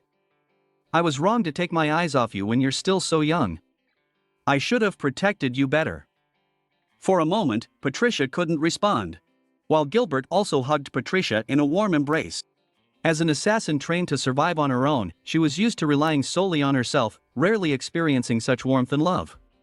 But now, with her brothers embracing her, their words filled with nothing but care and sorrow, she closed her eyes and allowed herself to enjoy the unfamiliar yet comforting feeling.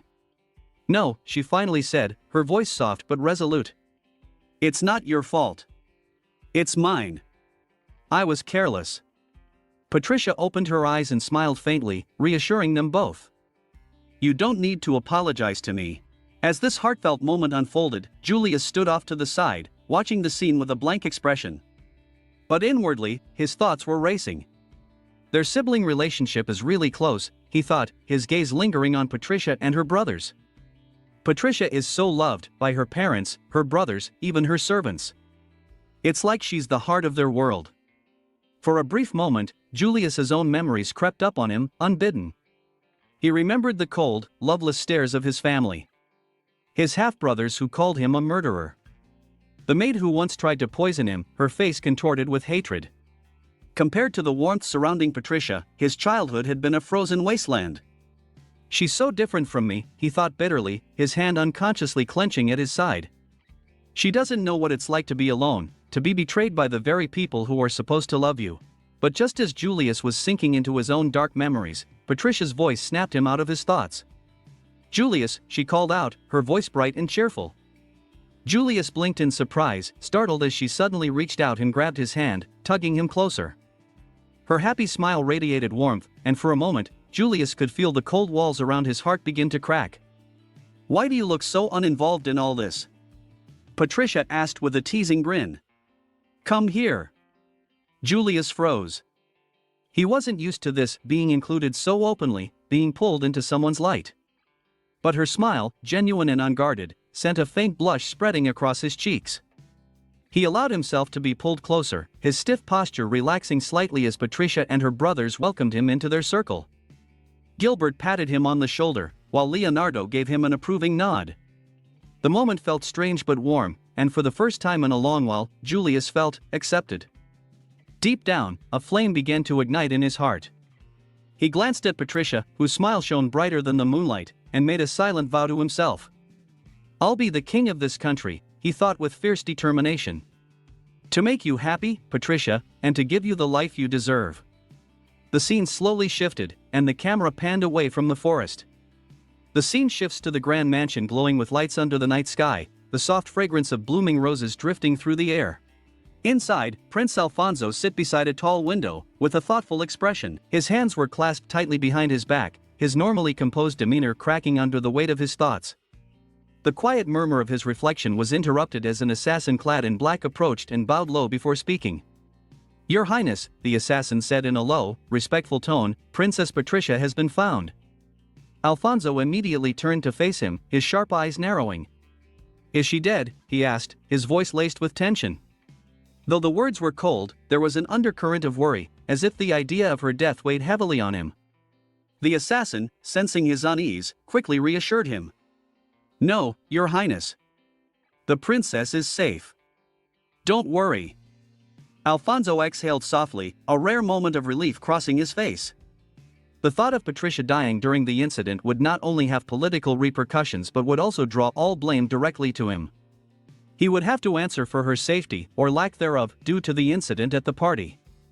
For now, he was safe from the backlash, but his relief was short-lived. Can war be avoided? Alfonso asked, his brows furrowed in concern. The tension in his voice betrayed his inner turmoil. He knew the fragile balance of diplomacy was teetering on a knife's edge. The assassin replied calmly, the kidnappers have been caught as well. It will soon be proven that this has nothing to do with His Majesty. The evidence is clear. Alfonso nodded, but his expression was still dark. He placed a hand on his chin, contemplating the next steps. I wonder if Leonardo and Gilbert will believe it, he muttered. He was furious when he couldn't find his sister. The assassin, steady and pragmatic, responded, since this incident has nothing to do with His Majesty, I believe they won't want to escalate the situation unnecessarily. Alfonso trailed off, his voice quieter, the worry seeping through. Won't they become more cautious of me? The assassin didn't hesitate. As you said, Your Highness. After the princess's kidnapping, vigilance around her and her brothers will increase greatly for a while. Security will be tighter than ever. Alfonso sighed deeply, his fingers curling into fists. The assassin continued carefully, even if someone were to target or kill the princes at this point, suspicion would undoubtedly fall upon His Majesty due to the timing of the incident. Who knows? Alfonso muttered under his breath, the weight of the situation pressing down on him. His position was precarious, and one wrong move could tip the scales. The assassin's voice dropped even lower as he offered his suggestion, his tone cold and calculating. Under enemy control, Your Highness, I would suggest a change of plans. Alfonso's head lifted slightly, his curiosity piqued. Tell me, he said, his voice sharp with intrigue. The assassin leaned in slightly, his eyes glinting with deadly intent. The main target is King Skynan, Your Highness, he began, his voice steady. Soon, the Kingdom of Skynan will commemorate its founding. There will be a large-scale festival, an annual tradition in their native country. A celebration of their strength and prosperity. The assassin's voice took on a chilling edge as he continued, there, we strike. During the festival, we kill King Skynan. Alfonso's eyes widened slightly at the suggestion. The assassin's unwavering gaze met his as he added, with King Skynan dead, it will destabilize the power dynamics of the neighboring kingdoms. The chaos that follows will open doors for us to secure complete control. The plan was bold, ambitious, and dangerous. It would send shockwaves through the kingdoms, potentially giving them the upper hand in this Game of Thrones. Patricia's father, the king, was sitting quietly, drinking his tea in peace. A shadowy figure loomed just outside his window, unnoticed at first.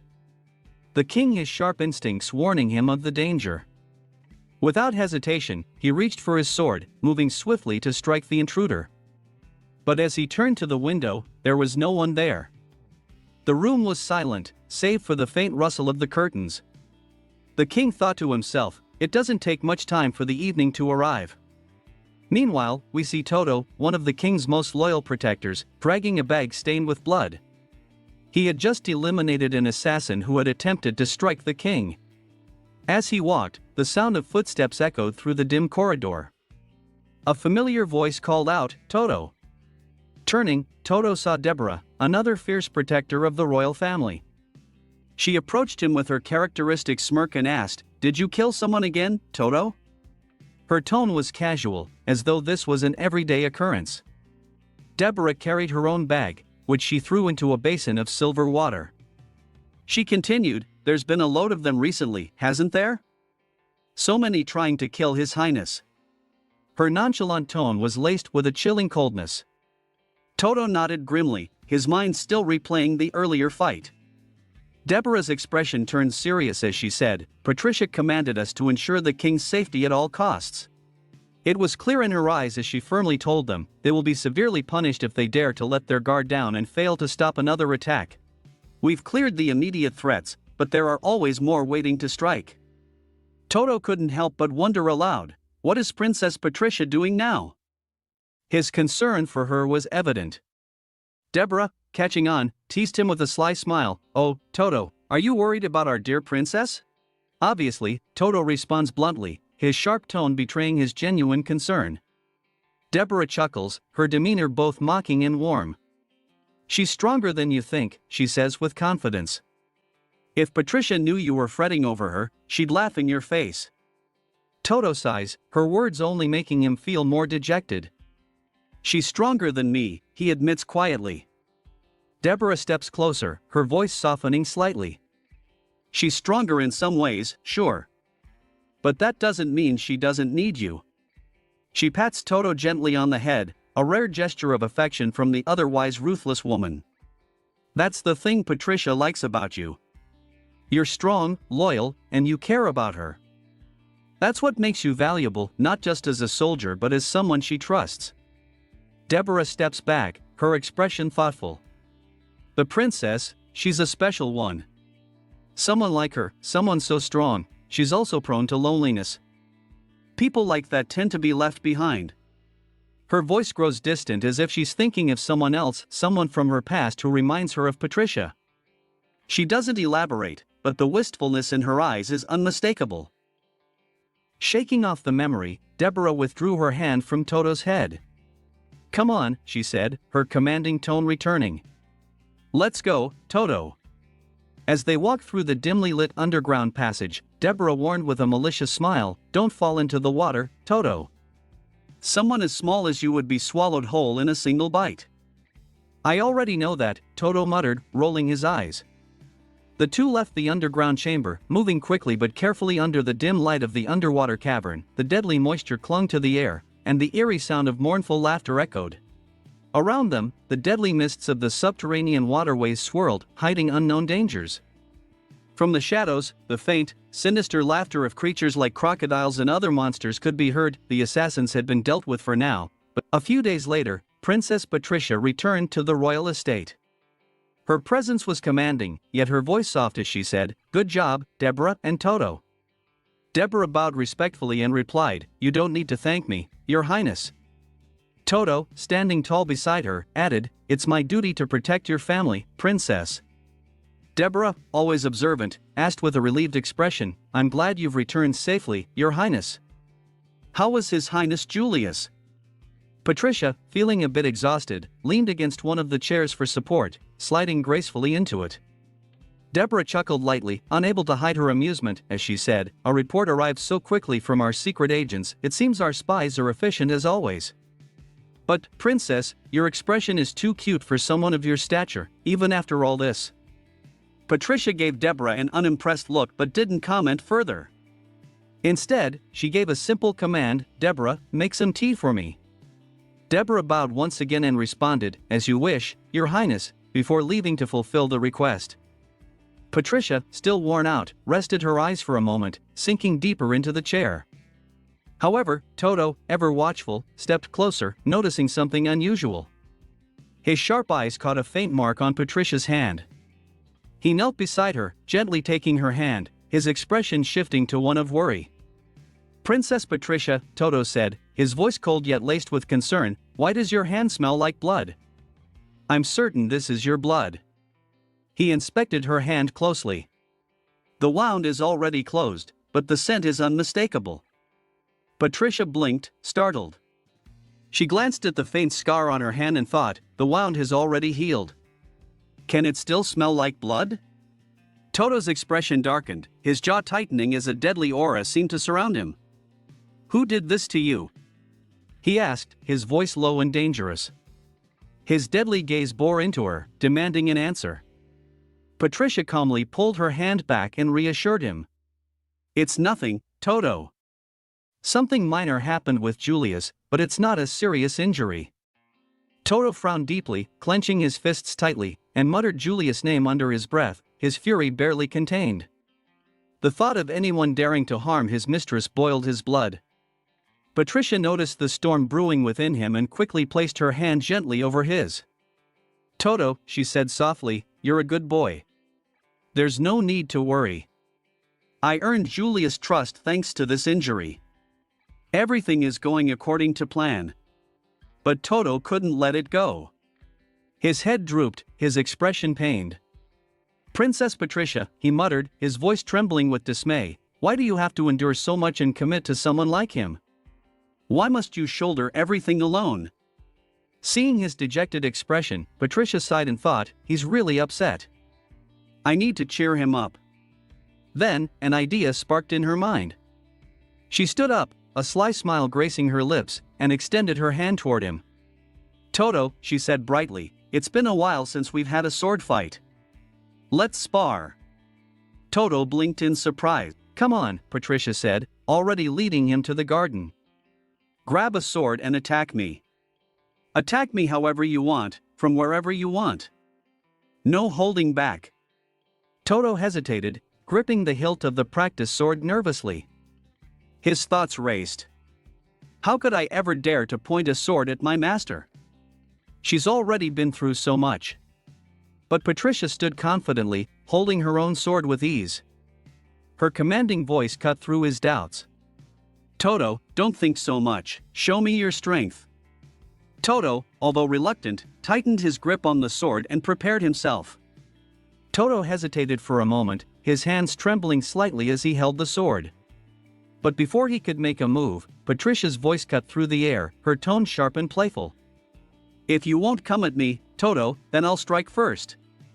A deadly smile graced Patricia's lips as she lunged forward, her sword gleaming in the sunlight.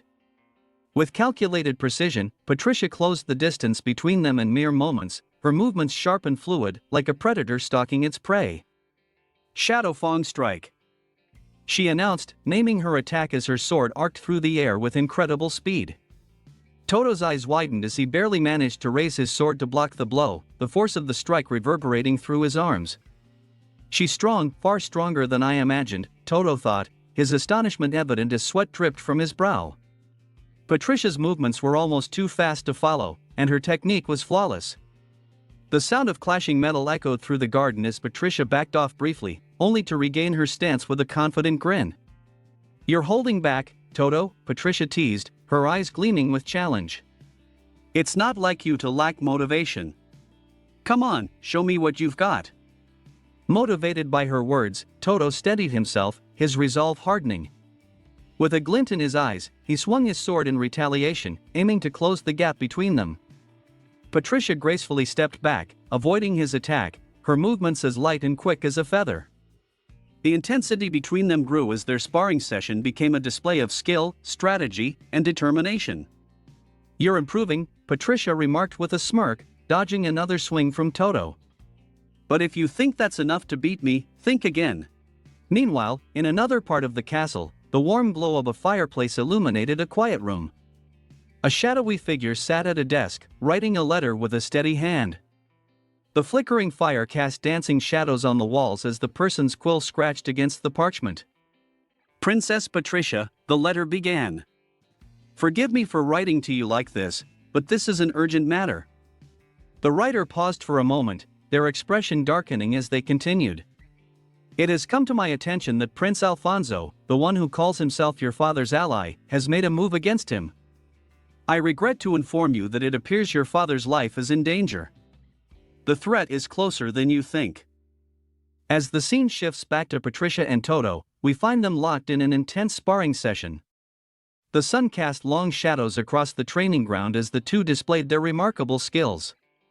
Nearby, Deborah stood silently, observing the battle.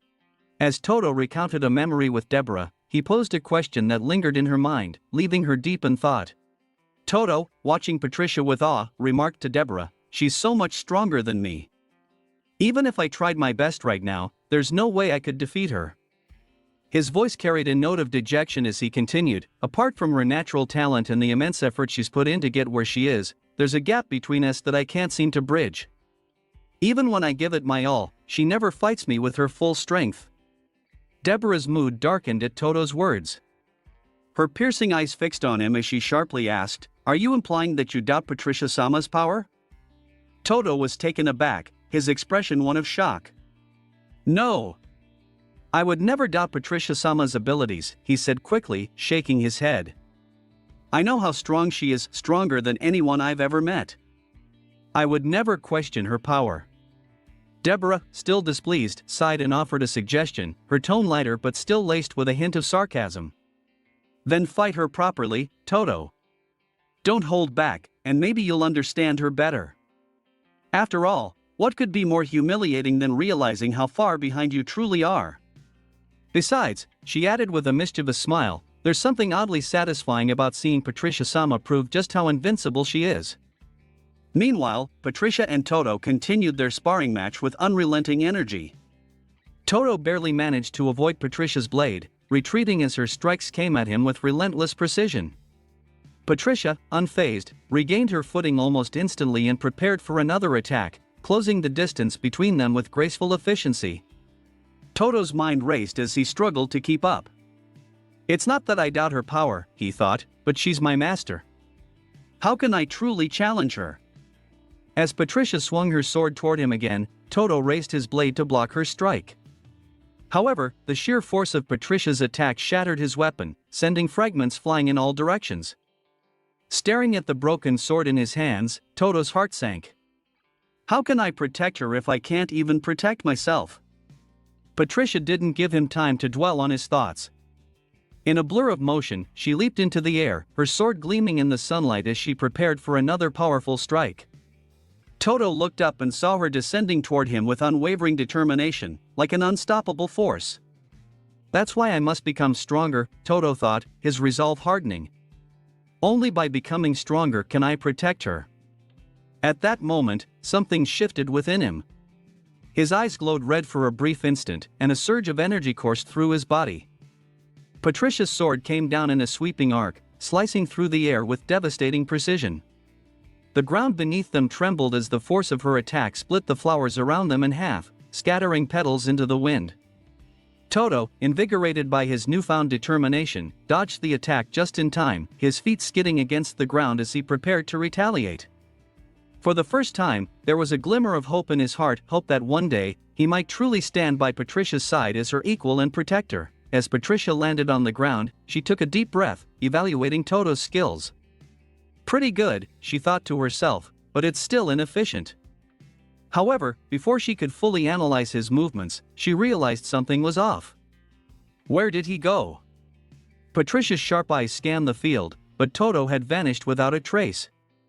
The ground was eerily quiet, the only sign of his presence being faint claw marks on the floor. Suddenly, a shadow loomed behind her. Toto, in his beast form, had silently crept up, his claws ready to strike. With calculated precision, he closed in on Patricia's back, his intent clear. But just as he prepared to deliver his blow, Patricia spun around swiftly. Bam! A loud sound echoed through the field as Toto was sent sprawling to the ground. He groaned, clutching his side. That really hurt. His beastly eyes flickered with concern as he called out, "Miss Patricia, are you okay?" But his words froze mid-air as he noticed her lying still on the ground, motionless. "Miss Patricia!" Toto shouted again, panic evident in his voice. He scrambled closer to her, fear gripping his heart. But before he could reach her, two hands shot up and grabbed him by the neck. In an instant, Patricia sprang up and wrapped her arms around him in a tight hug. "You really have become stronger," she exclaimed with a wide grin, her tone full of pride. Toto's face flushed a deep red, completely caught off guard by her affectionate gesture. "And Miss Patricia," he stammered, unsure of what to say.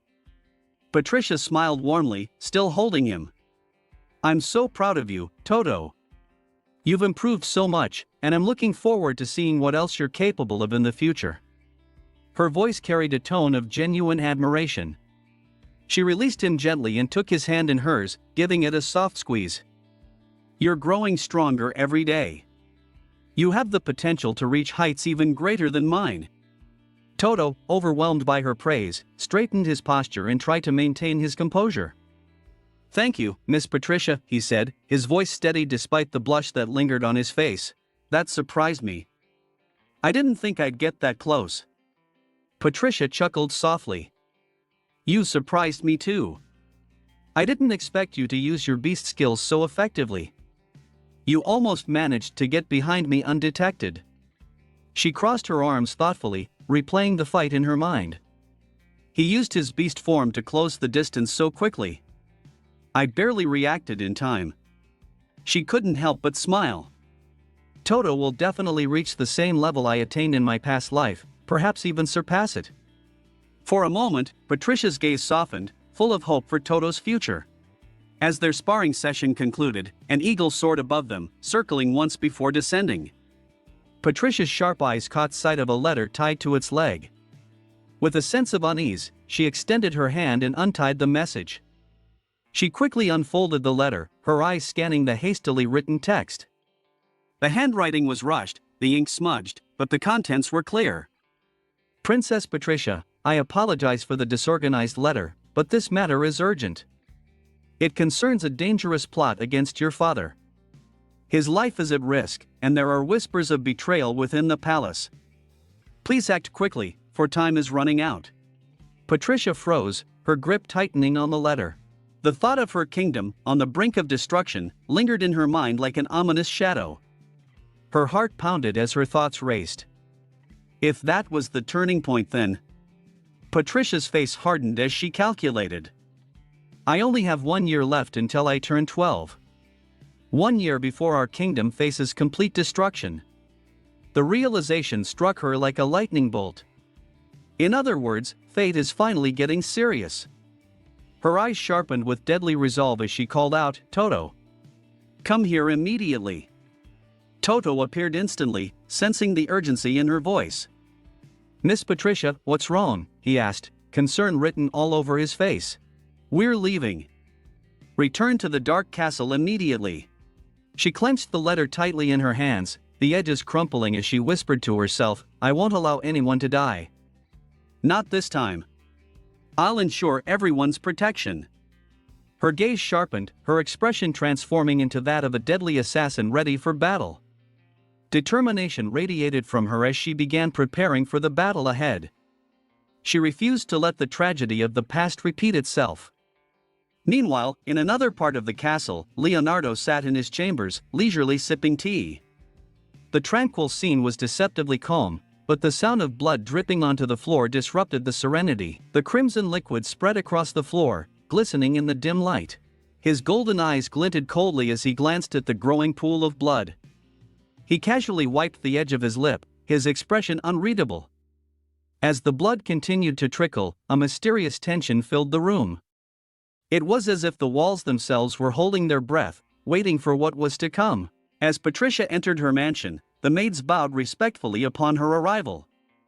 Walking through the grand corridors of her chambers, her mind was weighed down by a singular thought, I will not let anyone harm my family. No one will die under my protection. Her determination was unwavering. She knew the upcoming event was vital, and it was Leonardo and Gilbert who were responsible for organizing it. Both the celebration and security were under their command. She hoped everything was progressing smoothly. As Patricia approached Leonardo's door, she raised her hand to knock. I need answers, she thought. First, she had to confirm whether the planning for the event had been finalized. If not, she needed to draft blueprints for security measures, including traps to capture or eliminate any potential assassins. When her knocking went unanswered, her patience wore thin. Growing concerned, Patricia's expression darkened. She pushed the door open with force, the door swinging wide with a loud smash. Leonardo, why aren't you responding? She asked sharply, her voice echoing in the room. But her anger quickly dissolved into shock. Her eyes fell to the ground, where Leonardo was lying motionless. Blood pooled around his mouth, and streaks of it seemed to drip onto the floor beneath him. Her breath hitched. Leonardo, she shouted in panic as she rushed to his side, scooping him tightly into her arms.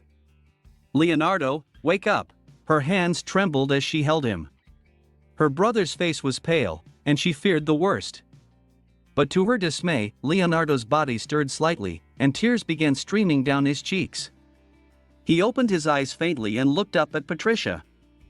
In a voice that was weak but filled with emotion, he whispered, Why did you do this? Patricia froze, confusion filling her mind. Why is Leonardo saying this? What happened to him? What does he mean, why did I do this? Her eyes darted around the room as panic and worry consumed her. Her gaze locked onto the shattered teacup lying next to where Leonardo had fallen. There was a deep red liquid pooling around the shards. Patricia's thoughts raced. That tea, it was red tea. Leonardo, is he allergic to red tea?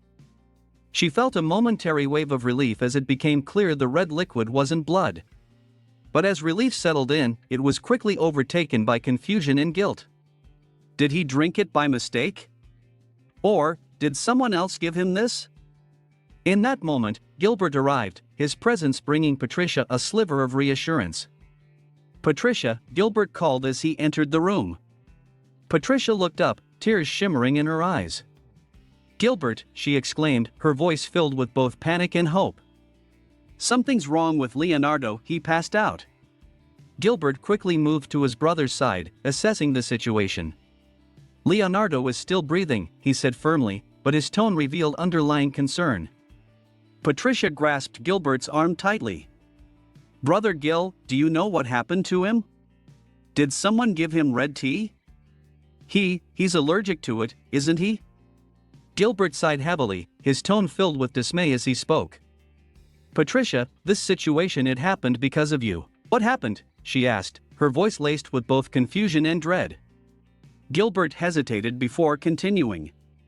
Do you remember earlier, when you were fighting Toto so fiercely, with all that overwhelming determination? Patricia's face darkened as the realization began to dawn on her.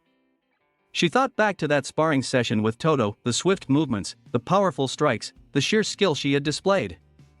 This entire situation wasn't because of anything serious, but because Leonardo found my actions suspicious? Did someone see that fight, she wondered. Gilbert nodded grimly as he noticed the change in her expression. Yes, one of Leonardo's servants was present during the sparring match. The servant saw everything and found it suspicious. That servant later approached Leonardo to report what they had seen. They told him how naturally you seemed to get along with Toto, and how casually you hugged him afterward. Patricia blinked in shock. What does that have to do with this? She asked. Gilbert rubbed his temples, letting out another sigh. Apparently, it caused Leonardo such a shock that he ended up choking on his tea. And that's why he collapsed. Gilbert shook his head as if he were exhausted by the foolishness of it all. Your poor brother had his imagination running wild and worked himself into this state. What a fool, he said, rolling his eyes. Patricia stared at Leonardo, who was still unconscious on the floor, her emotions a mixture of frustration and guilt. Slowly, she forced a smile, though it felt hollow. So he fainted from misunderstanding? As Gilbert nodded in confirmation, Patricia exhaled sharply. Before she could dwell further on this, Toto appeared, entering the room while balancing a tea tray with careful precision. He quietly poured tea for Patricia, Gilbert, and the recovering Leonardo, who was now sitting groggily on the sofa. Leonardo, regaining his bearings, groaned slightly before addressing his sister. Patricia, he began weakly, rubbing his temple. Why on earth were you playing around with something so dangerous? Do you have any idea what could have happened? His question clearly referred to the sparring with Toto. Despite his usual calm demeanor, Leonardo's voice held both concern and reprimand. He could still vividly recall flashes of her swift movements, each strike brimming with power and precision. Gilbert quickly jumped in. Leonardo, calm down. They were just having some fun. Yes, it looked intense, but everything was under control. Patricia opened her mouth to respond, but no words came. She wanted to reassure them, to explain herself, but something in her heart stopped her. Instead, she quietly stared into her teacup, her reflection rippling on the surface of the liquid. In the golden tea, she saw her past self, her true self. A version of herself that her brothers didn't know. Her high level of skill in combat, her incredible abilities, what if they found out? Would they stay away from me, she wondered. Would they be scared of me? Would they stop trusting me if they knew I was more dangerous than anyone else they know? The thoughts tormented her as her grip tightened on the delicate teacup. In her heart, she wanted to reveal her truth to them. But fear held her back. Patricia placed her teacup back on the saucer with a quiet clink, breaking the silence in the room. She looked up at her brothers with a newfound resolve glimmering in her eyes. I'm already 11 years old. I don't need to be sheltered anymore. I've grown and I can protect myself. Gilbert suddenly called out her name gently. Patricia, his voice was soft as his hand stroked her face lightly, an unexpected gesture of comfort and concern. What's wrong? What's happening? He asked, his warm eyes searching hers, trying to understand the hidden worries she carried so heavily. Patricia was caught off guard by this sudden tenderness. As a trained assassin from her previous life, her instincts flared at the physical contact. In one swift movement, she pulled back, slipping from his warm grip like a shadow in the night. It's nothing, she answered abruptly, her voice guarded. But inwardly, she was shaken by Gilbert's unexpected kindness. Gilbert seized Patricia in astonishment. Patricia thought she had been feeling strained lately, as she sometimes felt that contact with her parents or brothers made her thoughts stop flowing. She clenched her hand tightly over her chest, a burning sensation spreading from within, so sharp, so unfamiliar. What is this? She wondered. This burning feeling, it's so deep. It's nothing like the emotions I knew in my past life as an assassin. Breaking her train of thought, Patricia inhaled deeply and steadied herself. She decided to speak, masking her inner conflict behind a calm, innocent facade. I just want to protect my brothers. Her voice was soft, almost vulnerable, but her assassin's mask slipped effortlessly into place. A playful, cute expression danced across her face, concealing her turmoil. Patricia smiled sweetly, tilting her head in a way that had always disarmed those around her. You've always protected me, so if you're ever in danger, I want to protect you, too. Isn't that what siblings do? Leonardo and Gilbert froze, her words sinking in. Patricia's smile, so charming yet so genuine, tugged at their hearts. Their cheeks flushed at her adorable declaration. Leonardo, trying to regain his composure, coughed awkwardly. That's very kind of you, Patricia, he said, avoiding her gaze, but his voice grew serious, the elder brother surfacing again. It's not proper for you to be sparring with someone as strong as Toto. It's dangerous, and frankly, overwhelming. Patricia's lips curved into a sly smile. She leaned closer to Leonardo and tilted her head innocently. Brother, are you just concerned about my little sword-fighting spar with Toto? She teased, her tone light and playful. Leonardo narrowed his eyes, trying to resist the distraction of her antics. Patricia chuckled softly, her voice carrying a teasing lilt. But, brother, don't you remember? Toto is just my ordinary pet. Her tone grew sly, deliberately baiting Leonardo with her words. Patricia, please don't change the topic, he said firmly, trying to steer the conversation back. But Patricia only smiled wider, her charm shining through. What topic? She asked with a feigned innocence, her voice sweet and coy. Leonardo's heartstrings were tugged at her deliberate cuteness, and despite his resolve, he sighed in surrender. It's nothing. Gilbert, watching this exchange with growing amusement, hid his chuckle behind his hand. He had to admit, Patricia had a way of disarming Leonardo like no one else. Just a moment ago, Leonardo had been stern and serious. Now he looked as though he couldn't recall what had bothered him in the first place. Seeing that she had successfully diverted the conversation, Patricia's confidence swelled. She smiled inwardly, knowing she had skillfully steered them away from the subject of her recent sparring incident. But she couldn't let her relief last too long. There was still something important she needed to address. Gathering her courage, Patricia's face turned somber. By the way, brothers, she began, her voice trembling slightly, I heard rumors that something bad is going to happen during this year's festival. Leonardo and Gilbert stiffened at her words, their amusement replaced with alarm. Patricia clenched her hands tightly, gripping the fabric of her dress to steady her shaking fingers. Despite her usual strength, a tremor betrayed her unease. I don't know the details yet, but I can feel that something isn't right. Patricia's voice trembled slightly, a rare crack in her usual composed demeanor, as she turned to her brothers and asked, What would happen if father was killed? Her question, blunt and laden with dread, sent a shockwave through the room. This left her brothers in shock. Toto, standing in the corner and observing silently, stiffened at Patricia's grim expression, his ears perking up with worry. Breaking the momentary silence, Leonardo chuckled nervously, trying to diffuse the tension. Patricia, you always worry about the strangest things. Nothing like that is going to happen. Everything will be fine, you'll see. Gilbert nodded in agreement, attempting to echo his younger brother's words. Father's too well guarded, Patricia. Something like that is highly unlikely to happen. However, Patricia's frustration boiled over. She shot up from her seat, slamming her hands against the table, the sound echoing through the room. How can you say that? How can you just brush this off as if it's nothing? She demanded, her voice laced with urgency. What if something like this does happen? What if we lose father?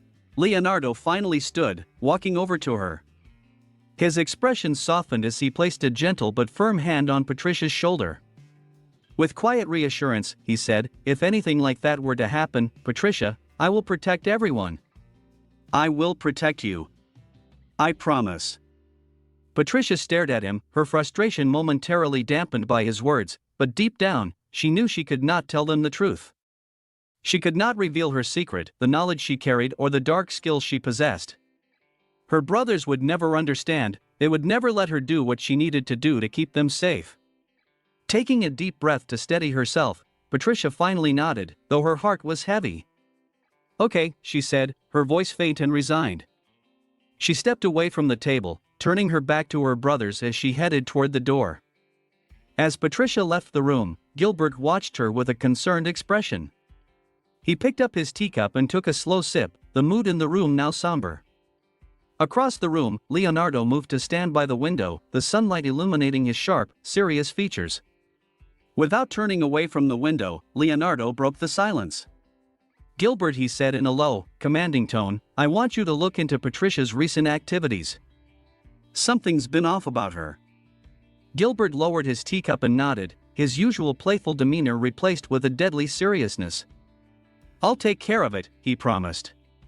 No matter what happens, Leonardo declared, his tone firm and unyielding, we have to protect Patricia during the festival. Gilbert, mirroring his older brother's intensity, clenched his jaw. Even if it means going to war, even if it means going against the world, we'll do whatever it takes. Leonardo rested his hand against the glass, his dark eyes reflecting the weight of his words. But their resolve was clear, they would not allow anything to harm their sister. Even if it meant shedding blood or burning everything to the ground, they would keep Patricia safe. In the next scene, we find Patricia sitting in a chair, deep in thought, as she recalls her previous conversations with her brothers, Gilbert and Leonardo. She remembers how they made light of the conspiracy against their father, brushing it off as inconsequential. Judging by their reactions, she thought, they haven't noticed anything unusual yet. Nearby, an eagle landed, holding a message on its leg. Patricia recognized the bird instantly. She carefully reached for the letter. She always ensured her communications with informers were discreet and limited to urgent matters via letters alone. If he contacted her directly, she mused, it must be something of great importance. Patricia's expression turned grim as she reflected on the string of recent assassination attempts. Despite their frequency, her informants had not flagged any of these as pressing. It became clear to her that this situation wasn't just another routine threat. In other words, Patricia thought, this danger is greater than anything she's faced so far. She scanned the letter's contents with sharp focus. The note revealed critical details. The plan coincides with the upcoming celebration of the founding of the country. The attack will take place during the festival. Her contact had refrained from writing further details, most likely to avoid suspicion. Instead, the note hinted that it would be safer to discuss these matters in person. Patricia quickly surmised, he cannot move due to his investigative work, so it is more natural for her to go to him. Resolving to take immediate action, Patricia began writing a response. Her message indicated that she would visit him soon to gather the details in person. Once the letter was completed, she called out to Toto, who perked up at the sound of her voice. Patricia handed Toto the letter, instructing, Toto, place this card in the tube near the eagle's leg. Toto nodded and gently fastened the letter to the bird's leg. As he worked, he glanced back at Patricia with curiosity and asked, "Does the owner of this bird work for you?" Patricia, still lost in thought, gave a small nod. "He doesn't exactly work for her," she replied vaguely. "But he plays a crucial role in ensuring our safety." Patricia sat deep in thought as Toto stood nearby, patiently listening. She affirmed to Toto, "That's right. The owner of this bird works for her." She explained that she had planted informers in other nations long before now, strategically gathering intelligence. She sent informers to every country with evidence of sending assassins to our kingdom. Each and every one, she continued, her voice tinged with deadly seriousness. Patricia gestured toward the eagle perched nearby, adding, "This particular bird is from Omnis. There aren't many others besides Omnis capable of devising something as dangerous as this right now." Toto, trying to connect the pieces, hesitantly asked, "You mean?" Before he could finish, Patricia interrupted. "That's correct," she confirmed. "The culprit is likely Julius's brother-in-law, Alonso." Toto's mood darkened upon hearing the name Julius, silently processing what this revelation might mean. Patricia, sensing the gravity of the situation, stood abruptly and declared, she needs to meet the sender of this letter in person. She turned to Toto and asked, "Do you know how to ride a horse?" When Toto didn't respond immediately, lost in his thoughts, Patricia called his name sharply. Startled, Toto coughed and admitted, "There are some horses he can ride, and others he cannot." Patricia raised an eyebrow. "Does it depend on the type of horse?" Toto replied, "No, it depends on the horse itself. Some are afraid of half-beasts." Patricia, her thoughts racing, began planning their journey. She considered taking faster modes of travel, but new complications might arise. Her momentary distraction was interrupted when the eagle soared back toward them, landing gracefully on Toto's arm. Toto smiled, stroking the bird gently. "A horse unafraid of a half-beast is a horse with true courage," he said proudly. Soon, Patricia and Toto mounted their horses, ready to embark on the journey. The horses galloped across a lush, vibrant expanse of grass, the eagle flying overhead to guide them toward their destination. Patricia's spirits lifted slightly as she admired the beautiful weather, momentarily reveling in the refreshing breeze. Toto broke the silence. "From here, the eagle should be able to catch the updraft and lead us to Omnis," he said confidently. Patricia glanced at him. "She sees you've been studying, even though she knows you dislike doing so." Toto blushed, scratching the back of his neck.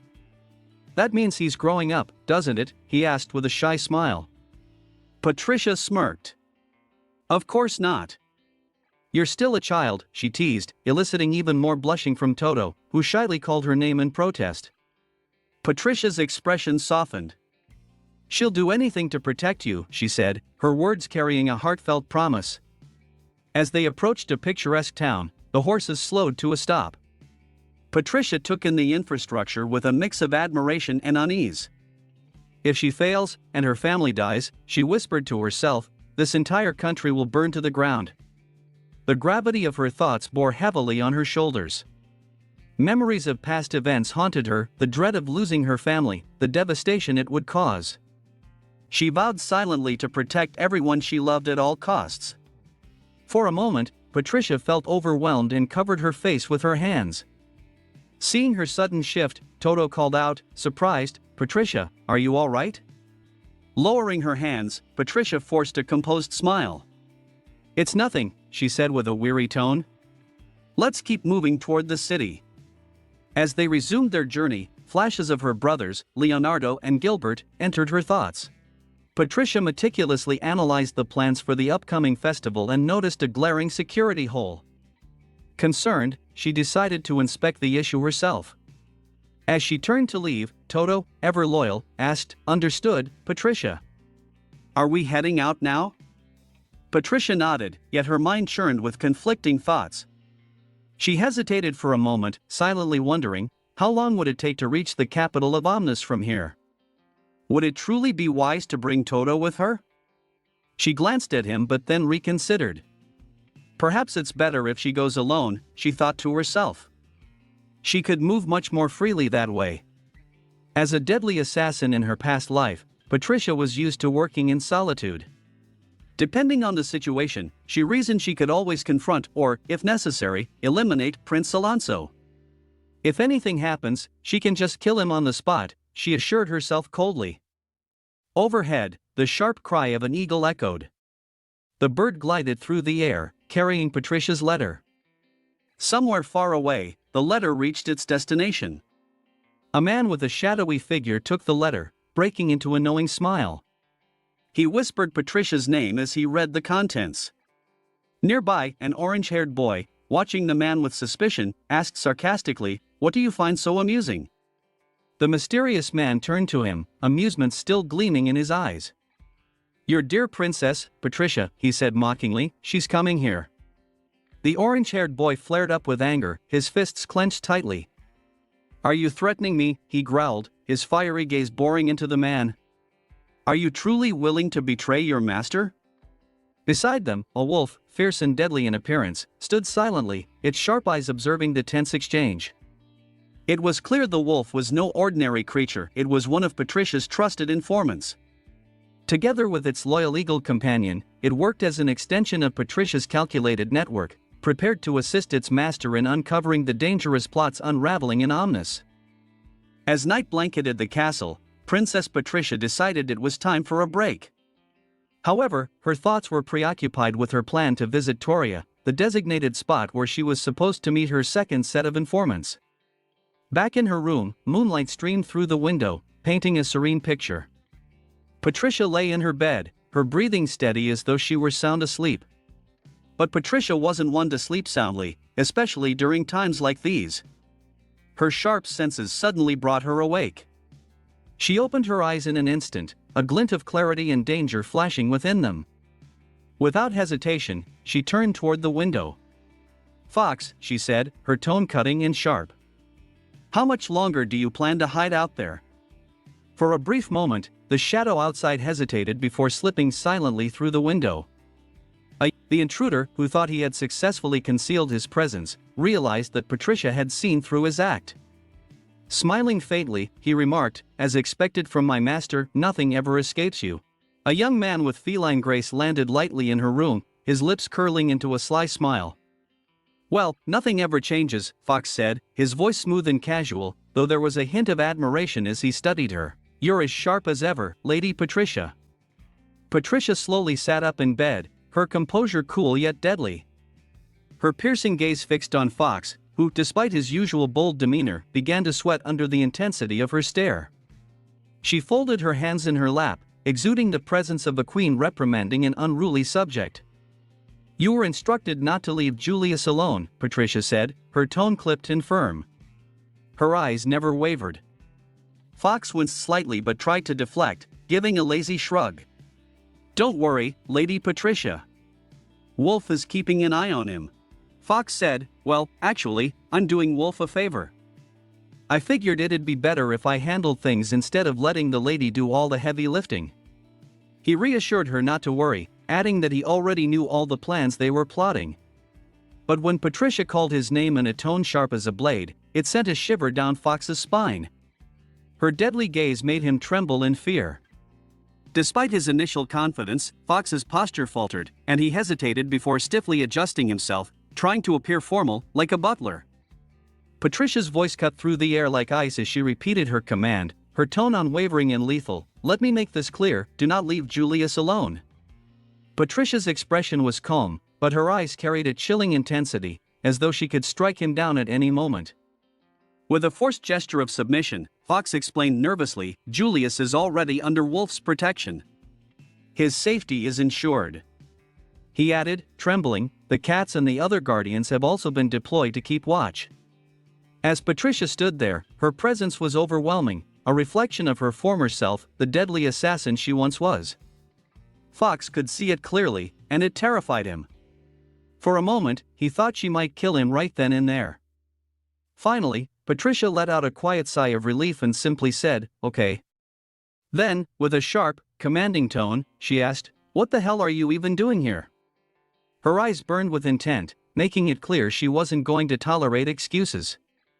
Fox, still trembling, nodded quickly, realizing there was no room for error. Patricia said firmly, "All right. But if anything happens to Julius, I'll kill you," without hesitation. Fox, still uneasy, nodded his understanding. Yet, a mischievous smile suddenly appeared on his face. He chuckled and remarked teasingly, "You really love His Highness Julius, don't you?" Patricia's expression shifted. She shook her head and replied, "Don't talk nonsense." Her tone was sharp, but there was a hint of confusion in her voice. Fox, taken aback by her reaction, looked at her with a mix of surprise and amusement. "Don't say stupid things," Patricia added coldly, brushing off his teasing. "Just finish your task regarding the letter." Fox, now serious, nodded and said, "Understood." He then informed Patricia about the intelligence he had received from Wolf. It seems that Alfonso was planning an attack on His Majesty the King during the royal celebration of the founding of the Shining. Every year, royal families from different countries attend this festival as guests. Alfonso might try to use this as an opportunity to strike. Patricia's mind raced as she processed this information. Of course, she had anticipated such a move, but there were still gaps in her understanding. "Is it true that Alfonso was targeting my father?" she asked Fox. He nodded gravely.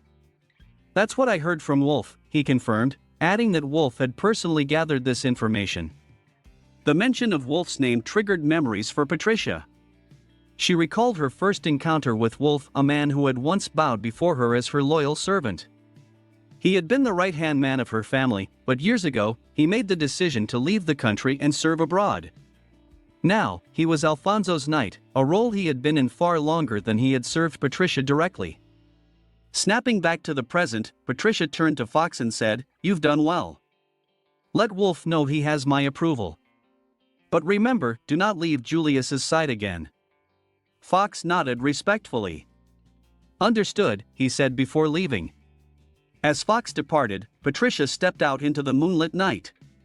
The cool breeze brushed against her face as she thought about the days ahead.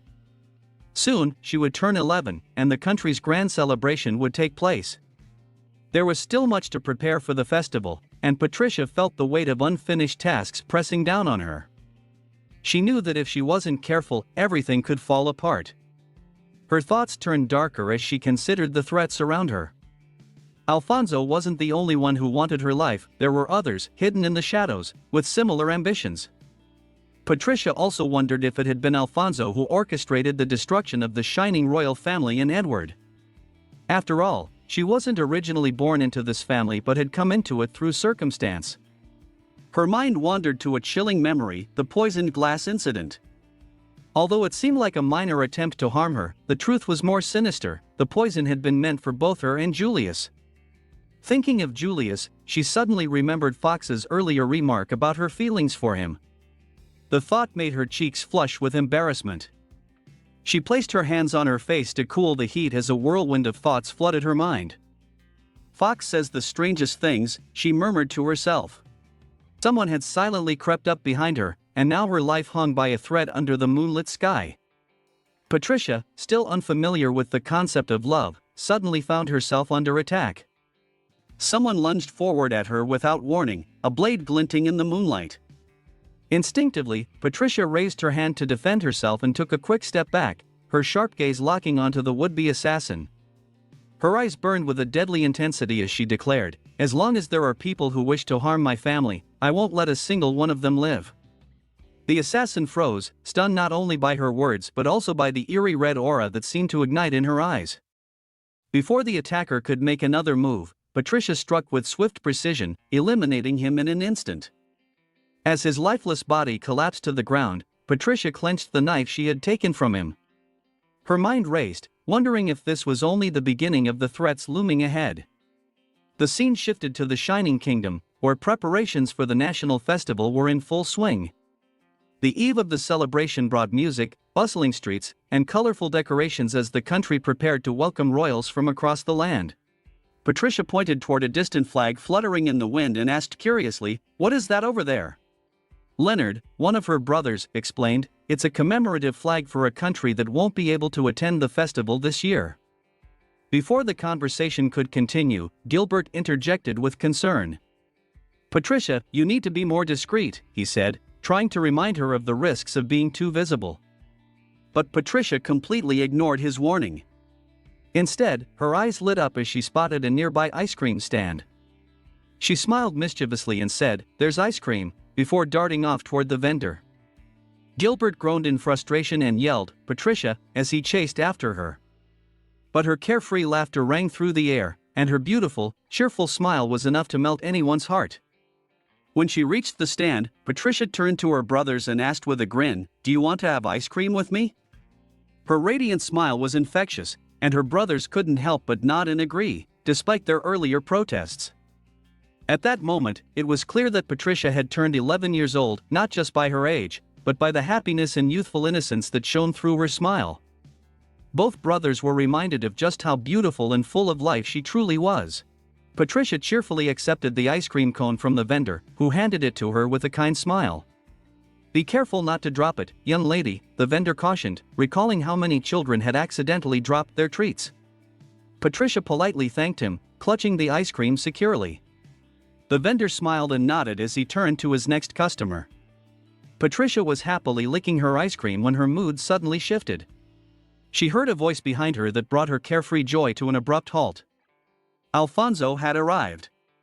Leonardo called out to her, "Patricia," as he approached, holding his own ice cream cone. Nearby, Gilbert stood silently, his usual composed demeanor intact, but he gave Patricia a knowing smile, one that seemed to say, "Stay on guard."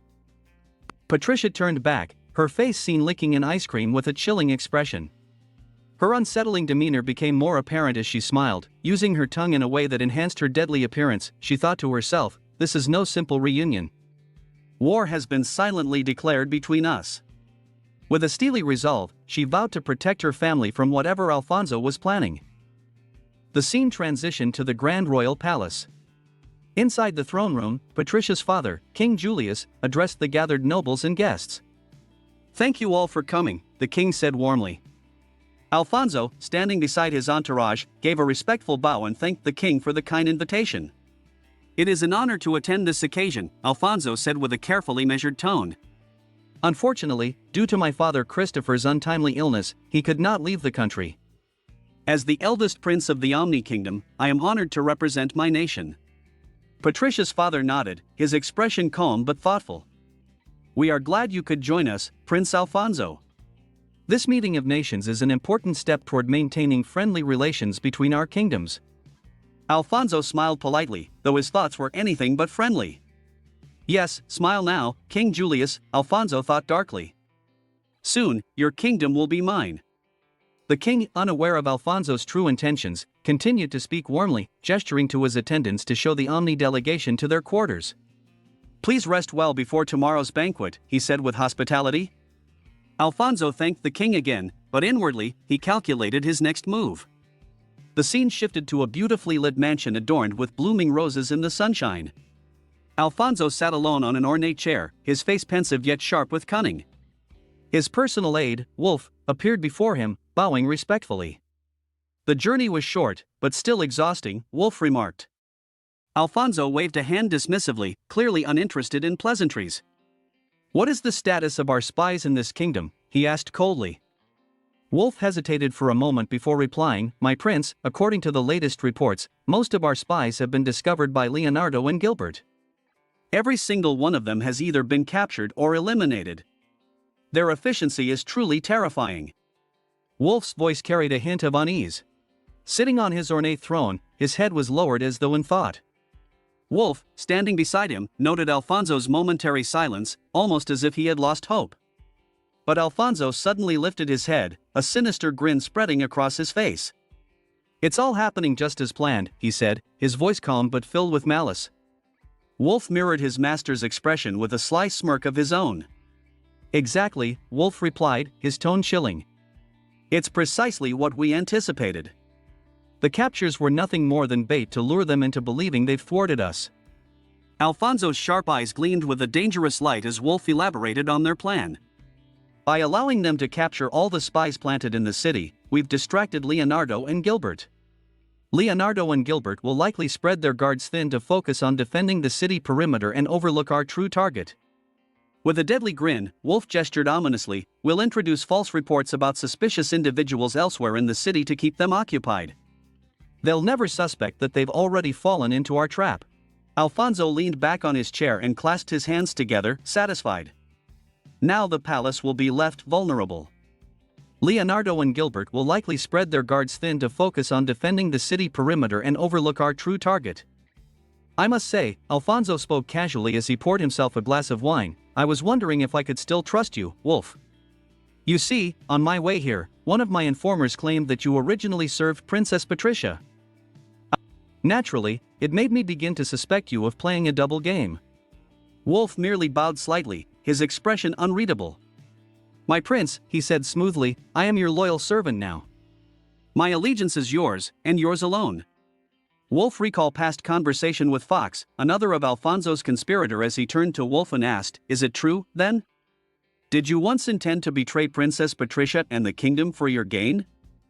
Wolf's grin widened. Of course, he replied in an unsettlingly calm tone. Now and forever, Prince Alfonso is my only lord. Patricia and her kingdom mean nothing to me. Patricia, concealed behind the shadows with her white cloak, listened intently as the malicious conversation between Alfonso and Wolf unfolded. She overheard this as Alfonso declared, I trust Wolf, my faithful knight. Her heart raced as she processed every word, her mind calculating her next steps. As she shifted slightly to get a better view, her foot accidentally brushed against floor, making a faint but noticeable noise. Alfonso smiled darkly and turned toward Wolf. Let's discuss tomorrow's lunch.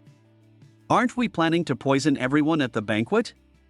Wolf responded, yes, your highness. Everyone will meet their end during the feast.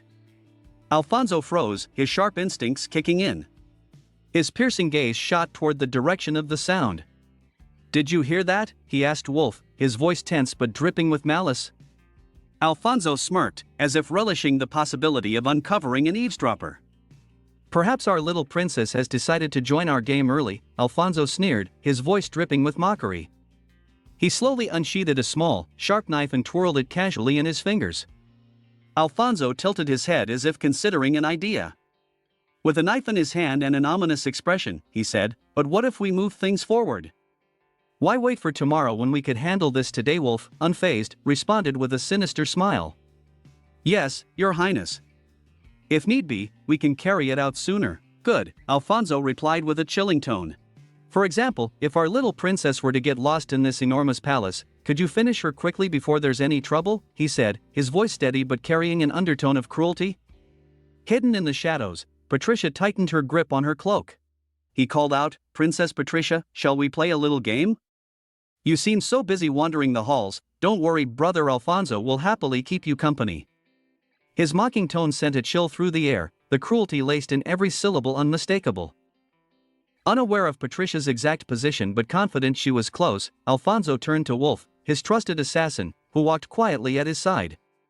She thinks she can escape, doesn't she? Alfonso sneered, his expression twisted into one of mocking disdain. But let her try. This little game will end soon. Alfonso paused at the entrance to a garden, the ornate gate creaking softly as he pushed it open slightly. A soft breeze carried the scent of roses and freshly watered grass. Patricia had hurried into the garden to put distance between herself and her pursuers. He turned to Wolf and gave him an order in a deadly, low tone. Wolf, demonstrate your loyalty to me, your true master, Alfonso said with a flicker of cruel amusement in his voice. Hurt Patricia, but don't kill her. Just enough to break her spirit. Bring her to me alive. Wolf bowed slightly, his expression cold and devoid of emotion. As you command, your highness, he replied. Alfonso casually slipped his dagger back into its sheath, his actions deliberate as though savoring the moment. Alfonso, momentarily lost in his wicked thoughts, ordered Wolf with a chilling tone, you can cut off a pair of her limbs. It's not that scary, he said with a sinister grin. Deliver that as a present to one of Patricia's favorite brothers. He leaned back with satisfaction, smiling darkly. Let Julia spend the night in a cage with her corpse before the funeral. It will break whatever strength they have left. Wolf, as cold and obedient as ever, silently listened to Alfonso's twisted desires. But as Alfonso clutched his ornate robes tightly, a new level of malice glinted in his eyes. "No," Alfonso hissed, his tone now laced with venom. "That's why," he paused and smiled even darker, his words cutting through the air like daggers. "That's why I'll leave one of them intact, just one, to confirm the destruction. Let the world know their entire family was annihilated by me and me alone, so I'll ascend the throne of this kingdom in an instant." The horrific grin stretched across Alfonso's face as he added cruelly, "I can't have my younger brother dying a virgin, though, can I?" His laugh echoed in the room as he gestured toward Wolf, issuing his final order. "Go. As always, your work is unmatched, Wolf. Do not fail me." Wolf lowered his head in deference, replying without emotion, "As you wish, my highness." "Good," Alfonso muttered, dismissively waving Wolf away. As Alfonso headed toward his chambers, an ominous voice suddenly broke through the air behind him. "Your highness," came the cold, mocking tone, piercing through the deadly silence like a blade. Alfonso froze, his smug confidence dissolving in an instant. He spun around sharply, his face pale with shock. Patricia stood in the shadowy hallway, her dark figure menacing yet regal. "I see you're in a very good mood," she said, a devilish smirk curling her lips. Alfonso's confidence faltered immediately, his hands shaking as sweat began to bead on his brow. The self-assured prince now looked like prey cornered by a hunter. "Why you?" he stammered, confusion plain on his face. But his breath hitched as another figure emerged from the darkness, a figure that chilled him to his core. There were two princesses. One was cloaked, standing confidently, while the other sat with a soft smile, exuding an air of authority as if watching a mere child throw a tantrum. Alfonso's wide eyes darted between the two figures as his mind tried to process the impossibility before him. What is this sorcery? The seated figure gently lifted her hand, motioning for the other to remove her hood. At her command, the cloaked figure revealed her true self. Standing before him was not Patricia, but Toto. The white-haired beastman now glared directly at Alfonso, her sharp, predatory eyes flashing with barely concealed bloodlust. Toto's presence was overwhelming, a beastman's innate ferocity was impossible to ignore. The air around her seemed to thrum with lethal energy as her lips curled into a wolfish grin. Patricia chuckled darkly, propping her chin on her hand with ease as if enjoying a casual evening. "Oh, dear brother-in-law," she said with a sugary yet mocking tone, "you mentioned wanting to play with me, didn't you?" Her laughter echoed softly, resonating like the chiming of a wind bell masking the howl of an approaching storm. Her gaze swept over Toto. "Since you're so eager instead of me, Toto will play with you instead." Toto cracked her knuckles with a deadly calm, her piercing gaze never leaving Alfonso's trembling figure. "Playtime with me might not be as pleasant," she growled, her tone icy enough to freeze the blood in his veins. Alfonso's panic fully took hold. He stumbled back several steps, sweat pouring from his brow as his voice cracked. "Where is that useless idiot Wolf?" His eyes darted in every direction, frantically searching for his shadowy enforcer, but Wolf was nowhere to be found. How did she get a beastman, a creature of such power, by her side? Patricia, with a happy smile, called out his name with a dark grin on her lips and a deadly assassin's expression on her face. "For that, I will kill you," she said coldly. Alfonso, still in panic and without any protection, stammered, "Princess. I don't have time for games anymore." His voice was filled with hesitation. Patricia, however, remained calm, her deadly gaze unwavering. Princess Patricia looked at him with a wicked smile. "You thought that I would wait for you to attack my father," she said, rising from her seat. "No, I just need to get rid of you."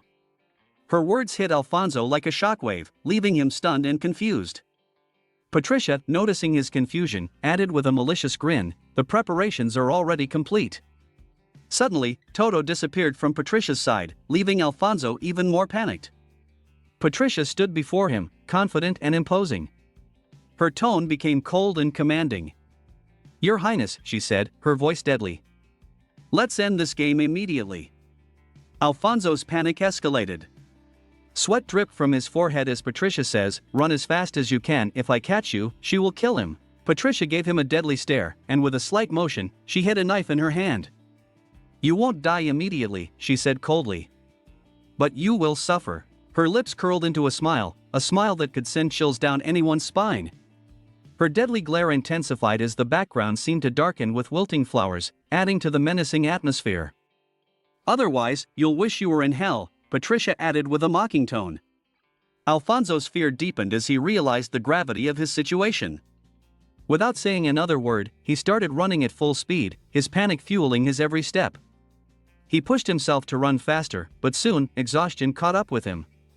He gasped for air, his body burning with fatigue as he wondered, who was Patricia? Why am I the one running from her? In his mind, he recalled Patricia's image, her deadly assassin smile, the ferocious aura surrounding her. He realized that if she caught him, she would definitely kill him. Suddenly, Patricia's voice echoed behind him, her tone as deadly as ever. "Alfonso," she called out, her voice slicing through the air like a blade. His panic intensified, and he felt a cold sweat run down his back. Alfonso stumbled as he tried to open a door to the royal palace, banging on it in desperation. "Why are all the doors locked?" he muttered, panic overwhelming his thoughts. Just then, Deborah appeared beside him. Deborah, who had been silently watching, smiled coldly and said, "Your Highness, come here." Alfonso, still out of breath and with his mind clouded by fear, turned to Deborah. "Who are you?" he asked, his voice trembling. "I am from Wolf," Deborah replied with a cold smile. "Wolf sent me." Alfonso's face lit up with relief, his panic momentarily abating. "Did Wolf send you?" "Excellent," he exclaimed, relieved to have found someone he trusted. Deborah led him to an underground passage. "This path leads to the dungeon of the royal palace," she explained, guiding him through the dimly lit corridor. "Follow the burning lanterns, and you'll reach the bottom floor. From there, you can find an emergency exit." Alfonso's curiosity grew. The corridor was dark, the only light coming from the dim lanterns along the walls. Alfonso started to descend stairs as he turned to Deborah and said, "Delay Patricia, even if it costs you your life. This is an order." Unbeknownst to him, Deborah was Patricia's servant. Her expression darkened as she glared at him. Suddenly, Wolf appeared behind her, his presence menacing. As he gave her a deadly look, and a smirk formed on his lips. She glared at Wolf with the same malice, as his predatory smile mirrored hers. "Wolf, ever the assassin," called Deborah out, his voice laced with venom. "Long time no see, fat woman," he sneered, a sharp edge to his words. The tension in the air was palpable. Meanwhile, Prince Alfonso was still descending, his breath ragged, his energy drained. Every step felt heavier as exhaustion overcame him, his mind racing in panic. How long is this descent, he thought, his thoughts fragmented as he struggled to maintain his focus. Suddenly, Alfonso reached the bottom floor and froze. He had reached the lower level of the dungeon. Before he could make sense of his surroundings, Patricia's voice echoed through the darkness. "Alfonso," she called, her voice chilling. The coldness in her tone sent a wave of dread through him. Turning toward the sound, he saw Patricia standing with a knife, her deadly aura surrounding her. She was ready to end him. Alfonso, panic rising in his chest, stammered her name. Patricia smiled coldly, walking toward him as she spoke with a deadly calmness. "Alfonso, are you always like this?" she asked, her voice dripping with contempt. "You give orders, carefully sacrificing the lives of your subjects." She raised an eyebrow, her gaze cold and unforgiving. "You raise taxes in the areas you control, not caring how much suffering it causes. Anyone who can't pay, you punish them severely." Alfonso's mind raced, trying to process her words. Patricia's eyes narrowed as she continued, "And you eliminate anyone who stands in your path. You execute innocent people without a second thought." She raised the knife, now inches from his neck, her gaze piercing him with fury. Alfonso's heart pounded in his chest as he stumbled backward. "You're making a mistake," he gasped, fear consuming him. Patricia's eyes were filled with disdain. "Have you never wondered about the risks of your actions?" she asked, her voice laced with contempt. Suddenly, Alfonso heard the sound of footsteps approaching. His attention snapped to the side, and he froze. There, behind Patricia, stood Wolf, a menacing presence. Patricia didn't flinch. Alfonso, his panic now fully consuming him, shouted, "Kill her." "Now, Wolf. She's a threat to me." He could hardly believe his own words. He had turned to his knight, his trusted enforcer, in a desperate plea. Patricia turned to Wolf, a wicked smile curling her lips. "It appears you've crossed the line with Deborah," she said, her words playful but deadly. "And after all this time, Deborah was so happy to meet you again." Wolf grinned, but his demeanor remained deadly serious. Prince Julius arrived safely at the palace, as you ordered, my mistress, he said, bowing respectfully before Patricia. His words were clipped, formal, but there was an unmistakable loyalty in his tone. Patricia's eyes gleamed as she acknowledged him.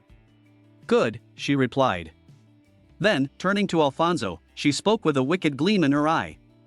Even if you disappear now, the festival will proceed without a hitch, she said, her voice dripping with malice. Wolf confirmed this. Yes, Your Highness. No one will notice his absence, he replied calmly.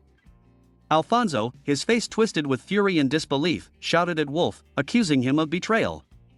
You traitor, he screamed. How could you side with her? His voice cracked with the weight of his anger. Wolf slowly revealed his face, his expression unreadable. There was no remorse in his eyes, only cold indifference.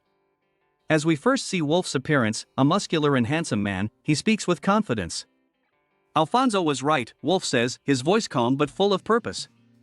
I was sent on a mission to follow Prince Alfonso, but my true task was far more dangerous, to infiltrate the kingdom and eliminate any threats to Patricia's rule. Patricia, wearing a sinister smile, watches the scene unfold, her eyes gleaming with malicious intent. Wolf imagines that his success will bring Patricia happiness, and with that, he will become her most beloved servant. As he envisions this, he addresses her reverently, Princess Patricia, Goddess of Death. Alfonso, trembling, hears these words and becomes even more fearful. Patricia, amused by his fear, gives him a wicked smile. She shushes him with a finger to her lips and adds, exactly as Wolf said. In the blink of an eye, Patricia shoves Alfonso, causing him to lose his balance and fall into the waters below, a treacherous pool filled with dangerous creatures. Alfonso struggles to breathe, sinking deeper into the water as ferocious crocodiles lunge at him. He tries to fight them off, but their cold, predatory eyes lock onto him. His efforts are futile, and the scene ends with Alfonso's tragic death. Almost a year has passed since that fateful incident, the death of Prince Alfonso still a recent memory. Patricia reflects on it, considering how it might have been an accident, but killers have rarely been sent after them since then. She ponders over this while dispatching one of the assassins trying to kill her. With a swift movement, she takes them down effortlessly, lost in thought about the recent attempts on her life. She says, but sometimes a few of these assassins still appear. Patricia looks at Deborah and Toto, her trusted companions, with a slight smile. Wolf was originally a knight bound to Prince Alfonso by his father's command, she says, explaining his departure. He had to return to Omnes. Deborah's face shows some discontent with Wolf's departure, but she says nothing, and Patricia notices her reaction. I think Wolf will become the guardian of Prince Julius, Patricia muses. If anyone tries to harm him, Wolf will return to the shadows. Her thoughts are interrupted when she turns to Toto. What's on the agenda for today, she asks. Toto begins to speak, but before he can finish, Patricia interrupts, smiling, it's already coming up to the 12th birthday, isn't it, she says, looking out of the window. Her thoughts drift back to her past life, the day she met God and received her orders to build a new family. Patricia remembers the instructions God gave her never to know love, to create a family without affection. She wasn't sure if she could ever love her family, but one thing was certain, she would protect them, no matter what. As Patricia approaches her door, Toto suddenly opens it, urging her to come inside. Patricia enters, expecting a warm birthday celebration. Her family, Leonardo, Gilbert, and her parents, stand there, smiling, with bouquets and gifts, calling her name joyfully. Happy birthday, Patricia, they say, their voices full of love and excitement. But Patricia's heart sinks as she enters the room. Her family members, Gilbert, her father, her mother, and even Leonardo, are all dead. The shock is overwhelming, and she stands frozen, unable to comprehend what has just happened. How could this happen, she wonders, her mind racing. She had already killed Prince Alfonso, but this, Patricia suddenly remembered her own past. She realized that she was the reincarnation of a girl chosen by God, a girl who had once been miraculously saved by divine power. Now, she had a new identity, Patricia. She had won the right to fight against injustice, and her mission was to save this country from its inevitable destruction. But before she could even grasp the true extent of her powers, a terrifying sight unfolded before her eyes. Her entire family lay lifeless on the ground. Blood stained the floor. Her father, mother, and brothers, all of them seemed dead. Something inside Patricia shattered. Her body trembled, her lips quivered, and in a faint whisper, she said, "No, this can't be happening." Today was her 12th birthday. This was the very day she was supposed to protect her family until. As Patricia stood frozen, her breath hitched in her throat, the once lively and warm mansion was now transformed into a macabre tableau, a graveyard of lifeless bodies. Her vision blurred, the edges of reality seeming to fray as she struggled to comprehend the sheer horror that lay before her. Her entire family, lay dead, scattered amidst pools of crimson that stained the pristine marble floor. Her older brother Leonardo, always so strong, so fiercely protective, was sprawled lifelessly, his sword, his constant companion, lying just inches away from his outstretched, unresponsive hand. Gilbert, who, despite his endless teasing, held a special place in her heart, had fallen beside him, his face eternally frozen in an expression of utter shock and disbelief, a silent scream etched onto his features. Her mother, Julia, the epitome of kindness and warmth, the gentlest soul Patricia had ever known, had collapsed, her lifeless eyes still wide open, filled with a lingering worry, a mother's concern even in death.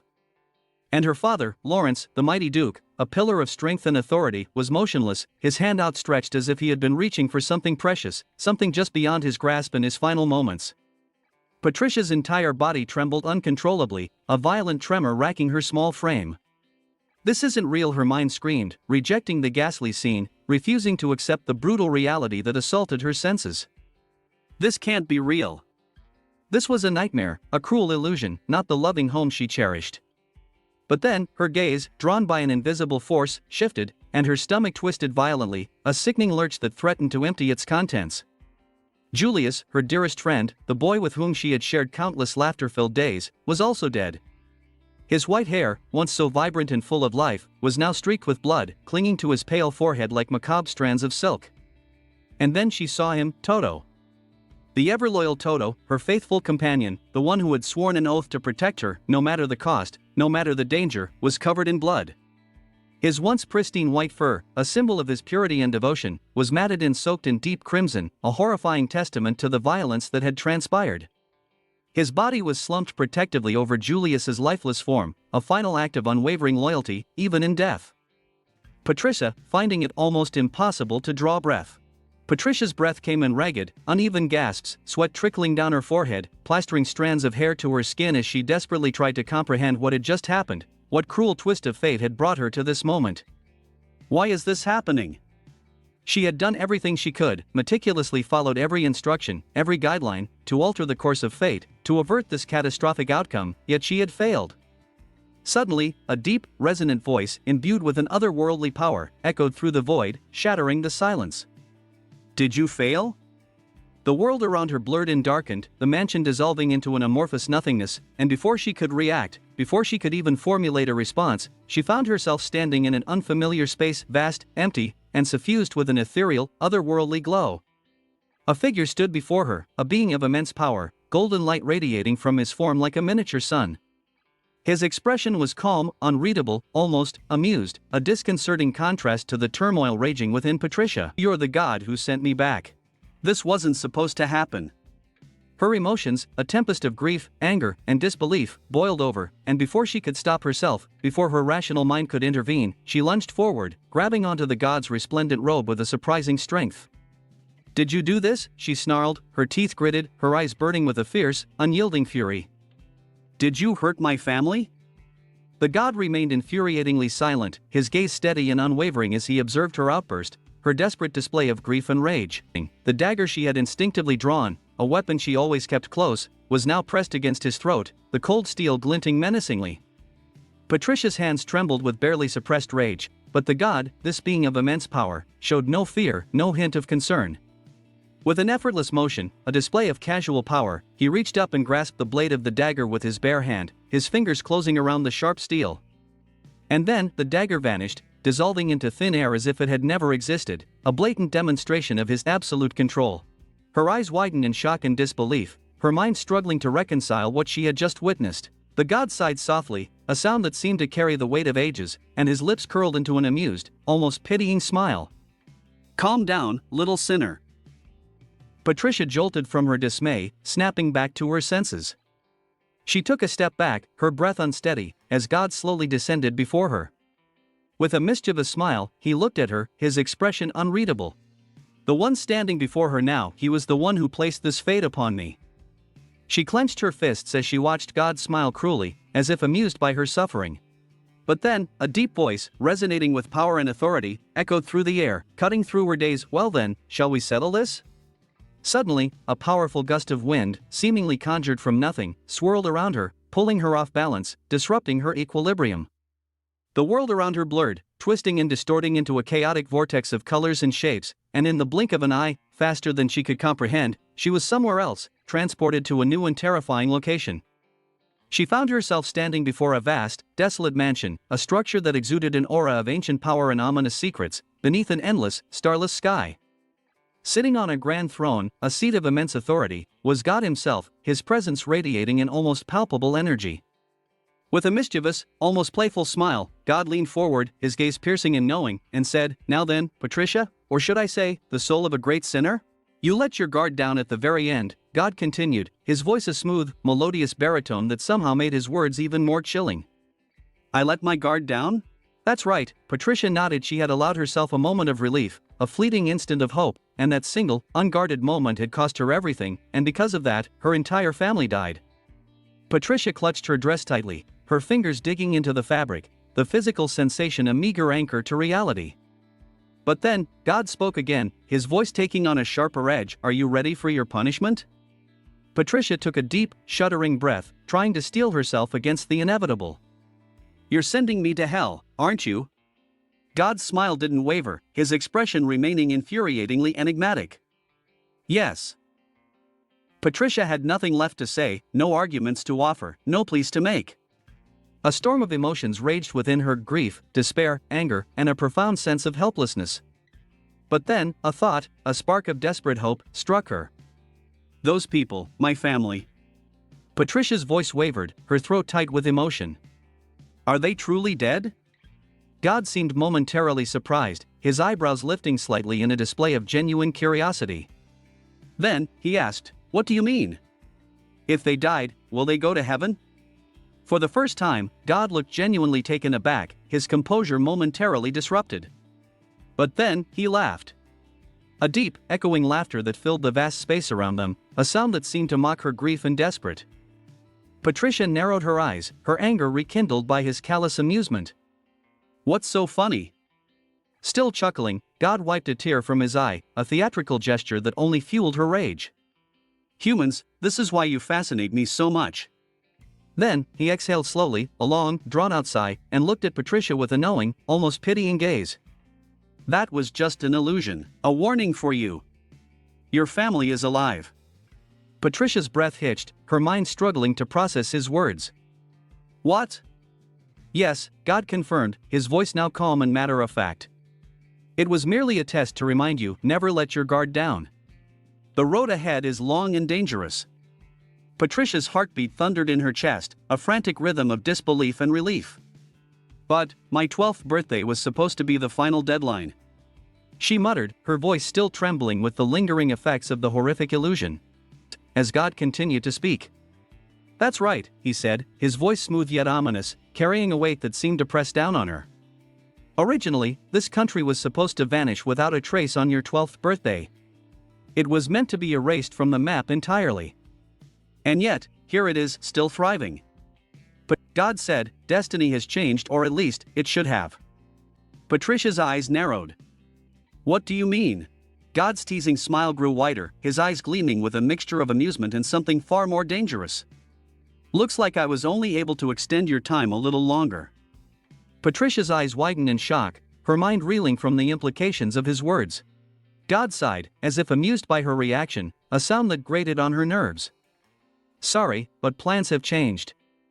You'll need to protect them for a little longer." A fire of anger, hot and intense, ignited in Patricia's chest, burning away the lingering fear and confusion. She clenched her fists, her nails digging into her palms. "You said I only had to keep them safe until my 12th birthday. Now you're changing the rules? You damn God!" She lunged forward, her body propelled by a surge of adrenaline, aiming straight for him, her intent clear. But with a mere flick of his finger, a gesture of casual, almost contemptuous power, she froze midair, her body locked in place, an unseen force stopping her in her tracks. She struggled, straining against the invisible bonds, but it was useless, her efforts futile against his absolute power. Enough, God said, his voice laced with amusement, a sound that grated on her nerves. Patricia felt herself being pushed back, propelled by an invisible force, her body floating helplessly in the air. God tilted his head, his expression still get dark. That illusion earlier was just a warning. But make no mistake, that future could easily come true. Patricia's blood ran cold, a chill creeping through her veins despite the burning anger within her. If you don't act, your family will die. His smile never wavered, but his words carried a deadly certainty, a chilling promise of what awaited her if she failed. Without a doubt. Then, with a single tap of his finger against her forehead, a seemingly insignificant gesture, Patricia was sent flying backward, propelled through the air like a rag doll. Now, God said lightly, his voice echoing in the vast emptiness, protect them until you turn 17. Patricia struggled, thrashing against the magic pulling her away, her body twisting and turning in a desperate attempt to break free, but God merely waved his hand, a dismissive gesture that sealed her fate. Darkness swirled around her, a suffocating vortex that enveloped her, the world slipping away, fading into nothingness. As she was forced back to her reality, ripped from the presence of the deceitful God, one final thought, a burning ember of defiance, burned in her mind, that cruel God, using threats to make me obey. The next time I see his face, her eyes glowed with unyielding rage, a fierce determination hardening her gaze. I will kill him. Suddenly, a voice, familiar and comforting, called out to Patricia, jolting her from her thoughts, pulling her back to the present. Patricia, are you all right? She turned to see her father, Lawrence, watching her with concern etched on his face. You're still not feeling well, are you? Leonardo, Gilbert, and her mother were also looking at her, their faces filled with worry, their love and concern a stark contrast to the cold indifference of the god. Patricia quickly put on a warm smile, masking the turmoil within her, forcing a facade of normalcy. I'm fine, Father. I was just overwhelmed by such a wonderful birthday celebration. As she spoke, her gaze suddenly landed on Julius, and her heart skipped a beat, a flicker of unease returning. With a polite smile, a practiced gesture of social grace, she said, I didn't expect His Highness Julius to attend as well. Julius chuckled softly, a warm, familiar sound. How could I miss a special day for my lovely fiancé?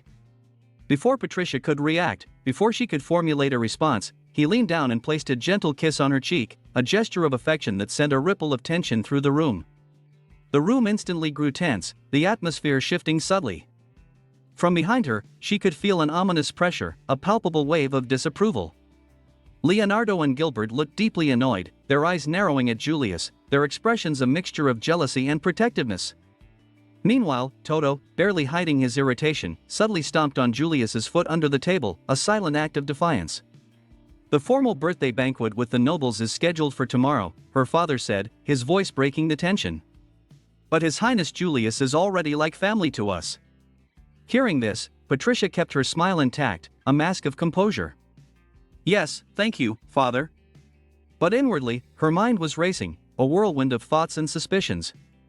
Julius's older brother died in this country. My father is a good man, but he is not naive. Even though Julius holds a high rank in the line of succession, there's no way my father would pass up an opportunity like this.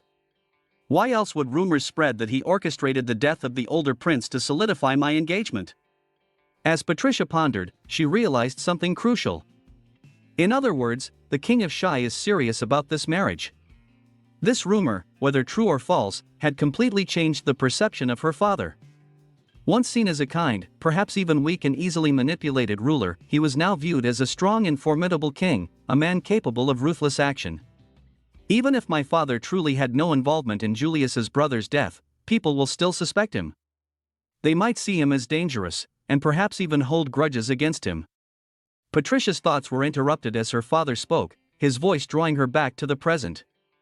Julius, I regret that we could not prevent your brother's accident, he said solemnly, his voice heavy with genuine sorrow. I have fulfilled what I promised before. Julius, maintaining his usual composed demeanor, his princely mask firmly in place, smiled. I deeply appreciate your kindness. Is this about Alfonso belongings? Patricia's father hesitated for a moment, a flicker of uncertainty crossing his face. Yes, however, I still wonder why would Lord Alfonso venture into the castle's underground chambers? According to his servants, he did not share his reason but went there entirely of his own accord. Julius listened, his smile unwavering, but a subtle tension flickered across his face, a brief betrayal of his inner turmoil. The thought of it sent an uneasy chill down his spine, a premonition of danger. Suddenly, someone gently tapped Patricia's father on the arm, a subtle gesture of caution. "Your Majesty, perhaps this isn't the best topic for children to hear," her mother, Julia, interjected, her voice soft but firm. Julius, nodding in agreement, added, "Yes, perhaps this conversation should wait for another time." Lawrence, Patricia's father, sighed and offered a small smile, a gesture of apology. With that, the serious atmosphere dissipated, the tension easing, and once again, the room was filled with warmth and joy, a carefully constructed facade of normalcy. Everyone gathered around Patricia, their faces beaming with happiness, their love and affection a stark contrast to the chilling reality she now faced. They raised their glasses in a toast. "Patricia, happy 12th birthday." Startled by their cheerful gesture, Patricia blinked in surprise before her cheeks flushed slightly, a faint blush coloring her pale skin. She had protected them until today. "Thank you, but it can't be helped. I just have to keep protecting them from now on." As Patricia raised her glass to join in the celebration, laughter and joy filled the air, a fragile bubble of happiness that could shatter at any moment. Time passed swiftly when surrounded by happiness, a fleeting illusion of peace. But soon, the moment arrived. Julius had to return to his kingdom, his departure casting a shadow over the festivities. Patricia, frowning slightly, her unease returning, remarked, "You could stay a little longer, you know."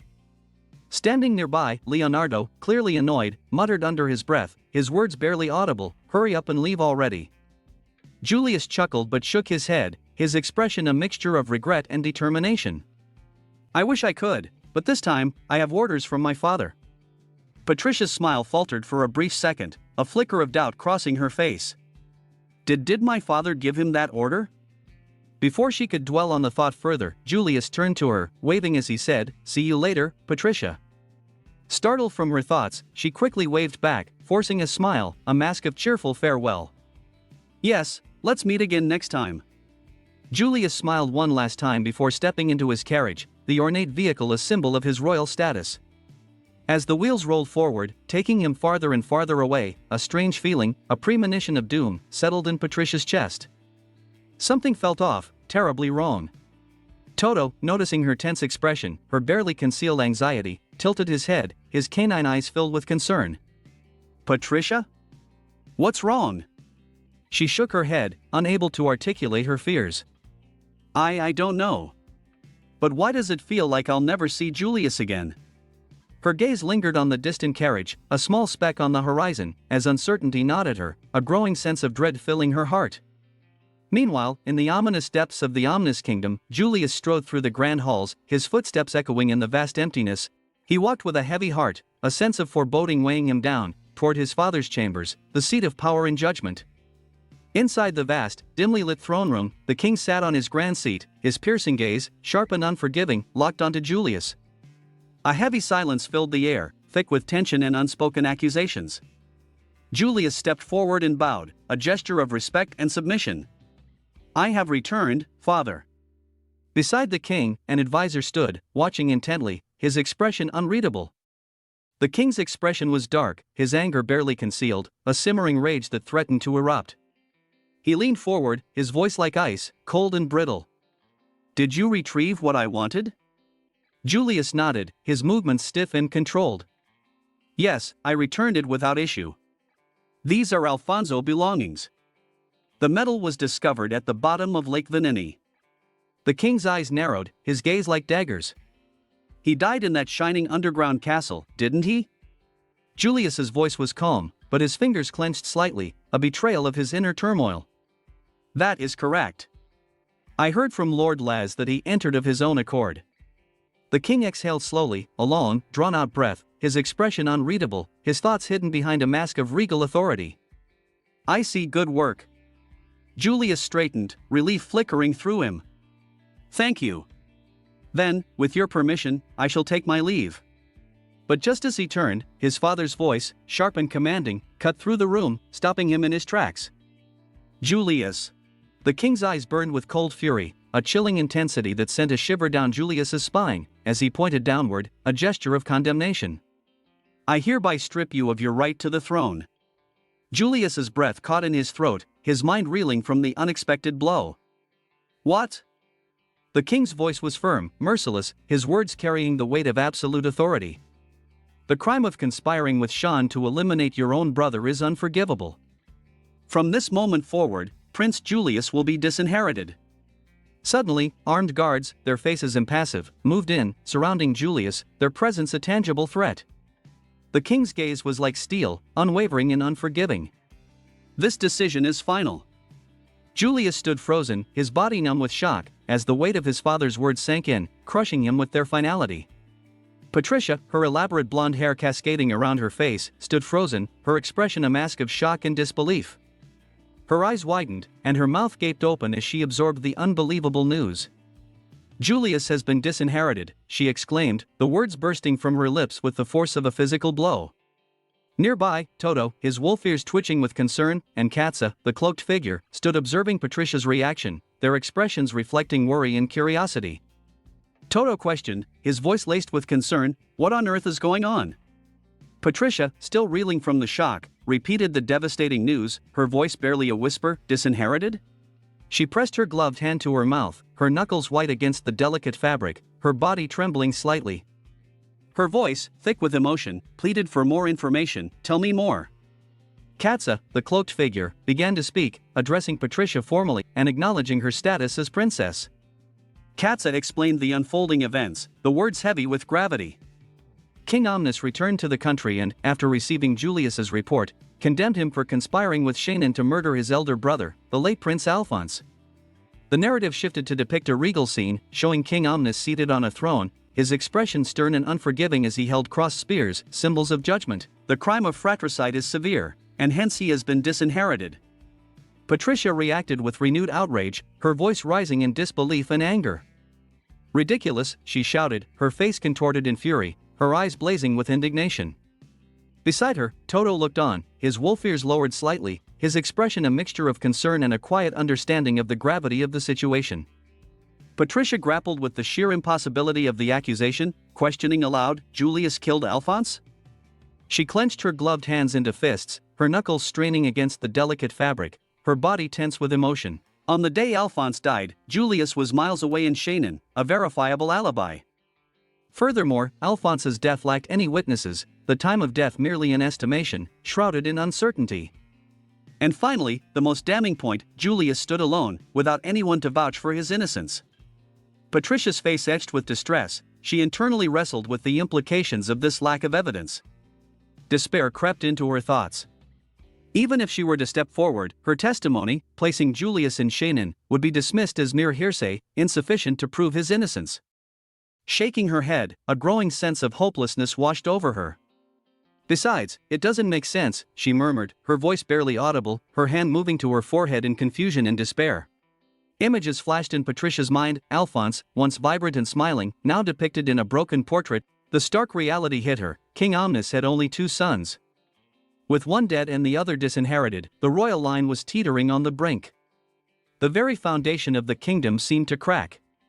Omnis will collapse. Patricia, her brow furrowed in thought, voiced her growing confusion. Even if Julius did kill Alphonse, why would King Omnis condemn him? She sensed a deeper, more complex motivation behind the king's sudden and harsh judgment. I've never heard anything about King Omnis favoring Alphonse over Julius, she stated, highlighting the unusual nature of the king's current actions. She then remarked, settling succession disputes never ends well, hinting at the potential for widespread chaos and instability.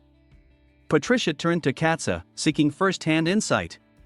Katsa, she began, her voice serious and probing, you and Fuchs have been assigned to Julius for a while now. What do you think about all of this? Katsa, her expression thoughtful and grave, responded honestly, I don't know. But she then offered a crucial detail that cast a new light on the situation. The late Prince Alphonse was openly targeting Julius's life. But King Omnis never punished him for it. This revelation hinted at a possible bias, or at least inaction, on the king's part towards Alphonse's aggression against Julius. Patricia, absorbing this information, voiced her suspicion, was King Omnis biased toward Alphonse? Katsa countered with a denial, no, I wouldn't say so. Instead, Katsa offered a different interpretation of the king's behavior. King Omnis's impression was, he's not interested in either prince. She elaborated, suggesting a possible reason for the king's harsh judgment of Julius. If anything, he seemed to favor Julius, who's first in the line of succession. Patricia, her mind racing, then raised a critical question, exploring every possibility. Is there anyone else besides Alphonse and Julius who could be a prince? Perhaps an illegitimate child? Katsa, after a moment of consideration, responded definitively, as far as we know, no. She then described the widespread panic engulfing the kingdom. Even the ministers and nobles, regardless of faction, seemed to be in a state of panic. Her focus shifted back to Julius's immediate predicament. What about Julius? She asked, her voice laced with concern. The scene shifted to Julius, forcibly restrained by royal guards, his face a mask of anguish as he cried out, "Father!" Why, father? He struggled against his captors, bewildered and betrayed. The announcement of disinheritance had been met with his protest, and that alone was deemed treasonous, escalating his downfall. Maids in attendance were dismissed, caught in the crossfire of the royal scandal, their faces mirroring the fear and uncertainty gripping the kingdom. Julius was left alone, defeated, huddled on the floor, his head buried in his knees, stripped of his title, attendance, and freedom.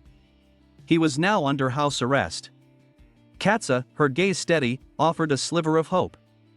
Fuchs has infiltrated the guards assigned to monitor His Highness, protecting him in disguise. Patricia nodded, a hint of relief softening her expression. You've done well, she acknowledged. Katsa dismissed the praise stoically. It was no trouble. She then refocused on Patricia's leadership. More importantly, Princess, I've come to receive your orders. Patricia looked up, her violet eyes meeting Katsa's, a flicker of uncertainty crossing her features. Orders, she questioned, hesitant, unsure of the path forward. Her thoughts returned to Julius, alone and distraught in his confinement. I still refer to him as His Highness, but it's likely that boy is no longer your fiancé, she stated, acknowledging the formal implications of his disinheritance. I believe he has already lost that position. Then, Katsa posed the crucial question, forcing Patricia to confront the core of her intentions. Do you still wish to protect him? Katsa continued, emphasizing the changed dynamics. He's now a man with no connection to you, princess. Patricia felt the weight of those words, the severing of the formal bond between them, the potential loss of all expectations and obligations. Patricia's gloved hands clenched tighter, the delicate fabric creaking softly under the pressure. She lifted her chin, her gaze hardening, and declared with a resolute tone, I see. Without hesitation, she announced her intentions, her voice firm despite the tremor of emotion that still lingered. If Julius has been disinherited, my engagement to him will be annulled. Unless Julius regains his position, my father won't allow it. Julius was now effectively erased from her future. Julius will no longer be part of Patricia's family. Patricia's brow furrowed, her violet eyes clouding with thought.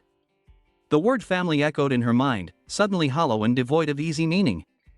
She questioned, her voice barely audible, a whisper lost in the weight of the situation. What does family even mean?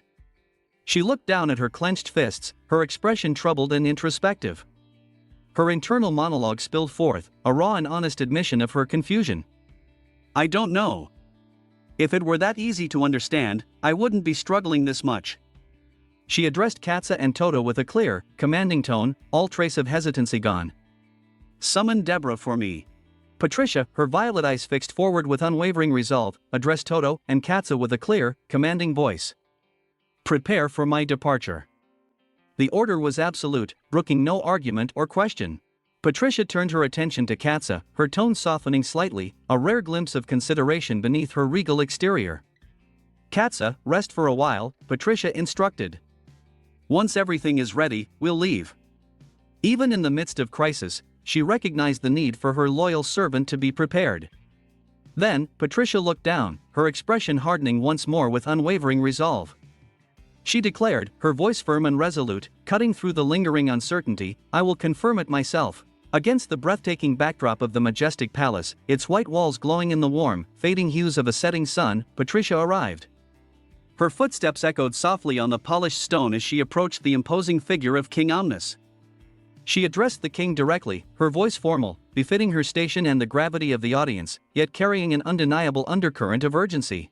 I apologize for the sudden visit. Taking a measured breath, she stated her purpose, her violet eyes meeting King Omnis's stern gaze with a mixture of determination and a carefully concealed apprehension. Patricia stood poised, a princess confronting a king, ready to seek answers, to challenge assumptions, and to fight for the truth she felt was being obscured. Patricia stood before King Omnis, her mind racing as she took in the imposing figure on the throne. So this is Julius's father, she thought, her violet eyes fixed on the king, analyzing every detail of his presence, searching for clues within his unreadable expression. King Omnis remained silent, enthroned and regal, a statue carved from cold authority. Finally, the king's voice, deep and resonant, cut through the stillness. He addressed Patricia, his tone detached, almost dismissive, "Princess of the Land of Light." A pause, then a cold, pointed question, "What business do you have here alone, in a country that has nothing to do with you?" His words were a stark reminder of political boundaries, a deliberate distancing. Patricia met his coldness with unwavering firmness. "Nothing to do with me," she echoed, disbelief and indignation coloring her tone. She emphasized the personal stake she had in his kingdom, her voice ringing with conviction. "I am engaged to Prince Julius." King Omnis remained unmoved, his face a mask of indifference. "Prince Julius," he repeated, the title laced with dismissiveness, as if it were a meaningless designation. He continued, chillingly indifferent, "Who might that be? Princess of the neighboring kingdom? Never even existed." He spoke as if Julius had been erased, not just from the succession, but from existence itself. Patricia's eyes narrowed, disbelief morphing into anger at the king's blatant dismissal of his own son. "Surely, your majesty must be joking," she declared, her voice rising with incredulity. She pressed the fundamental truth, "He is your son, is he not?" King Omnis's response was stark, definitive, and utterly chilling. "The only son I have is the late Alphonse," he stated, severing Julius from his lineage with brutal finality. He elaborated, a bitter edge creeping into his voice as he spoke of Alphonse, "My son, who perished in an unfortunate accident in your country." The words "unfortunate accident" resonated with a loaded weight, hinting at suspicion and blame. He finished, his gaze fixed on Patricia. "Surely, you must be aware of that, princess." Patricia softened slightly, acknowledging the king's grief, the palpable pain of losing Alphonse. "I am indeed aware," she responded softly, her voice tinged with sadness. "That tragic accident where Prince Alphonse lost his life, it was truly a heartbreaking loss," she thought, recalling the event. Seeking to bridge the chasm of grief and suspicion, Patricia shared a personal memory of Alphonse. "Prince Alphonse was always kind to me. Even though I was merely his younger brother's fiancée, he treated me like his own sister." Her voice was filled with genuine sorrow as she concluded, "And yet, for him to lose his life in my homeland." Her words carried a weight of regret and empathy. King Omnis remained silent, his gloved hand resting on the throne, a faint tremor betraying the turmoil beneath his regal composure. Suddenly, the king's carefully constructed facade shattered. Rage contorted his features, his eye blazing with fury as he leaned forward, demanding, and the single word was sharp, accusatory, demanding more, demanding justification from Patricia. Patricia, unflinching in the face of his sudden outburst, met his fury with a sarcastic defiance. "A dazzling yet powerless princess," she retorted, emphasizing her perceived vulnerability, subtly challenging his perception of her and her role in these events. King Omnis scoffed, dismissing her words with contempt. "You are far too young, too naive," he sneered, his tone condescending, belittling her supposed lack of experience and understanding of the dark complexities surrounding them. Patricia's violet eyes narrowed, her gaze hardening as she rejected his dismissive assessment. "I know not of the one you speak of," she stated firmly, asserting her own agency and knowledge, refusing to be categorized as naive or powerless. King Omnis leaned closer, his face inches from hers, his expression menacing. "But regardless," he began, his voice dropping to a low, threatening growl. He finished his thought with chilling directness, his words laced with a dark, horrifying implication. "Surely even you understand that one cannot wed a corpse." Silence descended, broken only by Patricia's sharp intake of breath, a visible reaction to the king's shocking, gruesome statement. Patricia, her voice trembling slightly but still resolute, finally voiced the unspoken terror. King Omnis finished the sentence for her, his voice cold, devoid of any human emotion, stating the unthinkable aloud. "Julius is already dead." The words hung in the air, confirming Patricia's worst fears, painting a horrifying picture of Julius's fate. Patricia recoiled slightly, shock and horror widening her eyes, but she quickly regained her composure. Beneath the grief, a spark of defiance ignited. She straightened her posture, her voice ringing with a newfound determination as she declared, "He has to be." A pause, then, firmly, she stated her audacious demand, "Then, Your Majesty, I would like to claim that corpse for myself." King Omnis's single eye widened almost imperceptibly, a flicker of surprise momentarily breaking through his impassive mask.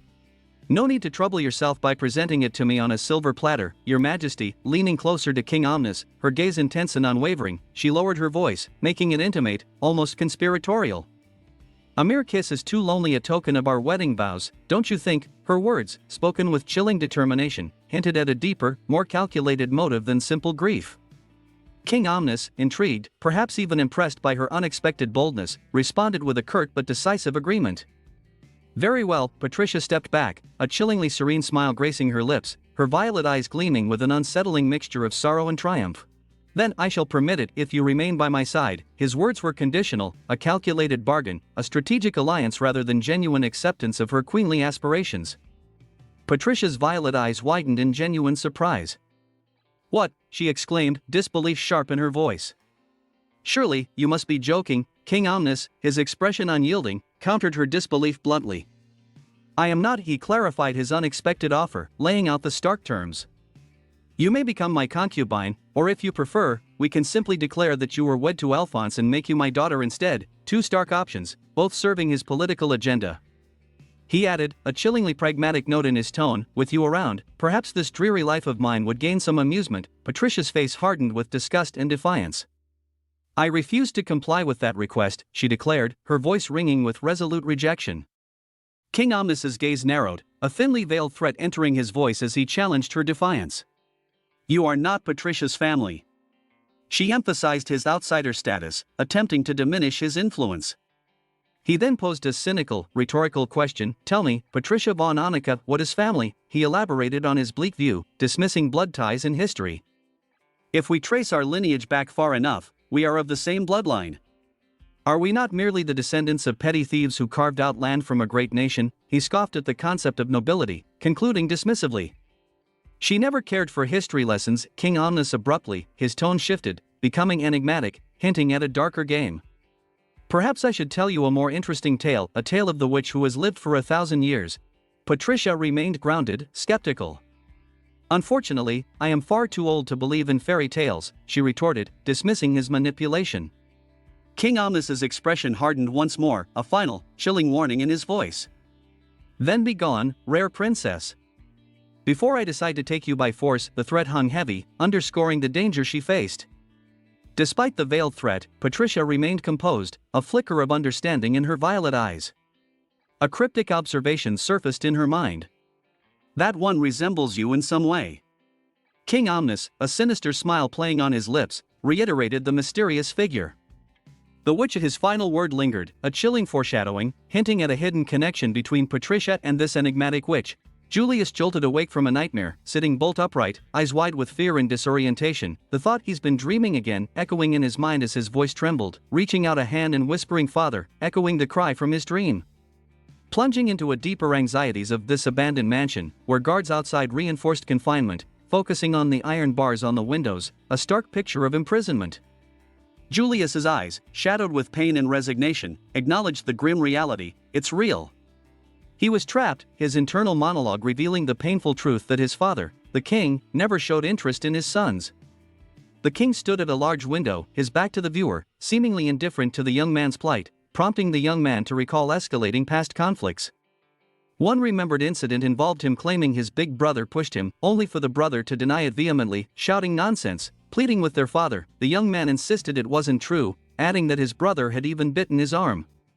The scene shifted, showing the blonde-haired boy contemplating a golden object, perhaps a stone that caught his eye by the roadside.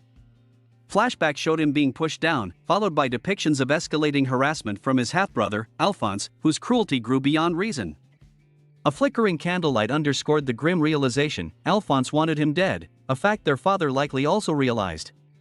Despite this escalating danger, the king remained equally disinterested in his son's conflicts. Seated alone in his cell, the young man gazed out a barred window at the night sky, recalling his past. He remembered his engagement to Patricia, the Princess of Shannon, not a personal choice but a political maneuver arranged by their majesties upon his birth, as confirmed by a held portrait. He recalled solidifying his claim to the throne through this official betrothal to Patricia, an event met with surprised emotion from the blonde woman. However, this action alarmed Alphonse, intensifying his interference and making his attempts to hinder his brother more aggressive. Following the finalized engagement, depicted amidst scenes of struggle and bloodshed, Alphonse's attempts to eliminate him became even more blatant, escalating their rivalry to a deadly level. Yet, even facing this extreme violence, their father, the king, remained indifferent, saying nothing from his throne. Hunched over, face buried in his hands, the young man anguished over the injustice, questioning why his life took such a tragic turn under his father's indifference. He sought answers, yet none were given for his desperate questions. As he sat in his cell, the silence was broken by the kerchuk of a lock turning. Looking up in surprised disbelief, his choked whisper was cut short as a woman's figure stood silhouetted in the doorway, a radiant presence with long blonde hair illuminated from behind. Astonished, he exclaimed, "Patricia!" Stepping into the light, revealing her face and a gentle smile, Patricia calmly greeted him, asking if she had woken him. Still reeling, the young man stammered, overwhelmed with confusion and hope, asking why she was there. Patricia's serene expression held an unsettling gleam in her violet eyes as she walked towards him, revealing the chilling truth of her blood-stained dress. Her voice low and calm, she touched the stain with a gloved hand, her expression unwavering as she explained, devoid of emotion, that the blood Velocilicis was not hers, she hadn't been hurt. This chilling declaration implied the blood belonged to those who opposed her. Her intense, unwavering violet gaze hinted at ruthless determination beneath her calm exterior. Patricia stood before the young man, her blood-stained hand extended towards his pale skin. He stared in disbelief, questioning rescue, struggling to comprehend her presence and blood-soaked state. Patricia calmly offered rescue and a terrifying truth. When the young man began confessing guilt for Alphonse's murder, Patricia interrupted firmly, stating she knew he hadn't killed him and wasn't even involved, a powerful exoneration shattering the false narrative. His eyes widened in shocked realization, suddenly convinced, asking forcefully if it was the King of Shannon who orchestrated it. The narrative shifted to a chilling depiction of the King of Shannon on his throne, his motive revealed, orchestrating the murder and framing the young man to make his own beloved daughter queen. However, Patricia's calm, resolute voice cut through the revelation with a simple "no," refuting the young man's theory and claiming responsibility, her blood-stained appearance serving as horrifying proof. Hand still extended, expression unwavering, she declared clearly and chillingly that she was the one who did it. Her brutal confession stripped away all deception, revealing the horrifying truth. Standing in the cell against the stark backdrop of iron bars, the young man, pale and shocked, stammered, struggling to comprehend the confessed murderer before him. Patricia, her blood-stained visage a terrifying testament, simply replied matter-of-factly, "Just as I said," offering no further explanation, her affirmation leaving no room for doubt. Flashbacks revealed Patricia, beautifully dressed, standing over a body, explaining she drove the man into the underground waterways because he plotted her family's assassination and sought the young man's life too, making it the perfect opportunity for self-preservation and protection. Another bloody flashback confirmed the horrifying outcome, he indeed ended up as crocodile food.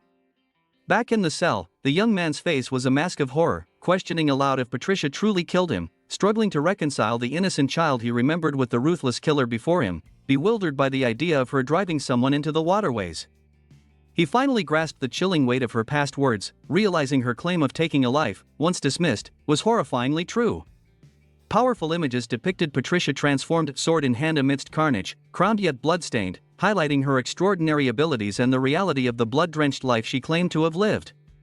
Looking at her with fear and awe, the young man understood the true cost of her actions. Patricia lowered her head, regret filling her voice as she acknowledged failure, admitting recklessness and taking responsibility for the current predicament. Her voice thick with emotion, she confessed that because of her actions, she had put Julius in danger. She confessed that on top of everything, Julius had lost his right to the throne, lamenting that she had ruined everything, her fists clenched white. Patricia, bloodstained against the cell's gray walls, stood looking down at him, offering a simple, profound apology. "I'm sorry, Julius." Julius, surprised, looked up, whispering in confusion, struggling to understand her apology given his own perceived failures. Yet, he acknowledged a deeper truth. Patricia remained Patricia, always honest with him, no matter the circumstances. A surge of affection mingled with sorrow rose within Julius, causing his voice to soften as he began. That's why, reaching out a gentle hand despite the grim surroundings, he addressed Patricia using her familiar nickname, urging her to lift her head. Patricia looked up, her violet eyes meeting his, starting to speak his name before Julius corrected himself, the harsh reality crashing down as he acknowledged his status as her former fiancé, the political severance of their bond forced by his disinheritance. Looking at Patricia with gratitude and resignation, he murmured her name, acknowledging her presence and actions, expressing genuine appreciation for her loyalty and the danger she faced, adding that her stated purpose of rescue had made him happy. Clasping his hands, his gaze dropping, Julius firmly resigned himself to his fate, stating he could not go with her, having been disinherited and lost his claim to the throne. A faint, bittersweet smile touched his lips as he looked up again, reiterating the political reality: he was no longer a prince and therefore no longer her fiancé. Turning away slightly, attempting to sever their connection, he pleaded for her to forget about him, only to look back, surprised by her reaction, questioning, "Patty?" Eyes blazing with sudden fury, Patricia lunged forward, grabbing his shirt with blood-stained hands, shouting vehemently, "Don't be ridiculous," revealing the immediate danger by stating she had met with King Omnis, who planned to kill Julius. Julius gritted his teeth, his hardening expression showing he seemed unsurprised, even defiant. "That much is already known," Julius retorted harshly, pushing her hand away, declaring it was checkmate for him there, accepting his fate and seeing no escape from his father's machinations. Patricia stared back, her determination unwavering, pointing out that if he had met her father, he should understand their engagement was no more, seemingly accepting the political reality he presented. Confused and desperate, Julius looked at her, his voice rising in anguish, questioning why she was even trying to help, probing the motivation behind her reckless, blood-soaked rescue when their political ties were severed. Patricia, blood-stained hands still outstretched, violet eyes blazing fiercely, confronted his despair, exclaiming that he didn't understand, her voice raw with emotion and desperate resolve. Her trembling hand emphasized the weight of her actions as she stated she had to protect her family, revealing the driving force behind her violent path: a primal need to protect those she cared about, even through bloodshed. Julius, seated on the bed, looked bewildered, unable to reconcile the blood-stained figure with the Patricia he remembered. She then delivered a heartbreaking confession, her voice barely a whisper, filled with raw vulnerability contrasting sharply with her earlier ferocity, her blood-streaked face conveying inner turmoil. Even so, she just couldn't accept him dying. Her words revealed unwavering loyalty and the depth of feeling driving her desperate act, even at immense personal cost. A highlighted bloody fist symbolized the violence embraced, a direct consequence of refusing to let him die. Patricia, face streaked with tears mingling with blood, sorrow mixed with fierce determination, declared her true motivation: she wanted to save him. Her voice cracked as she fixed her gaze on Julius, asking desperately if that reason wasn't enough, pleading for understanding, questioning if love and loyalty justified her dark path. Julius, pale and bruised, looked back, eyes filled with awe, fear, and dawning understanding, murmuring her name, overwhelmed. Patricia, voice ringing with newfound resolve, extended her clean hand towards him. She offered a chance to escape his cell and grim fate. Julius hesitated, glancing towards the bars, then back at Patricia, voicing apprehension about being surrounded by soldiers and the king finding out immediately upon escape. His worried expression showed concern for the political trouble their actions would cause Shannon. Patricia, gaze hardening, dismissed his concerns with chilling simplicity, her blood-marked face conveying ruthless efficiency as she questioned what he was talking about, as if the obstacles were insignificant. A new scene showed Patricia, Katza, and Toto, splattered with blood but triumphant, their expressions grimly resolute. Patricia calmly declared they had already killed all the guards, revealing the chilling extent of their actions in clearing the path. Toto, wiping blood, chuckled tiredly, remarking how hard she worked them, a casual acknowledgement of their brutal efficiency. Katza added with grim practicality that the fake bodies were ready, decoys prepared for their elaborate escape plan. Patricia turned back to Julius, expression softening slightly, gratefully acknowledging her companion's efforts before addressing Julius gently but firmly, instructing him to take off his prison clothes and prepare for escape. Extending her clean hand once more, blood-stained dress a stark contrast, her unsettling violet eyes filled with love and fierce determination met Julius's. "He is going to be reborn in this fire," she declared with conviction, fire symbolizing a cleansing, a new beginning forged in violence and escape. Julius, eyes wide with fear, awe, and dawning hope, reached out, his gaze fixed on Patricia. Their hands met, a firm grip sealing their shared destiny. Fire dramatically engulfed a grand building, flames roaring against the night sky, casting an orange glow as thick smoke billowed upwards. Text boxes delivered stark pronouncements. That day, a fire broke out at an old Omnis palace. The entire estate, used to imprison a high-profile criminal, was reduced to ashes. The fire served as a grim cover, leaving devastation and apparent death. Charred remains of guards and what appeared to be the criminal's corpse were discovered among the ruins. A cloaked figure, face partially obscured, stood amidst the aftermath, gazing at the smoldering ruins, expression unreadable, hinting at a deeper connection to the events. At dawn, two cloaked figures on horseback raced across the border at full speed, their escape aided by the previous night's chaos. Text confirmed the horses raced across the border, adding that people, distracted by the flames coloring the night sky, never saw the riders' faces, highlighting the successful concealment of their identities. The scene shifted again, showing two cloaked figures, a man and a woman, standing before another figure. The man, shocked and disbelieving, stammered recognition, exclaiming Patricia's name in astonishment.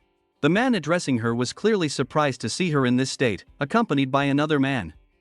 His face pale with shock, the man stammered further, voicing utter bewilderment, demanding what was going on and why that kid was there. A chibi-style illustration showed Patricia and the man with her, smiling playfully though covered in dirt, a text bubble asking who knows, emphasizing their mysterious demeanor, while the bewildered man's cartoonish shock highlighted the absurdity. A final image depicted a grand palace sparkling under a bright, sunny sky, a text bubble questioning just what happened in a single night. The king, in his opulent throne room, touched his forehead thoughtfully, a sigh escaping him. Well then, he began, turning his gaze to his daughter, Princess Patricia, and the young man seated beside her. "Patty, you picked up Lord Julius who was wandering the forest at night?" he asked, his voice echoing slightly in the grand chamber, repeating the question as if to process the unusual statement. Patty, her blonde hair adorned with delicate ornaments, smiled sweetly up at her father. "Yes," she confirmed, her voice clear and confident. The king leaned forward slightly, his expression serious. "Patty," he said, his tone gentle but firm, "you're a smart child, so you understand, right? A royal family member of one nation cannot simply enter another country at will, let alone take a princess with them." "Oh, father," Patty interjected softly, acknowledging his point. She then turned to Julius, her expression earnest as she declared, "Julius is no longer a prince." The king visibly started, an exclamation of surprise escaping him as he stared at the pair. Regaining his composure, he addressed them both, his voice now tinged with a knowing weariness. "You already know that, don't you? Julius has been disowned." Julius, his silver hair catching the light, looked downcast. "I have heard about that," he admitted quietly. The king waved a dismissive hand. "But there has been no official notice yet," he countered, a hint of skepticism in his tone. "So that's why she went to Omnis, I presume." "No, it's true," Patty stated firmly, her purple eyes, which seemed to gleam with conviction and a sudden visual emphasis, shining while a shadowy image of King Christophorus, Julius's father, loomed behind her as she continued, "His Majesty Christophorus himself said so." Patty's father leaned forward, his royal composure momentarily slipping in his shock. "No way, Patty," he exclaimed, "did you directly?" Patty, calmly sipping her tea, met her father's gaze with a slight, enigmatic smile. "I met him," she confirmed. "I wanted to ask about Julius." Beside her, Julius looked towards her, his expression unreadable as she continued, "He told me the disownment was real and sent me away." Patty then spoke, her voice low, while Julius's golden eyes troubled. "On my way back," her words trailed off as a vivid image of a grand mansion engulfed in flames flashed through her mind. "My family doesn't know she have this kind of talent," she murmured. Another memory surfaced, he and Patty, cloaked and on horseback, accompanied by a third, shadowed figure. "Nor do they know what she have been doing," her internal monologue confessed. The scene shifted to Patty, also cloaked, her expression resolute as she addressed Julius in that past moment. "So, in front of them, please play along." Julius, looking slightly startled but understanding, had replied, "Ah, understood." Back in the present, as hushed murmurs seemed to emanate from beyond the grand windows of the audience chamber, Julius wrestled with his thoughts. Did she really meet with father? He wondered, referring to King Christophorus. "In reality, my existence is nothing but a burden to this country." A terrifying image of King Christophorus, his eyes burning with a malevolent glow, flashed in his mind. If father finds out I'm alive, the thought sent a shiver of fear down his spine, a bead of sweat tracing a path down his temple. Patty's father spoke again, his voice pulling Julius from his dark reverie. "I understand Patricia's point, but why was Lord Julius in the forest at night then? And the disownment, is that true?" Julius met the king's gaze, his own eyes reflecting a grim certainty. "Yes, it is," he confirmed. A flashback painted a desolate scene, Julius, alone and dejected, sitting behind the iron bars of a dark, dilapidated room. My father locked me in an abandoned mansion, he narrated, his voice flat with remembered despair, and placed guards around me. According to the guards, before the retainers could raise a fuss, he paused, the unspoken continuation of his story hanging heavy in the air. Julius continued, his voice strained, before the retainers could raise a fuss, they were ordered to eliminate me. Patty's father listened, his expression growing increasingly grave, his shock evident as if an unspoken exclamation hung in the air beside him. Julius's hand clenched at his side as he recounted, I was accused of killing my older brother, but I have no memory of such a crime. However, my words fell on deaf ears. He looked towards Patty, his gaze softening slightly. A servant secretly helped me escape, he explained, and as I wandered lost, she found me. Patty then spoke, her voice firm and clear, Father, Julius was disowned because of Prince Alphonse's case. He died in this country. We, too, bear responsibility. The king considered this, his gaze thoughtful. Lord Julius, you said you were saved by a servant. That means, even now, someone is searching for you. He paused, then continued, his tone becoming more stern, even if you are innocent, if we shelter a sinner from another country, it will be seen as harboring a fugitive. He leaned back, his hand gesturing slightly. I sympathize with you and feel responsible. However, if the disownment is true, then you are no longer my daughter's fiancé. Julius remembered the loyal servant, a pained expression crossing his face. The loyal servant, Julius murmured, switched his clothes with mine and set fire to the room. The image of the burning mansion returned, stark and terrifying, Julius watching from a distance, cloaked and alone. Julius is dead, he thought, the words echoing the false narrative created by the fire. An unspoken exclamation seemed to register on the king's face as he absorbed this new information. Julius, however, straightened, his hand clutching his chest. However, the truth remains that the blood of the ominous king and his queen flows in my veins, he declared, his voice gaining strength. No matter what successor my father tries to set up, nothing surpasses the legitimacy of blood. I will become the king of Omnis. Patty's father covered his face with his hand, a sigh escaping him. Declaring your intent to seize the throne before the king of another nation? He then lowered his hand, a slight, calculating smile playing on his lips. Very well. He stood, his posture regal. Julius von Lasser, I shall go along with the ghost's scheme. Julius looked up, a flicker of surprise in his eyes. The king gestured grandly, a warm smile now on his face. The resolve you have shown and the fact that I allowed you into this castle, it's all for none other than my beloved daughter. Patty beamed beside Julius, her own happiness evident. Patty leaned into Julius, her eyes shining with delight. You did it, Julius, she exclaimed, her voice bubbling with excitement. Make sure you become a proper king. Julius looked at her, a soft smile on his face. Patricia suddenly, Patty's father, his regal demeanor momentarily replaced by a comically exaggerated, chibi-style pout, pointed accusingly. Just so you know, your engagement is cancelled, he declared loudly. Julius, also depicted in a similar light-hearted, chibi form, sweat-dropped, uttering a sheepish, well, of course. Returning to their serious demeanors, Julius addressed the king. I intend to claim the throne, but I lack power right now. There are also significant dangers involved. The king looked at Julius, a thoughtful expression on his face. You're just a child, yet his internal monologue trailed off, impressed. Julius turned to Patricia, gently touching her cheek. That's why, Patricia, he took her hand, his gaze earnest. If I were to claim the throne, let me take your hand again. Patricia's purple eyes widened slightly, a blush dusting her cheeks. I won't wait too long, she replied softly, a hint of a playful challenge in her voice. A few days later, news arrived from Omnis announcing Julius's disownment and his death. At the same time, an official announcement was made. Patricia's father apologized to the Omnis king for his daughter's discourtesy, and the king accepted the request. And thus, Julius von Lasser was declared dead. At a grand ball, ladies whispered amongst themselves. Oh my, who is that gentleman? One asked, fanning herself. The nephew of Queen Yuria, another replied. A third chimed in, I heard he recently returned from studying abroad? A hand reached out. Patricia, a voice called. Patricia, now 16 and adorned in a beautiful gown, turned. I turned 16. Until my engagement with Julius only 1 year remains. A split image seemed to show her hopeful face alongside King Christophorus's grim, determined one, his golden eyes narrowed. The royal family of Shannon has several duties.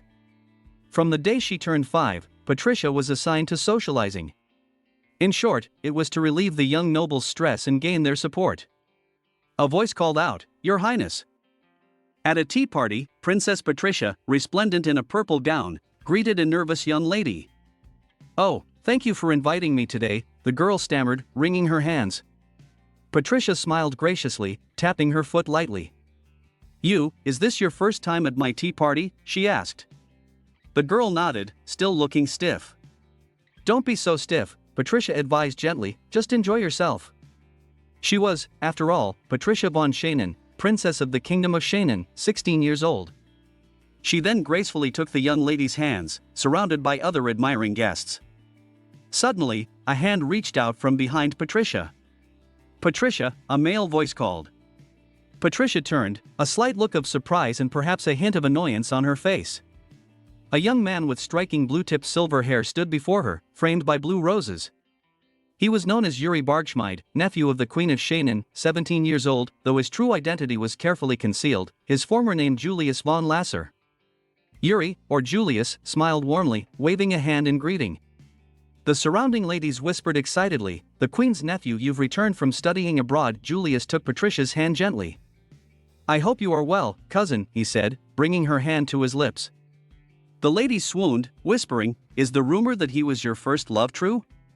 Lady Patricia." Patricia, however, looked flustered, letting out a small sigh. "Patricia," Julius said softly, his expression turning serious. He leaned closer, his voice low. "I have found the one we were looking for." Patricia's eyes widened slightly, a knowing look passing between them. A dark, ominous close-up seemed to focus on Patricia's determined eye, her thoughts racing. After that, the scene shifted to Julius, looking resolute, perhaps reflected in a shattered mirror, as her thoughts continued, "Was secretly sent abroad by my father's hand and was protected. At times, he studied in a friendly nation as a noble's son, and occasionally, he would return like this." Julius, in his guise as Yuri, was shown interacting with nobles, Patricia observing from a slight distance. As the illegitimate son of the Queen's brother, Patricia's internal monologue continued, a hint of a smile on her lips. "He gathers information from nobles with an ease that is difficult for a princess like me." The scene changed to a rustic inn at night. A man with light brown hair sat at a table laden with bags of gold coins, meticulously counting them. Suddenly, his eyes snapped open, a glint of alarm as he sensed something. He turned towards the door, a dagger now in his hand. A shadowed figure, Patricia, spoke from the doorway. "In this country, did you know that slave trading is prohibited?" The man, startled, yelled, "Who's there?" as Patricia swiftly moved, incapacitating him. He cried out, "Ah," as he fell. Patricia, cloaked and resolute, confronted the man. "You," she began, her voice cold. The man, recognizing her, gasped, "Princess?" With a swift, brutal punch, Patricia sent him sprawling, blood splattering from his mouth.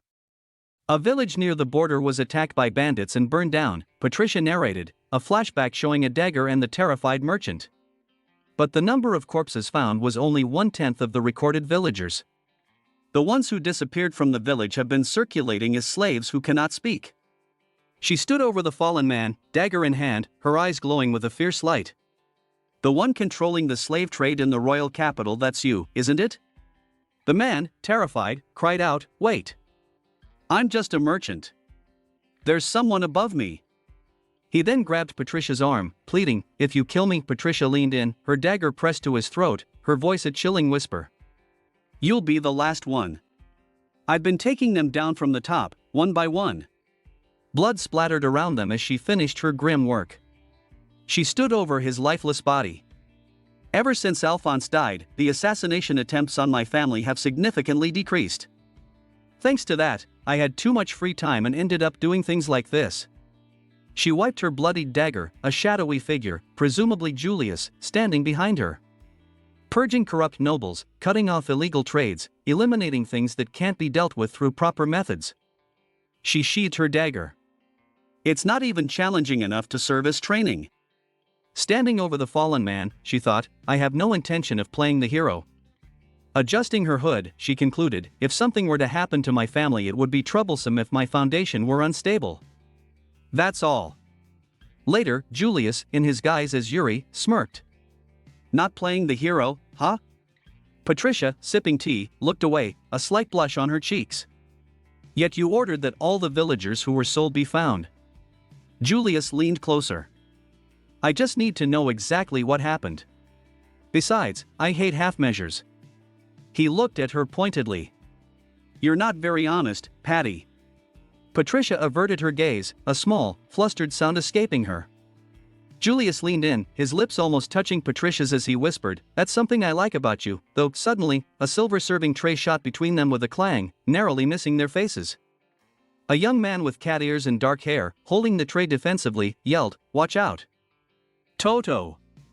Julius exclaimed, annoyed. Toto, known as Toto, Patricia's pet, and perhaps 16 years old, glared at Julius. Don't get so familiar with Patricia, you're just a cousin. Julius retorted, sparks seeming to fly between them, you were her special someone only in the past. A mere pet like you shouldn't interfere in someone else's love life. Patricia, meanwhile, sipped her tea calmly, seemingly unfazed by their bickering. Now that I think about it, Yuri, Patricia interjected smoothly, turning to Julius. There was something else you needed to report, right? Toto, holding a plate, and Julius both looked towards her. Ah, right, Julius said, regaining his composure. Have you heard of Shannon's elixir of immortality? Patricia looked at him, her expression serious. They say that bones.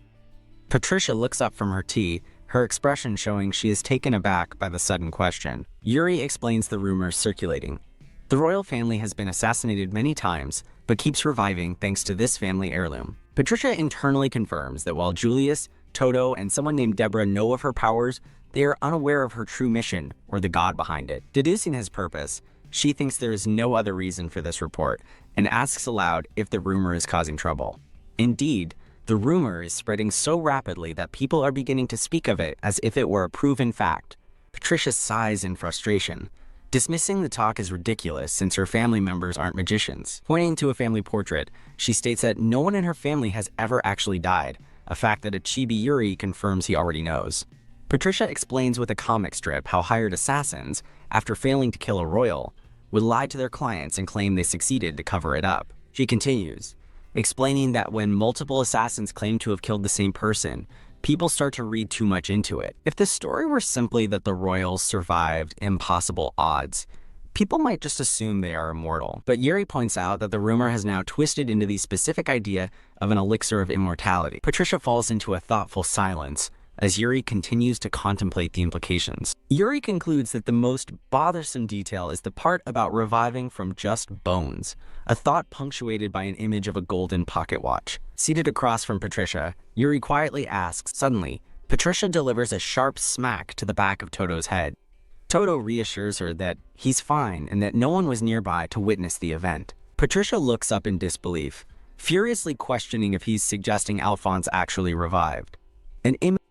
A distressed Yuri admits, with a tear in his eye, that he never actually saw Alphonse's corpse. As Patricia grabs his collar, Yuri recounts the horrific memory of watching Alphonse fall into freezing water, where he was torn to pieces and died. Patricia states with grim certainty that Alphonse is dead. Yuri quietly accepts her conclusion as Patricia looks down, lost in thought. Clutching her dress, Patricia admits that the origin of the rumor is what truly bothers her. Yuri realizes some people don't believe Alphonse is dead, while Toto suggests someone else might be trying to revive using the rumor. Toto concludes that the very existence of a rumored elixir of immortality must benefit someone's agenda. Patricia points at her catboy aide, agreeing with his sharp deduction. That's right, Toto. A flashback illustrates how such dramatic events can cause rumors of immortality to spread among the people. Patricia sighs, dismissing the unsettling idea of immortality as a mere fairy tale. Changing the subject, Yuri brings up their plans for the evening, leaving Patricia confused. Yuri looks at her pointedly, asking if she has forgotten her duties. He reminds her that she must attend the ball tonight as the representative for the princess consort. The realization hits Patricia with comical shock. That's right, the scene shifts to the magnificent ballroom, already bustling with elegantly dressed nobles. Ugh.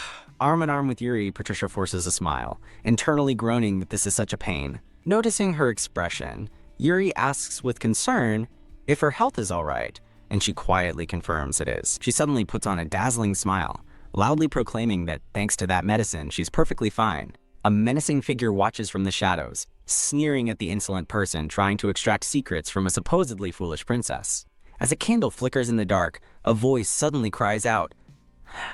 The scene cuts to 3 maids gathered in a room, one of whom complains about how annoying someone is. A black-haired maid identifies the source of her irritation. That Deborah maid or whatever. A green-haired maid complains that just because Deborah used to serve the princess, she acts high and mighty, constantly criticizing their work. One maid defends Deborah's strictness, but another whispers a rumor that she was transferred because even the princess grew tired of her. Meanwhile, the maid named Deborah walks alone down a long, dark corridor, carrying a lantern. A scheming maid smirks, thinking her plan will get Deborah fired, and that it serves her right. A flashback reveals the plot. One maid conspired to frame Deborah by hiding silverware in her room. An unseen person suddenly asks Deborah if she knows something, startling her in the hallway. A menacing, beast-like eye glares at her from the darkness, demanding to know if it is here. The scene transitions back to the bright, opulent ballroom. Yuri and Patricia share a dance, captivating the onlookers with their graceful movements. While dancing, Patricia internally plans their next move, deciding they should split up after the song to begin their investigation. Yuri smirks in understanding, agreeing to her plan and resolving to gather information as well. At the end of their dance, Yuri gives Patricia a formal bow in the center of the ballroom. Patricia greets a noblewoman who internally recalls a rumor that a Lady Yuria was studying abroad. Patricia graciously thanks a mustached ambassador for a recent gift, and he expresses his delight. She inquires if the gifted gloves came from the same prestigious workshop that made the lace she received at birth. The flattered ambassador confirms they were, while Patricia explains how captivating she found the lace's delicate beauty. Her patience wearing thin, Patricia's eyes glow as she internally urges the man to get to the point. The ambassador finally reveals his motive. His workshop is opening a new branch, and he's seeking the princess's endorsement. Patricia grimaces, realizing it's personal business when he nervously admits it's his wife's family's workshop. As Patricia walks away from the conversation, a watchful Yuri wonders if she discovered anything useful. A blushing young woman in a pink dress approaches Yuri, shyly asking if he remembers her. While dancing with the young woman, Yuri is surprised to learn she came all the way from Elhedia just for the ball. She looks at him with affection, confessing that she just really wanted to see him again. Yuri smirks, his charming facade hiding his true intentions as he works the ballroom crowd. While dancing, Yuri asks the brown-haired woman if she is concerned about Princess Patricia's well-being. The woman mentions Patricia's recovery was due to Shanin's secret medicine, instantly catching Yuri's full attention. Yuri internally recalls that during their time in her country, this young lady never spoke of any such medicine. Leaning in closer, Yuri presses the flustered woman, asking her directly what she knows about this secret medicine. Flustered, she dismisses it as a rumor, while secretly seeing this as her chance to get closer to him. With a calculated smile, she suggests they find a quieter place to talk. Her intentions now clear. The woman is ecstatic, privately celebrating her success at getting Lord Yuri alone. Yuri agrees, but suggests she go first to avoid suspicion, planning to make an excuse to Patricia later. Kya. As the young woman heads off, her heel catches and she tumbles forward. As she looks up, she's met with a horrifying sight, the bloody corpse of the maid Deborah, sending a scream through the hall. The scene shifts to a quiet room where Patricia, now in her formal gown, sits alone and waits. Yuri and Toto return, with Toto reporting that there is no corpse to be found anywhere. The grim news spreads through the party. Over an image of a shattered, bloody lantern, a voice declares that someone has died. The report continues. Upon rushing to the scene, they found a young lady collapsed, but she had only fainted. But the fainted lady suddenly grabs Patricia's arm, screaming in terror that the maid was truly dead. "Please, believe me," she begs, desperately insisting that the woman she saw was really dead. Overcome with terror, she screams that there was definitely a body there. Patricia considers the situation, believing that Lady Maria's panic state means she is not lying about seeing a corpse. Toto presents a blood-stained table knife found at the scene.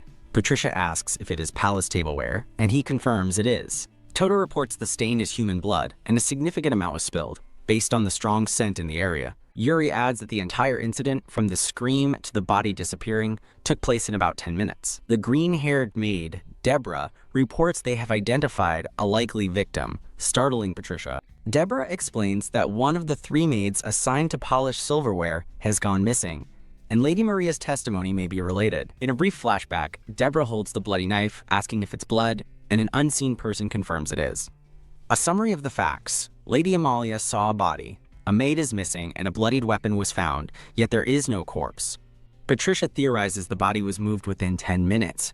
Toto notes the floor was washed, and Deborah adds the victim would be too heavy for a woman to carry. Yuri puts the pieces together. The corpse was a real maid, meaning the culprit must be a man strong enough to move her. Patricia, however, offers a chilling alternative. It was all a setup, and a living person simply pretended to be dead before walking away. Yuri questions the motive for such a setup, but Patricia concedes that since Toto smelled real blood, Yuri's theory is more probable. Patricia orders Deborah to investigate the missing maid's background and to double-check the security protecting their fathers. Patricia dismisses a comically dejected Yuri, telling him he can rest now after his good work. Yuri announces his next move. He will go speak with Lady Amalia himself. Patricia immediately shoots down his plan, calling a visit to a ladies' room at this hour completely inappropriate.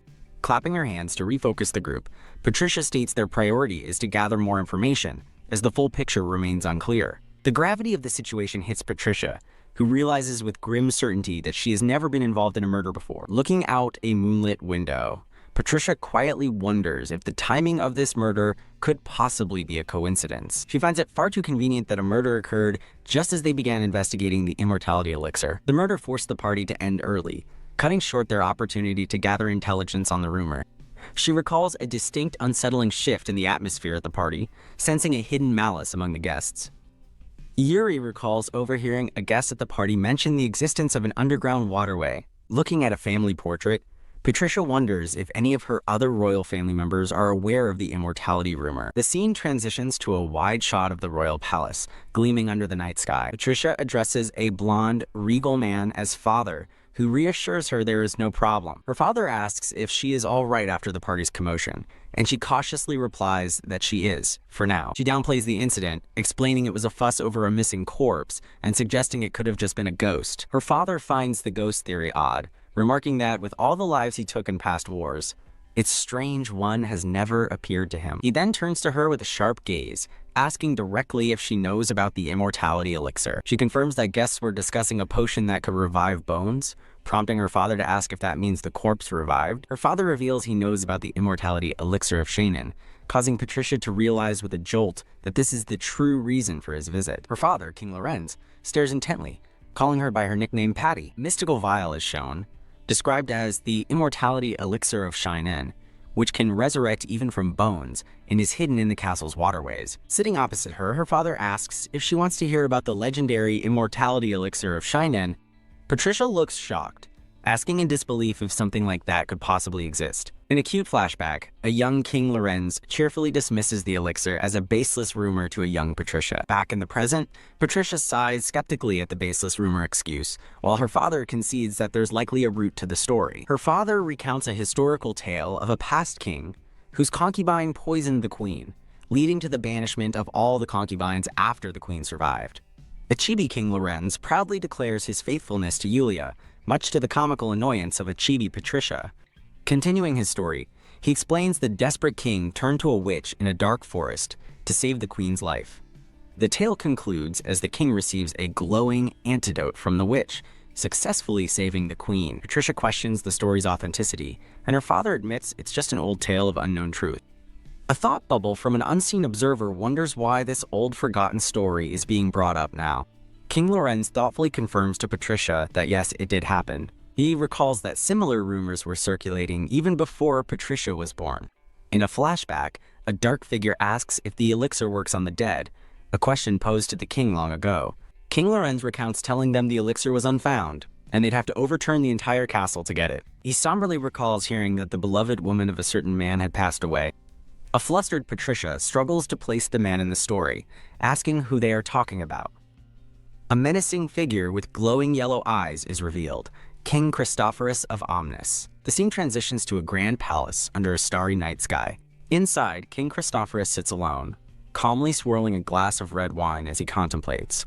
In a flashback, King Lorenz jokingly tells Christophorus that he'd have to flip the castle upside down to find the non-existent elixir. Back in the present, Christophorus thinks that while Lorenz likely meant it as a joke, He unfortunately doesn't appreciate jokes. With a sinister smile, Christophorus vows to do exactly as suggested and take that country for himself. Patricia stands with grim determination, stating that she would like to claim the corpse. Christophorus poses a question to a ghostly vision of a woman crowned with thorns, identified only as witch. The scene shifts. Yuri reads a book while Patricia and Toto sit at a table, discussing a matter which Patricia admits she doesn't have details on. Patricia asks who proposed the arrangement, and a pensive Yuri replies that he heard it was decided by their parents. When Patricia clarifies if it was just a verbal promise, Yuri explains there was no progress until Prince Julius himself took action. Patricia sighs with dawning understanding, folding her arms as she processes the new information. Yuri narrates that engagements are usually formalized early, but in this case, nothing happened until Julius initiated it. The relationship between Shannon and Omnis is explained as neighboring but untrusting, with Omnis being a country to be wary of. Patricia's eyes narrow in thought, realizing a casual promise between friendly kings is therefore highly unlikely. King Lorenz explains that Lord Oris proposed the engagement, but the Queen of Omnis died right after, and he assumed the matter was dropped. Patricia gasps, a horrifying realization dawning on her as she thinks of the King of Omnis. Yuri has a sudden, shocking epiphany. The King of Omnis needed the immortality elixir. Patricia theorizes the engagement was to gain access to the elixir, but he didn't make it in time, cutting off a concerned Yuri. Yuri blunders, asking if his own mother, the Queen, died right after Patricia was born, causing Patricia to question him as he flushes with embarrassment. Leaping to his feet, a flustered Yuri hastily insists his shocking implication was just a hypothesis. Patricia calmly agrees it's a hypothesis, but confirms the core fact. The King of Omnis did once seek the elixir. Yuri confesses the engagement always felt wrong, and Patricia adds there was no strategic benefit for Omnis in the alliance. A flashback shows the King of Omnis with a younger, white-haired Julius, explaining that the king supporting his son would have been a logical advantage for Julius's side. However, a somber King of Omnis sits on his throne, as the narration reveals he never once thought about his son. A close-up on the king's haunting, glowing eyes reveals what he truly saw. Toto informs Patricia that her father once said the queen was the King of Omnis's greatest love. Yuri cries out, questioning why his father couldn't love him too, but Toto coldly retorts, "Why would he need to love you?" Toto bluntly states that the king loved the woman, not the child, and that's the simple truth. Enraged, Yuri grabs and punches Toto, screaming, "What do you know about me?" Unfazed, Toto tells Yuri that children are killed because he killed his own mother, and because he caused his father to abandon him, as Patricia watches in silence. Toto icily reminds Yuri that as Prince Julius, he was disinherited and killed for angering the king, questioning why his resolve for revenge wavers now. With an anguished expression, Yuri grits out that he would want to know the reason why they were killed. Composing himself, Yuri declares with newfound resolve that this is why he just wants to know the truth. Patricia coolly suggests they ask His Majesty Christophorus directly, causing a chibi Yuri and Toto to gasp in unison. "What?" Yuri protests, calling her Patty and pointing out they can't just approach the king of a suspicious, closed-off country. With a dangerously cheerful smile, Patricia brandishes a letter opener and wonders if the king might answer differently, with a knife to his throat. Watching her, a terrified chibi Toto thinks he's genuinely scared of her, while a sweating Yuri reflects that Patricia has always been scary. Patricia smirks, adding that, while they're at it, they should ask King Christophorus if he still wants the elixir. The chapter concludes, promising more to come. In a dark room, Toto is jolted awake in his bed by a sudden noise. A woman's voice screams from outside the door that she can't take that child anymore, as a young, terrified Toto listens. In a painful flashback, a woman screams she should never have given birth to such a monster, devastating a young Toto. Sobbing on his bed, the small boy apologizes and begs not to be abandoned. The memory shifts as a smiling woman with braided hair enters his room, affectionately calling him a sleepyhead and announcing breakfast is ready. The woman serves a beaming young Toto a bowl of soup, who looks ecstatic to eat. The happy memory sours as Toto lies on the floor next to a spilled bowl, clutching his throat and realizing he's been poisoned. A flashback shows the woman's body hanging from a noose in the rain as young Toto watches in horror, the narration stating that beastkin are. Toto recalls crawling from his grave to find the twisted remains of his mother, noting that in his country, child murder is a grave crime. With tears of rage, he remembers that his mother was duly punished under the law for her actions. The scene transitions to a bright, sunny day over the majestic royal palace. At the evening party, many attendees and their attendants were present, filling the grand hall. Examining the murdered maid's body, Toto notes the foul smell of water, strange since she was found above the crocodile pool, and considers an outsider's involvement. Reporting to a blonde, mustachioed lord, Toto says the lord might want to hear from him directly. The man sighs and asks what the princess said. Toto glares menacingly at the lord and asks if he has a complaint. The lord flinches in terror, hastily waving his hands and insisting he has no complaint at all. The lord walks away, staring silently towards a distant door. After crushing a gem in his hand, the lord mutters, "Beast scum," as Toto watches him leave with a cold, unreadable expression. Patricia reviews a report, confirming that the shape of the weapon used matches the silver knife from the crime scene. As Toto stands guard, Patricia is described as a whimsical princess and the spoiled youngest daughter while interacting with a nervous couple. Recalling the sight of his mother's hanging corpse, Toto thinks to himself that everyone he gets involved with ends up unhappy. Patricia turns to Toto, asking if he's okay and not overworking himself, to which he nervously agrees. Looking away with a troubled expression, Toto apologizes and says he was just lost in thought. Patricia states that while she's unsure if Omnis is involved, she thinks it's still worth talking to him. As Patricia turns to leave, she calls out to Toto, "Lim," and he acknowledges her with, "I see." Turning back with a mischievous look, Patricia holds up a black and white garment and says more importantly, she asks Lim if he would mind trying on the garment, and his eyes flare with a shocked, powerful energy. Now dressed in a maid outfit, a humiliated Lim thinks that he'll gladly wear anything for her. The scene shifts to an imposing palace under a dark, starry night sky. Inside, King Christophorus sits by a moonlit window, contemplating a letter he holds in his hand. The hooded wolf knight appears, announcing his presence and awaiting the king's command. King Christophorus muses over the letter, wondering aloud if he should simply discard it unread. The wolf knight identifies the seal as belonging to the princess of Shainan, while King Christophorus remarks that only royalty can directly address a sovereign. For the princess's own sake, the king decides it would be best to pretend the letter never arrived. However, after reading the letter's provocative demand, he declares his desire for the princess, vowing to trample her, much to his knight's surprise.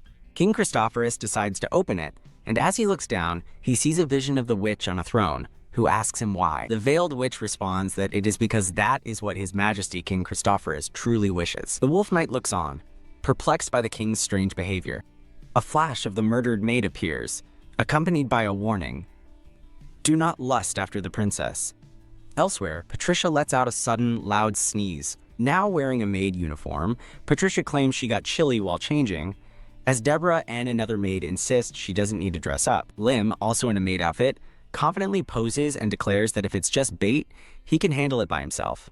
Patricia critiques a shocked Deborah, bluntly stating she lacks the cuteness for the job and that it's a bigger issue than that. Deborah internally lists all the reasons Lim's disguise is a failure: his huge and rugged frame, tight uniform, and obviously male features, concluding that anyone falling for it is blind. Lim asks what's wrong with him, and Patricia cheerily reassures him that he's adorable, making Deborah think the master and servant are disturbingly alike. A flustered Yuri hastily excuses himself, with the narration revealing he fled the moment he heard about cross-dressing. Patricia explains to a crestfallen Deborah that since she's currently unpopular among the servants, she's also unsuitable to act as bait. Defensively, Deborah insists she only trained the other maids a little because they were sloppy, as they cower in fear behind her. As a chibi version of herself, Deborah wails that her harsh training methods didn't warrant them threatening her life. The plan is decided. Toto, now identified by name, will walk the hallways alone as bait, matching the time of the previous incident. Patricia informs Toto that she and Deborah will be watching him from a safe distance. With a serious expression, Patricia declares they won't use Deborah's subordinates, since they don't know where the traitor is. Carrying a lantern, Toto walks through the dark hall, steeling himself with the knowledge that if he fails, Patricia will be the next bait. He stops, lantern held high, as he discovers a maid kneeling in the darkness ahead. The maid lunges with a knife, but Toto deflects the attack, sending his lantern crashing to the floor with a teask of annoyance. The attacker praises his good instincts with a sinister smile, and as Toto recognizes her, he realizes he's facing an enemy he knows. As more assassins drop from the ceiling, Patricia, watching from hiding, confidently declares that she's got them. Patricia whispers to Deborah, asking for the identity of the attacking maid. A shocked Deborah reports that the maid has been working in the castle for 5 years, As Patricia processes this, the captured maid stabs her accomplice and then turns the knife on herself, ending her own life. Patricia cries out, Toto, as he suddenly collapses to his knees, clutching his head in pain. The first attacker screams a warning to the princess as another maid leaps from the shadows, flying towards Patricia with a knife. The second attacker reveals a weapon hidden in a garter beneath her skirt. As Deborah panics and Toto realizes he's too far to help, both know they won't make it in time. Patricia moves with lightning speed, blocking the assassin's knife with a dagger of her own. With a powerful grip, Patricia seizes the attacker's wrist, disarming her in an instant. Patricia slams the assassin headfirst into the stone floor, knocking her out cold. Odd. Toto thinks of Patricia's strength, while she notes that fighting barehanded makes it difficult to hold back, then asks if the woman is dead. Suddenly, Patricia is surrounded by cloaked figures with drawn swords as Toto looks on helplessly. The assassins hurl projectiles at Toto, who wishes for more strength to protect his master as he is overwhelmed and falls. Patricia rushes to Toto's side, cradling his face and asking what his attackers threw into his eyes. Wincing in pain, Toto apologizes and explains it seemed to be some kind of chili powder. As Patricia voices her concern, Toto apologizes for his own carelessness. Standing up, Patricia states that despite his injury, they at least managed to capture someone they can interrogate. Kneeling over the bodies, Deborah grimly announces that the captured assassins are dead. A close-up on a bloody face confirms it. All of the attackers are dead. Patricia sadly reflects that just as they caught the culprits, all the suspects died. She grimaces, realizing they must have used hidden poison and that the investigation is back to square one. With Toto now blindfolded and injured because Deborah reacted too slowly, the mood is grim. A lingering thought hangs in the air. It's strange that such skilled attackers would die so easily. Sometime later, Deborah approaches Patricia, who is sitting at a table, to excuse herself. Deborah presents a tray with a list of the castle's workers and a letter addressed to the princess. Patricia takes the letter, wondering who would send a personal message when there is no ball scheduled. Her eyes widen in sudden, sharp realization as she recognizes the seal on the envelope. With a sly smile, Patricia remarks on the very convenient timing, as the letter is revealed to be from King Christophorus von Lasser. The scene clarifies that the letter sent to the King of Omnis was not a formal query, but an invitation to Patricia's 17th birthday celebration. Patricia thinks to herself that inviting a king directly is a formality. Usually, a representative is sent instead. A hazy flashback shows a somber, dark-haired man asking someone to stand by his side. Back in the present, Patricia continues her train of thought. Patricia recalls that the assassin maid was employed even before her brother Alphonse's death. Lost in thought, Patricia narrows her eyes, considering if this could all be the work of the King of Omnis. The scene shifts to Yuri and an eye-patched Toto at a table, while a blonde woman with pointed ears reads a letter. Toto says what he doesn't understand is why this is all happening now. The blindfolded Toto muses that the king's actions would be strange timing if he already knew their plans. In a meeting with Patricia and the white-haired Yuri, Toto wonders aloud why Alphonse would send so many assassins to Cheyenne. Patricia finds it excessive to destroy an entire country just to eliminate a prince's backing. Yuri agrees, while Toto speculates that perhaps Alphonse wanted to conquer Cheyenne for himself. Patricia dismisses the idea, stating that conquering Cheyenne would be a poor move for Omnis, and that Alphonse never seemed interested in her.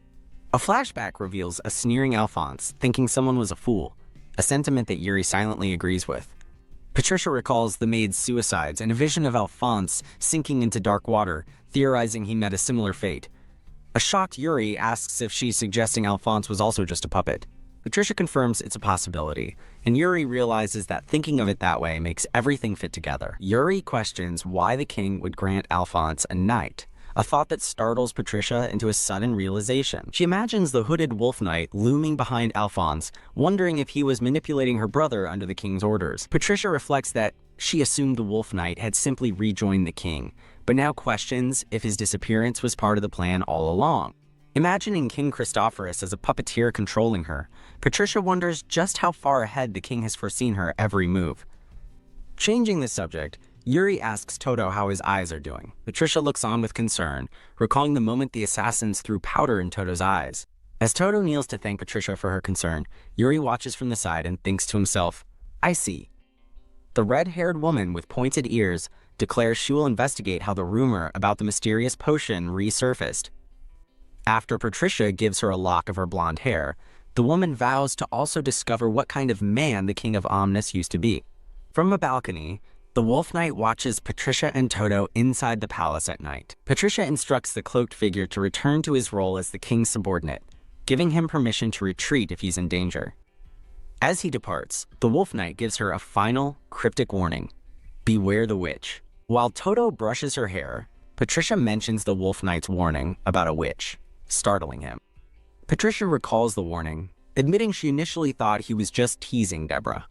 She remembers the Wolf Knight telling her of a castle legend about a 1,000-year-old witch who walks the halls at night. With a steely gaze, Patricia declares her hatred for fairy tales, blaming a specific robed, haloed figure from her past. A thud sounds as Patricia places her hand on a stack of books, the word witch hanging in the air as she sits by the window. Lost in thought, she looks at a fairy tale anthology, musing that such stories are considered myths in the current era. Patricia expresses concern for Toto moving around while injured, but he dismisses it as nothing, prompting her to warn him not to overdo it. When Patricia asks for his report, Toto informs her that he made no major discoveries about the potion. His research reveals the last witch hunt was over a century ago, and now hardly anyone believes in witches. Patricia asks if the witch has a name, but Toto speculates it's likely just a made-up story. Toto suggests that in the countryside, witches is a common term for midwives, an explanation Patricia seems to accept. Patricia sighs, remarking that nowadays only children believe in witches. She looks determined, recalling the robed figure on the throne and thinking that she too grew up with fairy tales. Annoyed, Patricia puts down a letter, wishing the Wolf Knight had been more direct with his warning. Toto reasons that he likely couldn't risk leaking information before returning to his infiltration mission, a point Patricia concedes. Patricia decides they must consult her father and others, suspecting there are still things they don't know. Toto looks down with a somber expression, apologizing for not being more helpful. Smiling gently, Patricia calls Toto over, offering to fix his bandage for him. As she adjusts his blindfold, she tenderly tells him he always works so hard. He flashes back to the day a younger Patricia saved him, declaring that from that moment on, his soul belongs. To her, his gaze filled with unwavering devotion as he pledges himself to Patricia. Thinking he's always covered in wounds, Patricia gently kisses her dear Toto's forehead. The scene transitions to a quiet, moonlit bedroom late at night. Toto jolts awake, his senses overwhelmed by the sudden, sharp scent of blood. Hearing a clatter, he leaps from his bed and runs out, calling Patricia's name as the blood scent grows stronger. He finds Patricia sitting by the window, her nightgown splattered with blood. She coolly greets him and dismisses his worried expression. Enraged, Toto grips her shoulders and demands to know why she didn't call for him when she was so clearly injured. Patricia simply asks why she would, before coldly stating there was no need, leaving Toto stunned. She elaborates, telling him it means she doesn't even need to borrow his strength. Defeated and hurt, Toto quietly turns to prepare her bath as she watches him leave. Patricia explains that because Toto can't see, she doesn't want him getting hurt again. Bam! Toto bursts through the door, pillow in hand, looking ready for a fight. The blindfolded Toto declares that from now on, he will stay by Patricia's side at bedtime to protect her.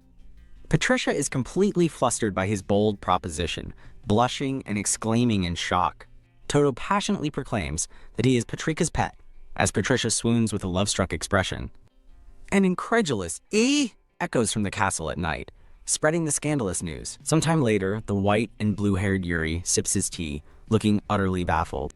Patricia calmly informs a confused Yuri that Toto has been sleeping in her room recently. Alarmed, Yuri asks where she has been sleeping. As a flashback shows Toto sleeping at the foot of her bed, a chibi Patricia thinks it's normal, while Yuri spits his tea out in a rage. Yuri furiously grabs Toto, shouting that it's improper for an unmarried princess to sleep in the same room as a man. Patricia coolly explains that Toto is a pet, an identity he readily confirms, calling her his master and heir. She recounts how her father and brothers fainted from the shock, preventing any further discussion, as Yuri pities the poor things. Yuri reminds Patricia that, as an unmarried woman, she risks scandalous rumors by letting a man into her bedroom. A sly smile crosses Patricia's face as she listens to his warning. She confidently challenges Yuri, asking if he'll stick by her no matter the rumors, leaving him flustered. Toto leans in close to Yuri's ear, startling him. Toto chides his ex-fiancée to get on with his report, prompting Yuri to angrily snap back, "Stop calling me that, you mere pet!" Yuri clarifies that he is the queen's nephew and Patricia's cousin Yuri, not an ex-fiancée. Toto smirks, mockingly dismissing him as just a cousin with no special relationship to Patricia. As Yuri fumes that Toto isn't cute, Toto retorts that only his master can dote on him, while Patricia sips her tea, amused that they're getting along. Toto notes that in most countries, beastmen are considered beasts, not human, which piques Yuri's interest. Toto accepts his status as a beast and pet, vowing not to tarnish Patricia's honor, but Yuri scoffs and asks if he's stupid. Yuri gets in Toto's face, angrily insisting that he is a human and a man, not a beast.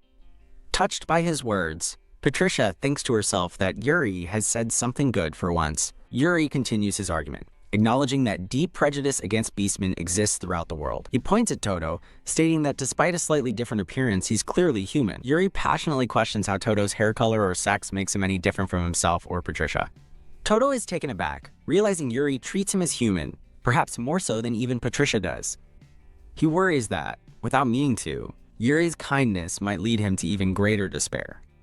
Yuri Barshmid thinks to himself that Toto may believe he's lost everything, but he is wrong. A flashback shows a young Toto standing in the rain, staring up at a hanged body and thinking he never had anything to begin with. Toto's thoughts conclude that he had nothing except for Patricia. Pulled from his reverie, he asks if she called for him. A boisterous brown-haired woman bursts in, calling for Mama's adorable little angels, shocking both Patricia and Yuri. The woman, Patricia's mother, announces she's joining for tea as maids bring in a tray of snacks. Ruffling their papers, she asks if her darlings were studying. Patricia greets her auntie, who tells her not to be so formal, and asks after her father. Yuri politely replies that he is well. The woman smiles, glad to hear it, while Patricia considers asking her a question. Patricia asks her mother if she's familiar with witches, but her mother only knows of them from fairy tales. Patricia clarifies that she's asking about knowledge beyond fairy tales. Seeing her own reflection in her tea, Patricia resigns herself to another dead end in her investigation of witches. Suddenly, her mother has an idea, declaring she knows of the witch princess of Omnis, which leaves Patricia stunned. Patricia's mother smiles knowingly, adding that it's a famous story. Both Patricia and Yuri are shocked, questioning the existence of a witch of Omnis. The woman confirms that long ago, someone was known by that title. Yuri interjects, stating with certainty that Omnis doesn't have a princess. He recounts the Omnis royal family's recent history, noting the current king has 2 sons, the previous king had 1, and the one before had 2 illegitimate sons, all boys. Yuri concludes that in the last 3 generations, no girl has been recorded as being born into the Omnis royal family.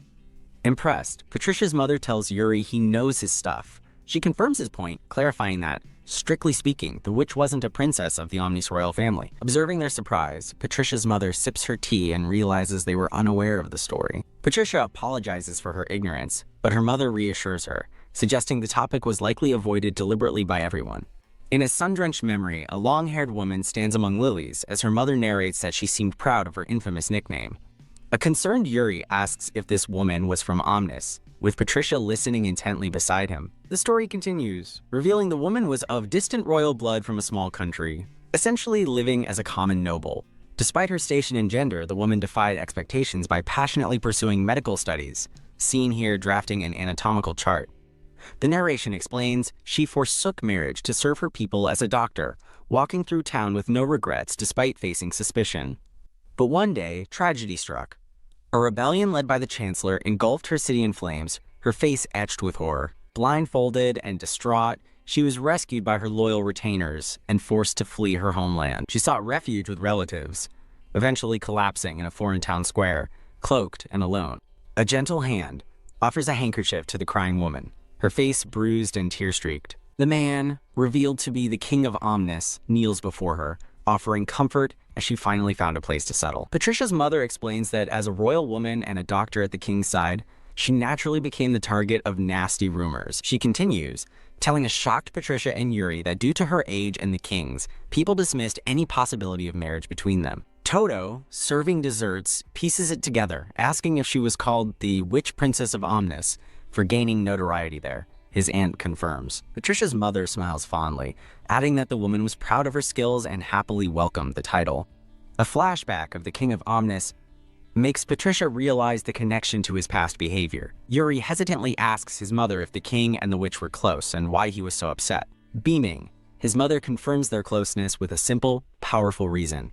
He loved her. As a vision of the king embracing the woman before shattered mirrors fills her mind, Patricia realizes this love for that witch explains everything her father said. Stunned, Patricia asks her mother if the woman is still in Omnis. With a somber gaze, her mother delivers the sad news. She passed away.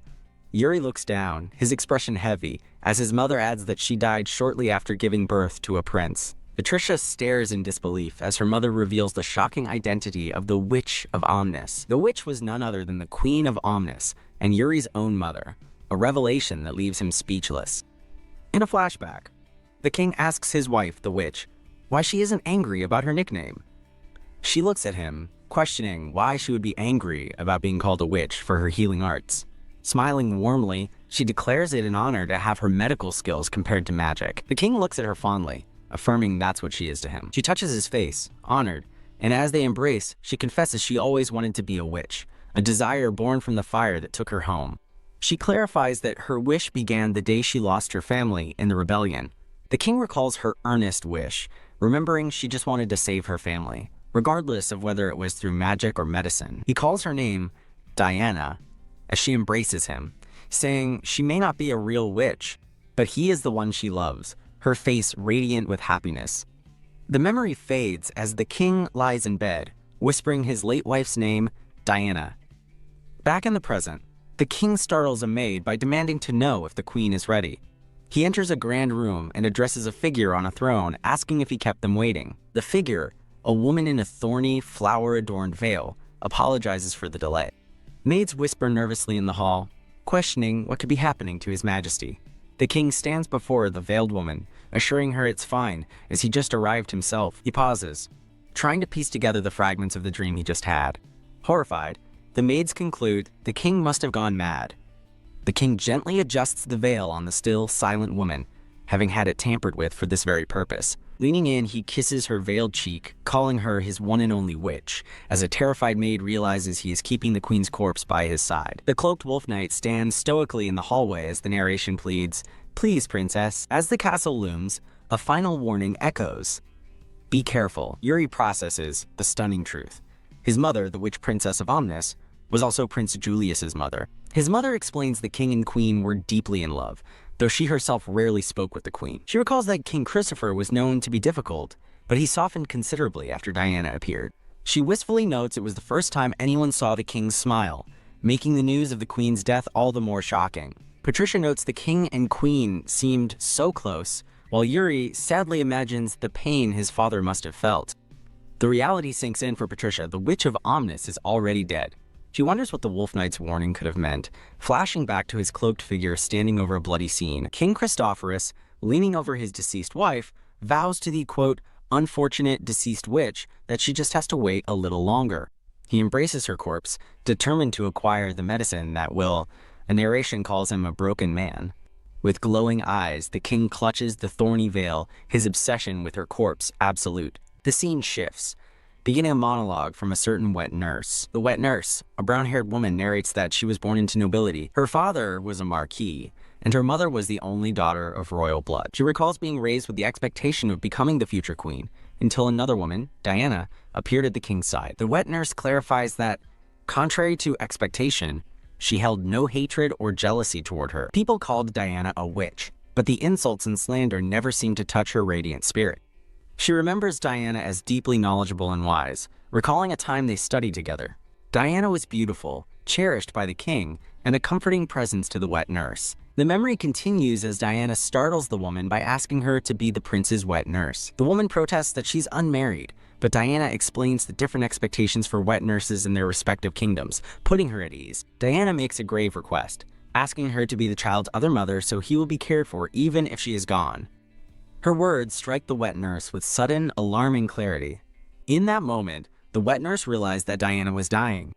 As Diana sweetly asks her to hold the baby, the woman nervously agrees. Whoa!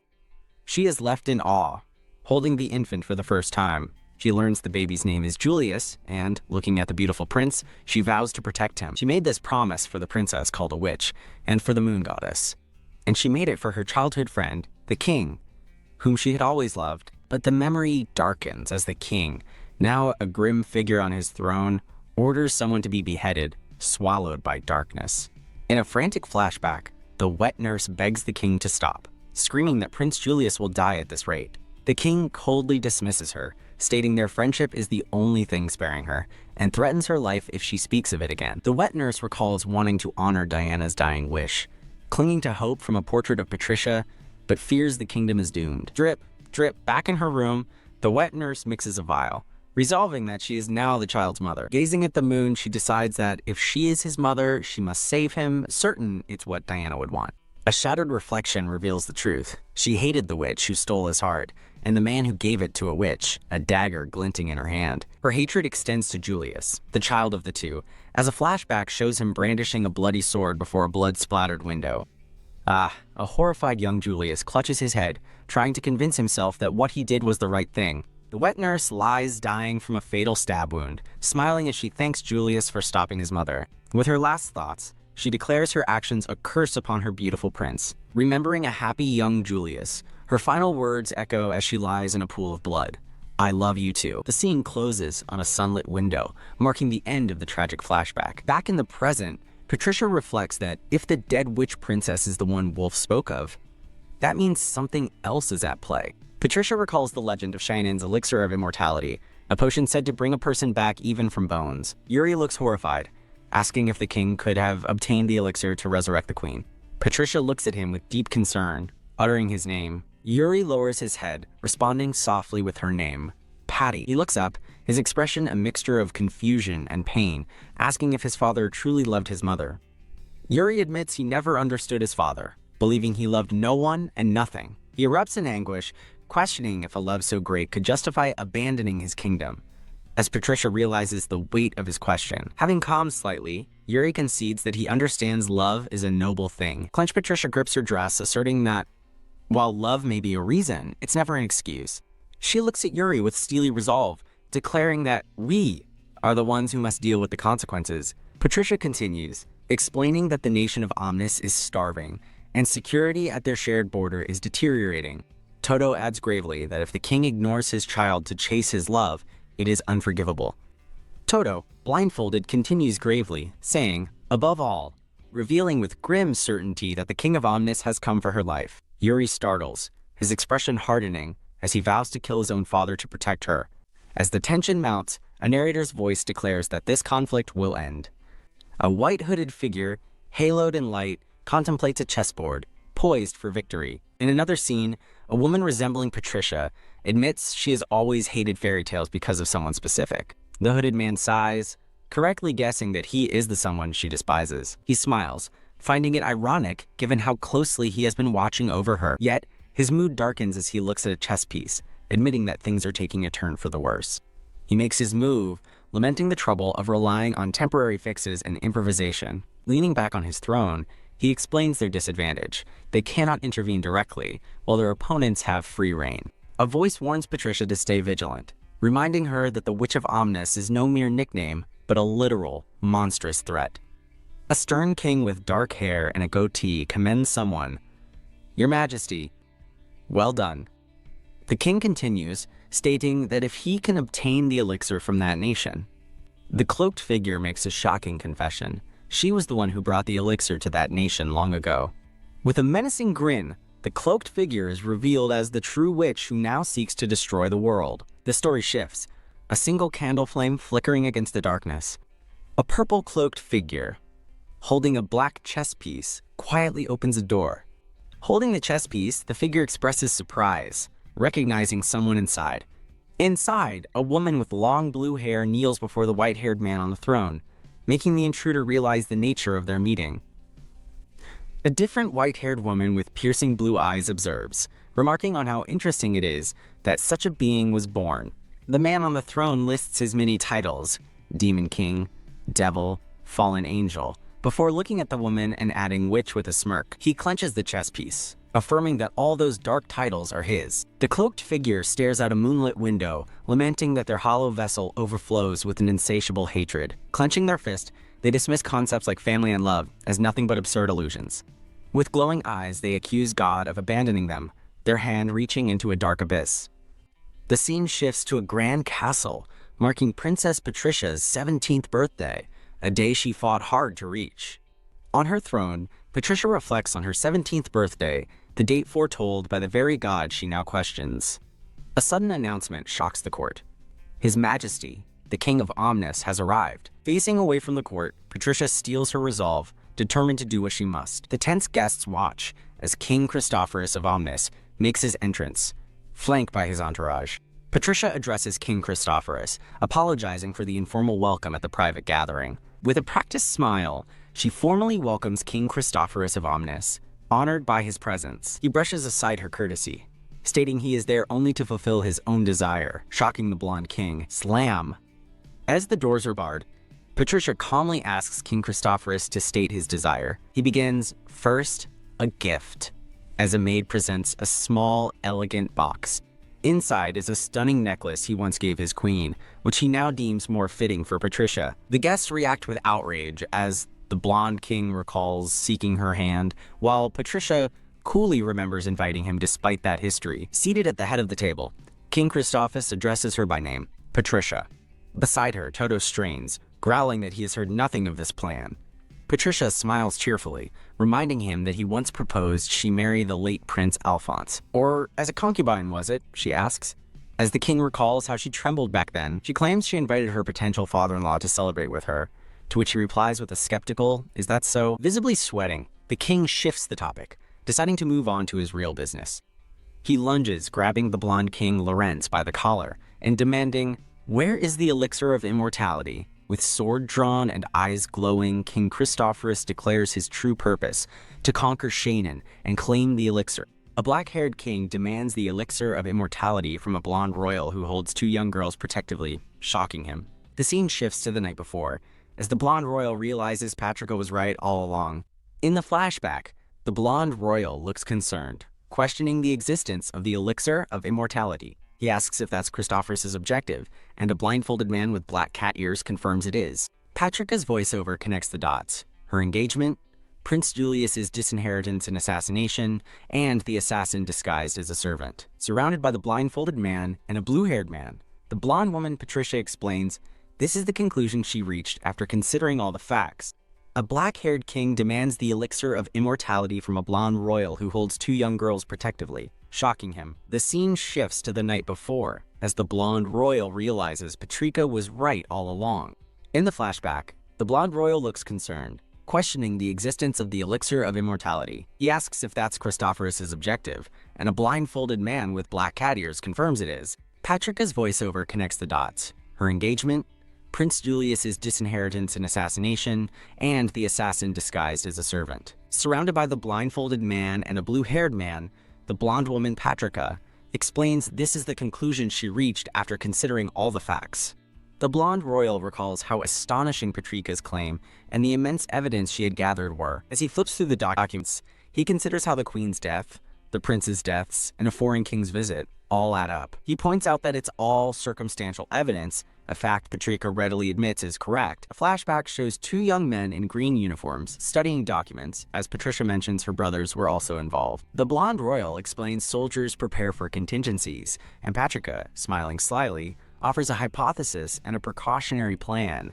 The blonde royal recalls how astonishing Patrica's claim and the immense evidence she had gathered were. As he flips through the documents, he considers how the queen's death, the prince's deaths, and a foreign king's visit all add up. He points out that it's all circumstantial evidence, a fact Patricia readily admits is correct. A flashback shows two young men in green uniforms studying documents, as Patricia mentions her brothers were also involved. The blonde royal explains soldiers prepare for contingencies, and Patricia, smiling slyly, offers a hypothesis and a precautionary plan. The scene returns to the present confrontation between the blonde royal and the dark-haired king. The blonde royal's eye narrows in determination, realizing Patrica's hypothesis must be true. He shouts for the royal guard, who storm in to surround the King of Omnis, shocking the other royals. The King of Omnis stands silently as he is completely surrounded by armored guards. The king scoffs, calling the blonde royal, Lorenz, naive for his simple trap. He reveals Lorenz's naivete made it easy to smuggle his own men into Shannon as he draws his sword among them. The scene returns to the present confrontation between the blonde royal and the dark-haired king. The blonde royal's eye narrows in determination, realizing Patrica's hypothesis must be true. He shouts for the royal guard, who storm in to surround the King of Omnis, shocking the other royals.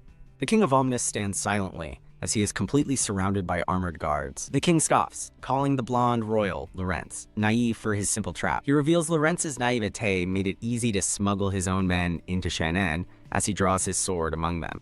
Tisk, Lorenz, and his court are suddenly surrounded, with blades pointed at their throats. With a sharp flick of his hand, the blindfolded man sends a card flying toward the king. A new, cloaked figure leaps over a table, apologizing for the intrusion as he draws his sword. The cloaked figure blocks the blindfolded man's attack with a brilliant flash of light, sending him reeling. Thrown to the floor, the blindfolded man pants in exertion after the sudden clash. The hooded figure, sword ready, issues a dark command to etch this moment into his mind. As the blindfolded man grabs Patrika, Lorenz and the others cry out her name in horror. T-esque. The blonde royal Lorenz and his court are trapped with blades pointed at their throats. In a flash, the blindfolded man with cat ears flicks his hand, sending a card flying as an attack.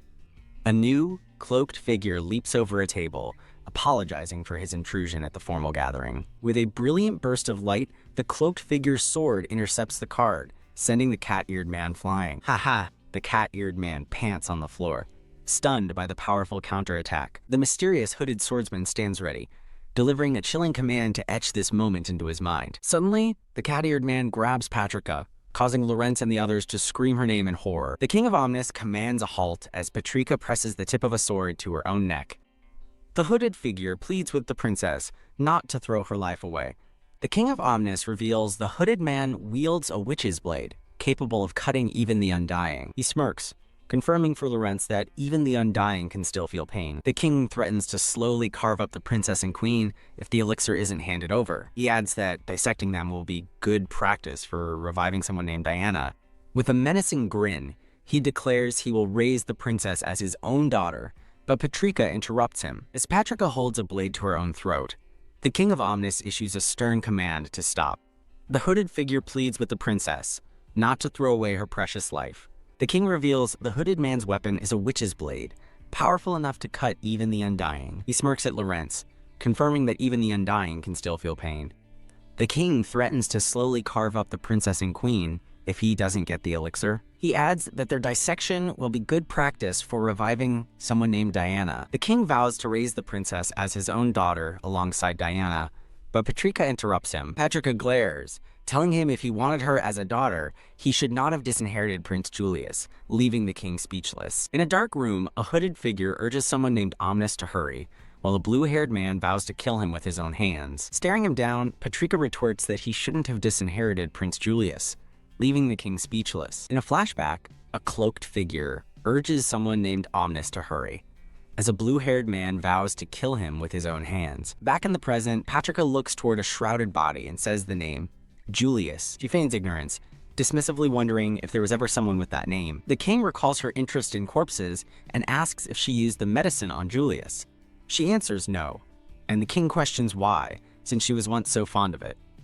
A memory shows a body on the floor, as she explains she knew the corpse was a fake. Patrika smiles, realizing he noticed, and informs Emperor Christophorus there is something he doesn't know. She continues, stating it's a secret known only to her and Father Lorenz. Surrounded by roses, she raises a finger to her lips, revealing a secret about the elixir of immortality. Emperor Christophorus is visibly stunned by her bold claim. He furiously demands she speak and tell him what the secret is. Patrika begins to speak, thinking to herself that his attention is now completely focused. A quick transition shows Lorenz's determined purple eyes, ready for what comes next. In a flashback to the previous night, Lorenz listens as Patricia stands behind him, preparing her plan. Patrika explains she has an idea to unsettle King Omnis and needs Lorenz to corroborate her story. In the present, Lorenz reveals the secret. There's only one dose of the Shainan elixir of immortality left. He explains this is why he couldn't give it to the boy Patricia brought, as it's a secret unknown even to family. Lorenz declares the elixir will disappear forever, enraging the king, who shouts that he's a fool. He then offers a deal. He'll give the king the elixir if he leaves Shainan peacefully to save his beloved. Lorenz turns to the brunette queen, stating he doesn't claim to understand her pain. But he too has someone he loves, he says, as the brunette queen blushes between her two companions. Patrika watches the distressed cat-eared man, thinking she will do anything to save her people. The king addresses the hooded man as Wolf Knight, entrusting him to handle the rest. Accepting the deal, the king promises Lawrence he will leave the nation once he has the elixir. Lawrence gestures for the king to follow him to retrieve it. Patricia watches as the group is led away, with armored guards standing by the door. The stress becomes too much for the brunette queen, who nearly faints into the arms of her companions. The blonde man in green sighs, "Good grief," as he holds her steady. Observing the tender moment from afar, the Wolf Knight thinks to himself that his lord is truly devious. His thoughts are interrupted as he blocks a surprise attack from the man with glasses, who demands to know his scheme. The Wolf Knight parries another blow, explaining that his lord's words confirmed the original plan is still in motion. He reveals the true plan: take the elixir, dispose of the royal family, and make Shannon cease to exist. The Wolf Knight realizes their game as a dark, faceless vision of Patricia looms over him, shouting, "Shit!" He kicks Patricia out of harm's way, as her companions cry out her name. Patricia stands with a sly grin, demanding to know the true identity of the lord he serves. The hooded swordsman brandishes his blade, ordering the knights that no one is to interfere. His glowing yellow eye narrows with intent as he vows to kill the princess himself, while Patricia looks on, unfazed. In a fractured memory, a smirking Patricia vows to deal with the useless mutt, enraging the hooded swordsman. The scene shifts to the underground of Cheyenne Royal Castle, where Lawrence asks his father to guide the king below. As they descend, Lawrence reflects that King Omnis is no longer himself, having once been a wise and upright man. He recalls how love first changed the king for the better, but now a darker love has twisted him once more. King Omnis states he cannot understand Lawrence's feelings, but Lawrence reminds him that he too has someone he loves. The king's dark thoughts reveal a plan to gruesomely carve up the prince and queen before Lawrence's eyes. He remembers offering to make Patricia his concubine, noting her trembling and thinking her a rare princess indeed. Patricia declares that right here, a hooded, blue-haired Julius will be the one to strike down King Omnis. A disembodied voice whispers, "Forgive me, Patricia," as a candle's flame is snuffed out. The masked Wolf Knight grips his sword, filled with resolve, and vows to be the one to end this. On Patricia's side of the conflict, the hooded swordsman lunges forward to attack her. He swings his sword down in a powerful, decisive arc.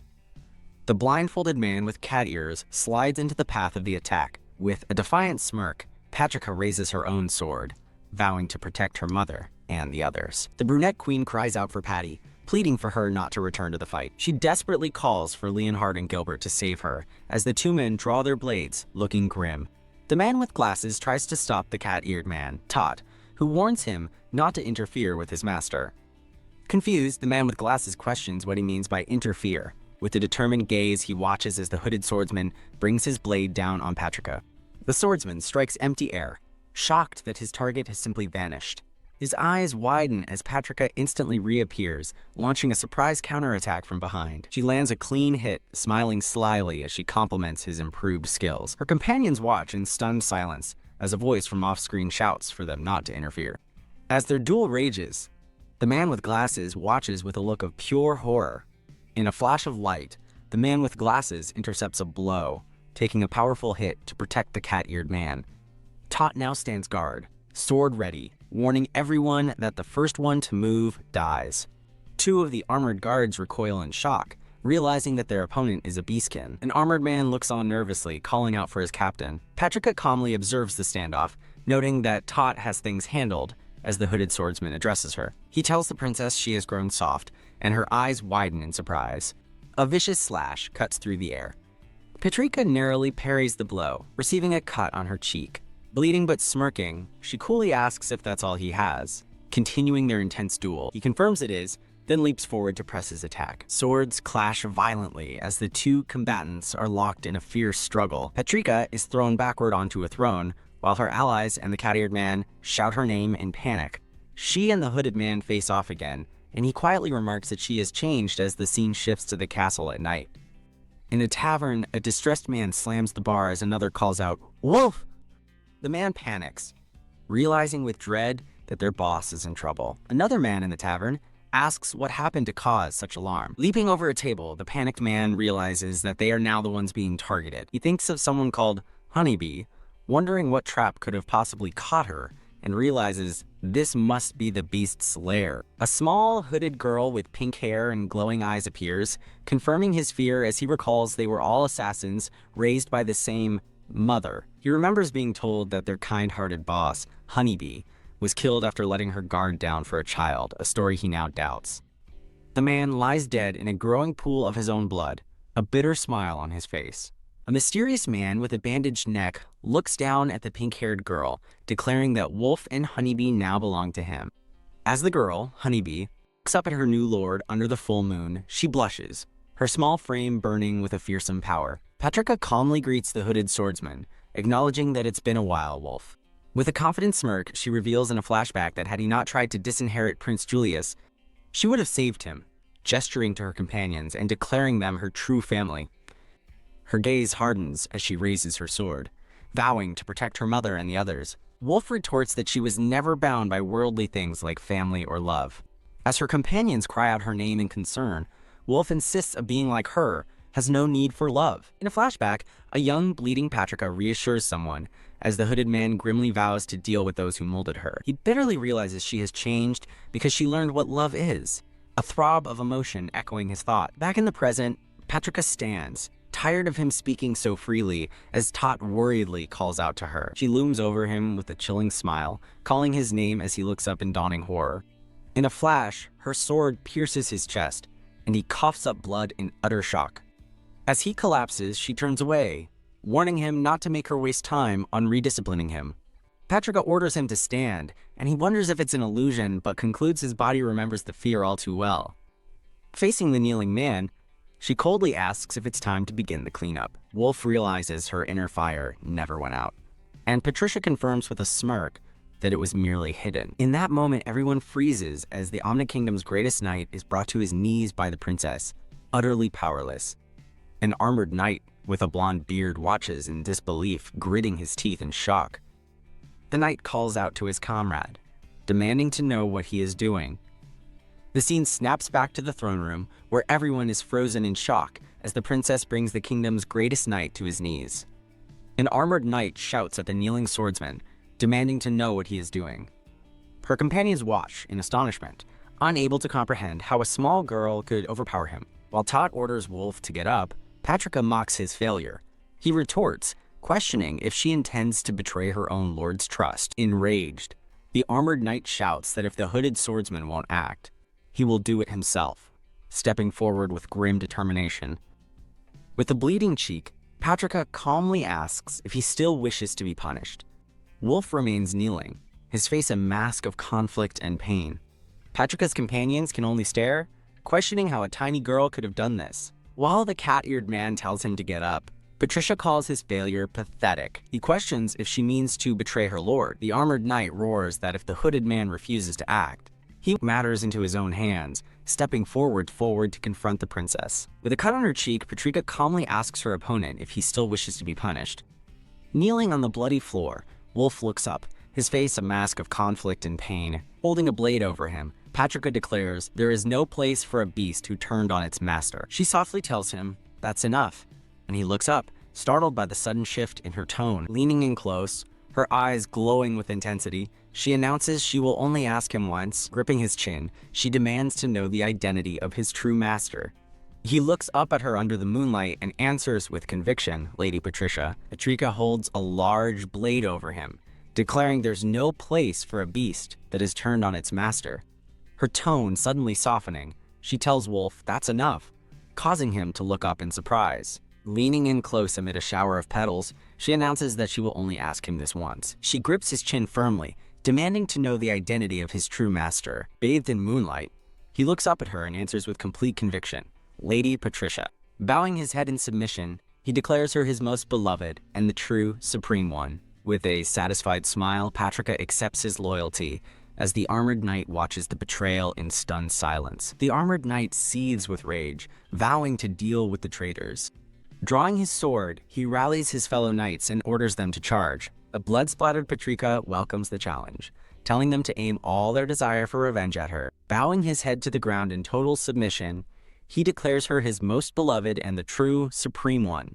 A satisfied smirk crosses Patrika's face as she accepts his fealty, while a nearby armored knight watches the betrayal in shock. The blonde-bearded knight seethes with fury, vowing that he will deal with the traitors himself. Drawing his sword, the enraged knight rallies his men and orders them to charge. Smeared with blood, Patrika welcomes the fight, telling the knights to aim all their thirst for revenge at her. Meanwhile, in a different part of the castle, Lorenz clashes swords with King Omnis. Lorenz struggles against the king's immense strength, while the king, Christophorus, taunts him for being weak. With a powerful swing, Christophorus sends Lorenz stumbling back.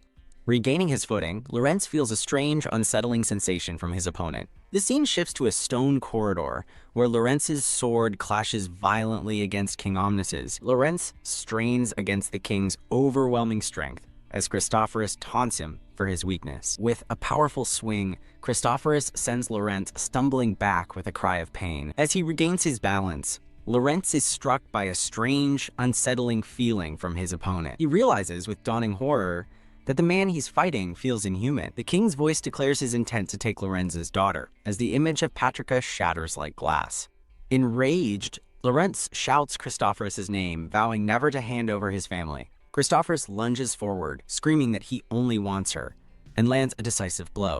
A sinister aura emanates from the king, and Lorenz realizes, with horror, that he feels inhuman. The king's voice declares his intent to take Lorenz's daughter as an image of Patrika shatters like glass. Enraged, Lorenz screams Christophorus' name, swearing he will never hand over his family. Screaming that he only wants her, Christophorus lunges and lands a decisive blow, declaring, "Gotcha." On the ground, Lorenz looks up in shock, realizing with horror who the king has captured. Christophorus holds his captive tightly, his eyes burning as he declares her the only one he loves. Thrown to the ground, Lorenz looks up in shock, his eyes widening in horror at who the king has captured. Christophorus holds the queen in his grasp, his eyes burning with obsession as he declares her the only one he loves. Standing victorious amid the carnage, a narrator reflects that Patrika always seemed to act older than her years. As she turns toward her companions, the voice continues, noting she was the one sibling he could never understand. A blood-splattered, confident smirk confirms his long-held belief about her hidden nature. Seeing a soldier flee, Patrika asks Wolf about the other infiltrators. He replies that he only knows their names and faces. Confident that the others will return, she looks at her companions, asking if there's any place safer than this room. Standing victorious amid the carnage, a narrator reflects that Patrika always seemed to act older than her years. As she turns toward her companions, the voice continues, noting she was the one sibling he could never understand. A blood-splattered, confident smirk confirms his long-held belief about her hidden nature. Seeing a soldier flee, Patrika asks Wolf about the other infiltrators. He replies that he only knows their names and faces. Confident that the others will return, she looks at her companions, asking if there's any place safer than this room. Wolf steps forward, assuring her that there is nowhere safer than by her side. She dismisses his flattery, finding his sudden fawning to be excessive. Turning her attention to her worried companions, the brunette woman gently asks if she is hurt. Patrika gives a chilling smile, warning her mother not to get her hands dirty, which leaves the woman stunned. Wolf steps forward, assuring her that there is nowhere safer than by her side. She dismisses his flattery, finding his sudden fawning to be excessive. Turning her attention to her worried companions, the brunette woman gently asks if she is hurt. Patrika gives a chilling smile, warning her mother not to get her hands dirty, which leaves the woman stunned. The man with glasses cries out her name as the shocked woman asks how she could say such a thing. Overcome with emotion, the woman rushes forward and pulls a surprised Patrika into a tight embrace. She pulls back to look at Patrika's face, apologizing tearfully for not being able to protect her. The man with glasses cries out her name as the shocked woman asks how she could say such a thing. Overcome with emotion, the woman rushes forward and pulls a surprised Patrika into a tight embrace. She pulls back to look at Patrika's face, apologizing tearfully for not being able to protect her. Her expression softening into a warm smile, the queen promises that from now on, she will be the one to protect Patrika. A flashback reveals her holding a baby Patrika, vowing to shield her from all pain and misfortune. She embraces a young Patrika, promising to always be her mother as the memory fades. The scene cuts back to the duel, where Lorenz's and Christophorus' swords meet in a blinding flash. Forced to a knee, Lorenz struggles to parry as Christophorus mockingly questions if this is the power of love. Her expression softening into a warm smile, the queen promises that from now on, she will be the one to protect Patrika. A flashback reveals her holding a baby Patrika, vowing to shield her from all pain and misfortune. She embraces a young Patrika, promising to always be her mother as the memory fades. The scene cuts back to the duel, where Lorenz's and Christophorus' swords meet in a blinding flash. Forced to a knee, Lorenz struggles to parry, as Christophorus mockingly questions if this is the power of love. He notes with surprise that Lorenz is still standing, despite being struck by a poisoned blade. Calling him a friend whose love runs too deep, Christophorus is met by Lorenz's retort that his own love is just as powerful. Lorenz pictures his children, Julia and the others, silently asking them to lend him strength. He tells Christophorus that while love may mean nothing to him, their status as kings should carry weight. He notes with surprise that Lorenz is still standing, despite being struck by a poisoned blade. Calling him a friend whose love runs too deep, Christophorus is met by Lorenz's retort that his own love is just as powerful. Lorenz pictures his children Julia and the others, silently asking them to lend him strength. He tells Christophorus that while love may mean nothing to him, their status as kings should carry weight. Lorenz challenges him, questioning whether the Omnis Kingdom truly has the resources or the people's support for a war. Scoffing, Christophorus declares the country is his body to command as he pleases and lunges forward to attack. As the queen comforts Tot, silently acknowledges her mother, Patricia, and Tot reassures the queen that he is there. Patrika's thoughts turn to her family, acknowledging her mother, then her brothers, Leon and Gil. Flanked by her loyal guards, a bloodied but smiling Patrika asks to protect them a while longer, promising to explain everything later. Lorenz challenges him, questioning whether the Omnis Kingdom truly has the resources or the people's support for a war. Scoffing, Christophorus declares the country is his body to command as he pleases and lunges forward to attack. As the queen comforts Tot, Patricia silently acknowledges her mother, Patricia, and Tot reassures the queen that he is there. Patrika's thoughts turn to her family, acknowledging her mother, then her brothers, Leon and Gil. Flanked by her loyal guards, a bloodied but smiling Patrika asks to protect them a while longer, promising to explain everything later. Leon vows he won't let her get hurt again and offers to lend a hand in the fight. She firmly declines his offer, instructing her brothers to remain by their mother's side. Knights burst into the room, shouting in triumph that they have found the royals. A blood-splattered Patrika issues her commands, ordering Wolf to guard her family while Toto joins her in battle. In a parallel moment, Lorenz steals his resolve, declaring that his country is his home and his people are his children. The fight rages on two fronts, as Patrika cuts down a knight while Lorenz clashes swords with Christophorus. Standing over a fallen soldier, Patrika calmly orders him to withdraw. Leon vows he won't let her get hurt again and offers to lend a hand in the fight.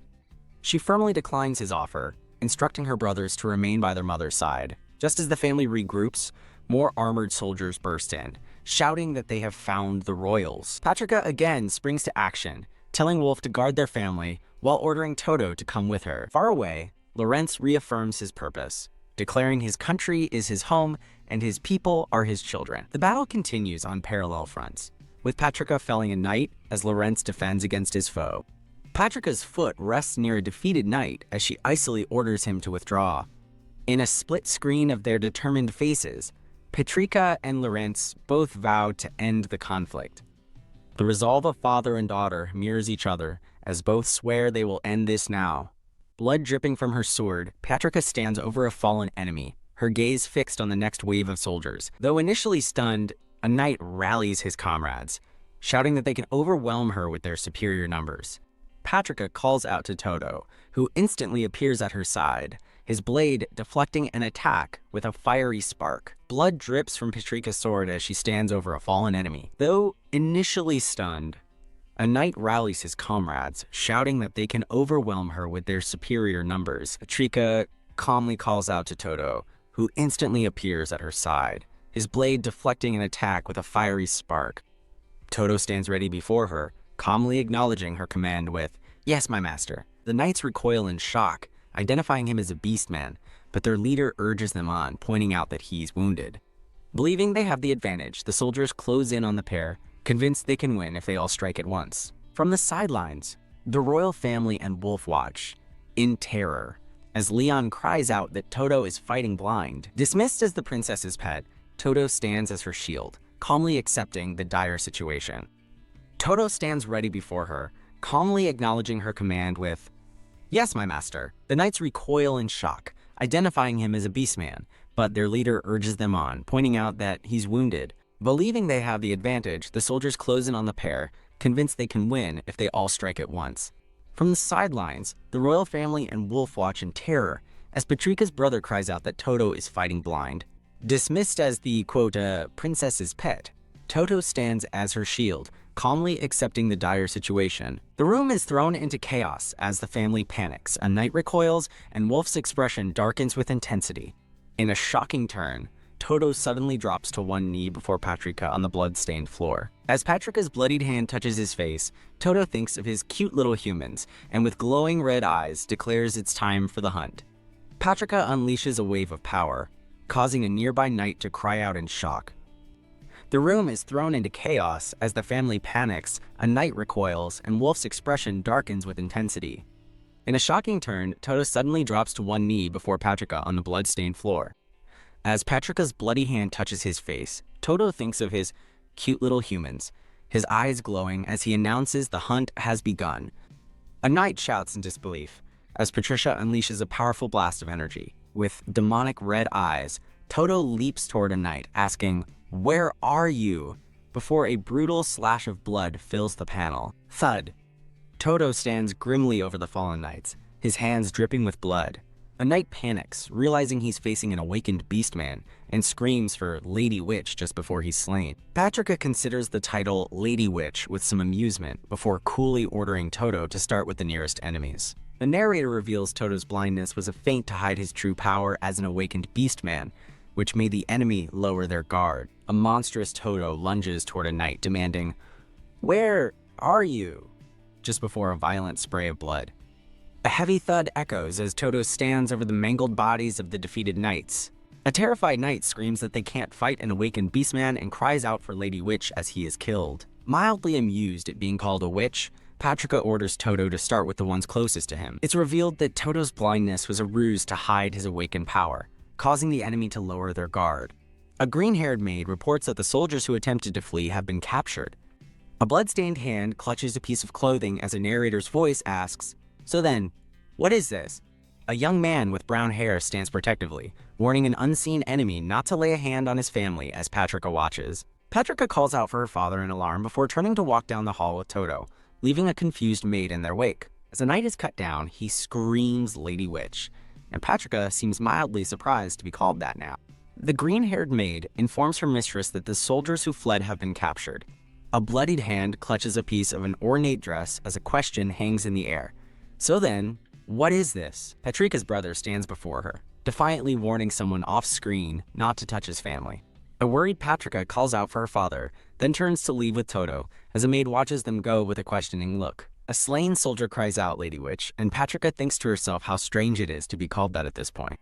A silent girl with glasses watches from the sidelines as Patrika and Toto depart. The scene shifts back to the duel, where Christophorus tells the disarmed Lorenz that it's over. Christophorus calls Lorenz arrogant for refusing to hand over the medicine, saying someone with eternal life could never understand his pain. Weakened on the ground, Lorenz can only utter Christophorus's name. As Patrika and Toto walk away down a grand hall, a quiet girl with glasses watches them pass. Back at the duel, Christophorus stands over a defeated Lorenz, declaring the fight over as the king's sword lies by the water's edge. Christophorus taunts Lorenz, accusing the arrogant king of not sharing the medicine for eternal life. On the verge of collapse, Lorenz weakly speaks Christophorus's name. Christophorus screams in agony as a gunshot hits his chest, and Lorenz dryly notes that his aim was off. With a pistol now in hand, Lorenz reveals he was aiming for Christophorus's throat. Clutching his bleeding wound, Christophorus glares at Lorenz in disbelief and rage. Lorenz presses the gun to his captive's chin, demanding to be taken to the source of the medicine. A gunshot rings out, and Christophorus screams in pain. From the ground, Lorenz comments that his aim was off. Holding a pistol, Lorenz reveals with a grim expression that he was aiming for his opponent's throat. Enraged and clutching his bloody wound, Christophorus glares at Lorenz. Lorenz presses the gun under Christophorus's chin, coldly demanding to be taken to the source of the medicine. A promotional banner features 2 illustrations of a purple-haired woman. A narrator explains that for a group of abandoned children, a regal woman they called Mother was their entire world. In a flashback, the woman affectionately pats a young, freckled boy on the head. The children believed Mother was someone kind to them, as she smiles with her eyes obscured by shadow. A young girl's reflection is seen in a dagger, as she vows they would do anything for Mother. Their devotion led them to commit fraud and even murder. A blood-splattered girl stands in shock before the towering, smiling figure of Mother. The terrified girl trembles, her hands and face covered in blood as she clutches the dagger. Mother pulls the blood-stained girl into a comforting embrace. The girl looks over her shoulder with a haunted expression while being held. Her fear transforms into a bright, blood-splattered smile as she clings to Mother. The children, whether abandoned by parents or the kingdom, were all the same. As a group of blood-stained children stand together, a narrator admits that they killed people. A woman with green hair thinks to herself how much her target has grown up. Years later, the girl, now a woman in a cloak, walks a dark alley, reflecting that Mother's kindness was only for children. A maid with curly brown hair stands alone in a grand hallway, wondering how many years have passed and noting she's still lonely. A blonde woman with glowing purple eyes holds a sword to the throat of a hooded man named Wolf. Wolf tells the seated blonde woman that she is a special, supreme being who has no need of love. A maid with long black hair addresses a green-haired maid as sister. The black-haired maid whispers to her sister, complaining about their boring job. The green-haired maid agrees, as a red-haired man notes their only task is subjugation. The green-haired maid asks what happened to that man, explaining that Wolf is in a rebellious phase and snapping at the princess. Both confused by the term rebellious phase, the red-haired man scoffs at how old Wolf is, finding the idea gross. The green-haired maid claps her hands, focus on the job, as the red-haired man agrees, and the black-haired maid declares the target will be subdued. The green-haired maid stands calmly in a hallway beside the bodies of two defeated knights. Bloody handprints stain a stone wall leading down a dark corridor. A wounded blonde man in a royal uniform stumbles around a corner, clutching his side. Held at gunpoint by a man with graying hair, the wounded blonde thinks he underestimated the weapon's accuracy in combat.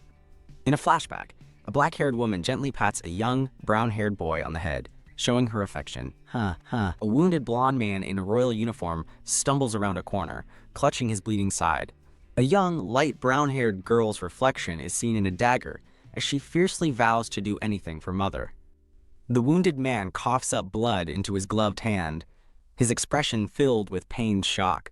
A memory of a royal family appears, identifying a blonde woman as Patricia, and two men as Leonhardt and Gilbert. The gray-haired man remembers a smiling woman in a field of flowers, identifying her as Julia. With a gun pointed at his captive, the gray-haired man addresses him as his friend. The narrative reveals the children's absolute devotion led them to commit both fraud and murder. Memory identifies the royal siblings, a blonde woman named Patricia, a blonde man named Gilbert, and a brown-haired man named Leonhardt. The terrified, blood-splattered, light brown-haired girl trembles, clutching the dagger. The black-haired woman pulls the blood-stained, light brown-haired girl into a comforting embrace. He admits that he understands his friend's feelings. He explains that their two kingdoms, Shinin and Omnis, were once one, and perhaps they could have understood each other. Leading his bleeding captive, he reveals they have arrived at the deepest part of Shinin. He continues, assuring his captive that he understands his feelings. He explains that their kingdoms, Shinin and Omnis, were once one, and perhaps they could have found common ground. The narration states that all the children, whether abandoned by parents or the kingdom, were essentially the same. Looking at an empty stone pedestal, the captive demands to know where the medicine is, but the gray-haired man tells him it doesn't exist. The man insists on revealing the truth himself. He confesses that the medicine never existed, and that neither he nor his family are immortal. His captor shouts in disbelief, demanding to know why he's still standing as if nothing happened. Gilbert demands to know where the medicine is, but the gray-haired man tells him no such thing exists. The green-haired maid with glasses thinks to herself about how much her target has grown up. Years later, a dark-haired woman in a cloak walks a dark alley, reflecting that Mother's kindness was only for children. The gray-haired man screams in disbelief, demanding to know why Gilbert is still standing as if nothing happened. Refusing to accept the truth, he grabs the man, screaming that it must be immortality. Bleeding from the mouth, the man holds out a blood-filled palm, asking if he truly looks unscathed. He calmly states, "I will die, Christophorus." The gun clatters to the floor as Christophorus stares in disbelief, muttering that it's impossible.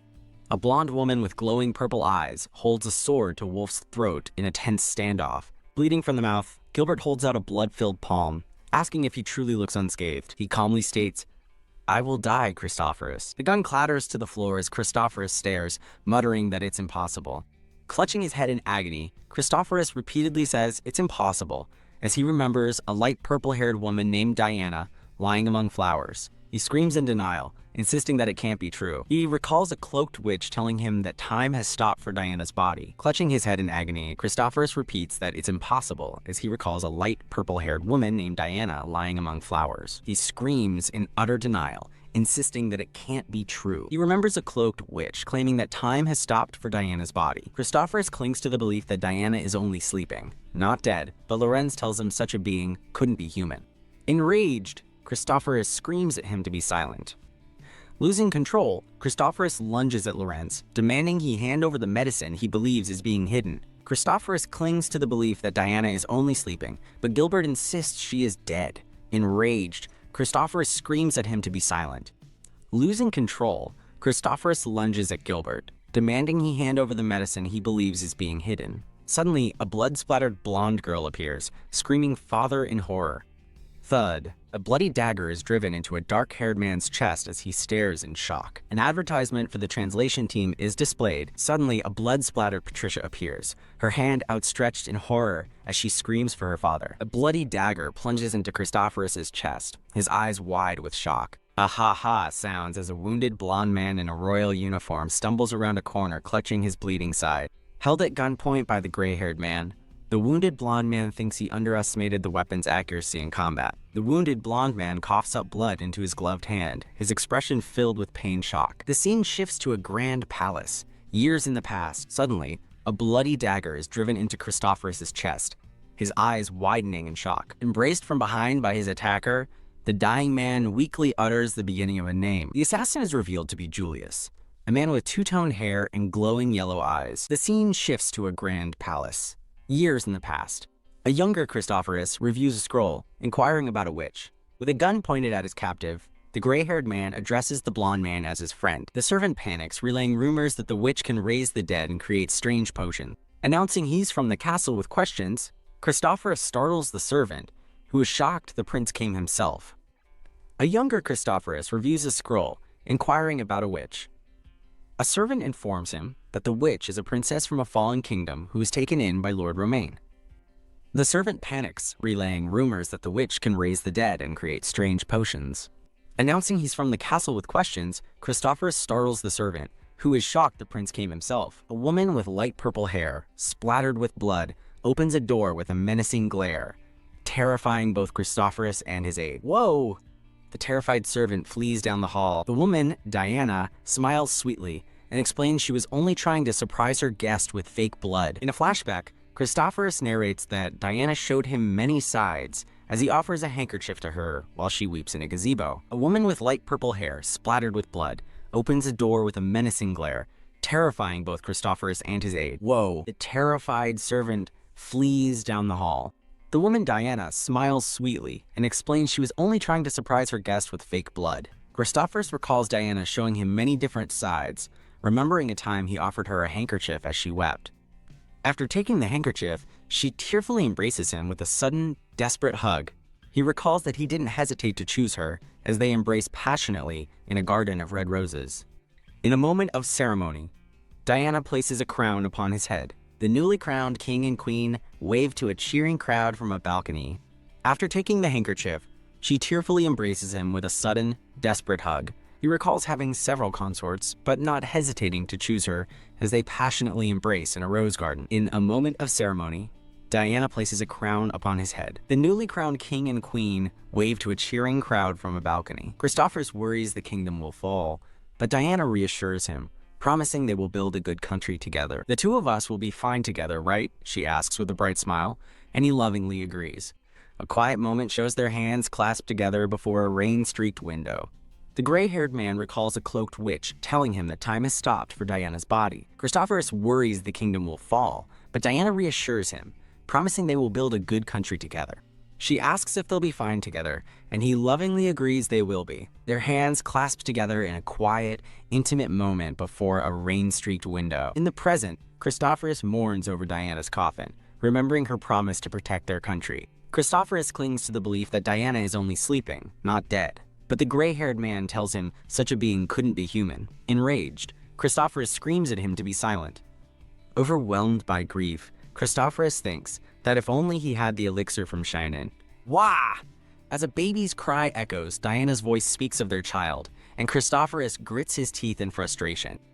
A crying baby disrupts the queen's funeral, and a distressed woman is ordered to silence it. In a final, heartbreaking memory, a dying Diana begs a weeping Christophorus to look after their child.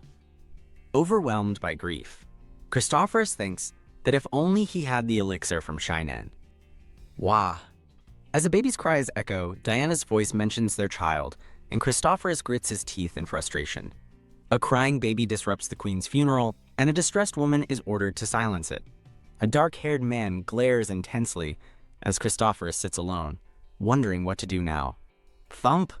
A brown-haired man is violently thrown to the ground by knights in a grand hallway. His face shadowed with rage, a dark-haired man points and gives a chilling order, off with his head. The brutal orders echo through a montage of bloodshed as countless heads are called for. A dark-haired man glares intensely as Christophorus sits alone, wondering what to do now. Thump! A brown-haired man is violently thrown to the ground by knights in a grand hallway. His face shadowed with rage, a dark-haired man points and gives a chilling order, off with his head.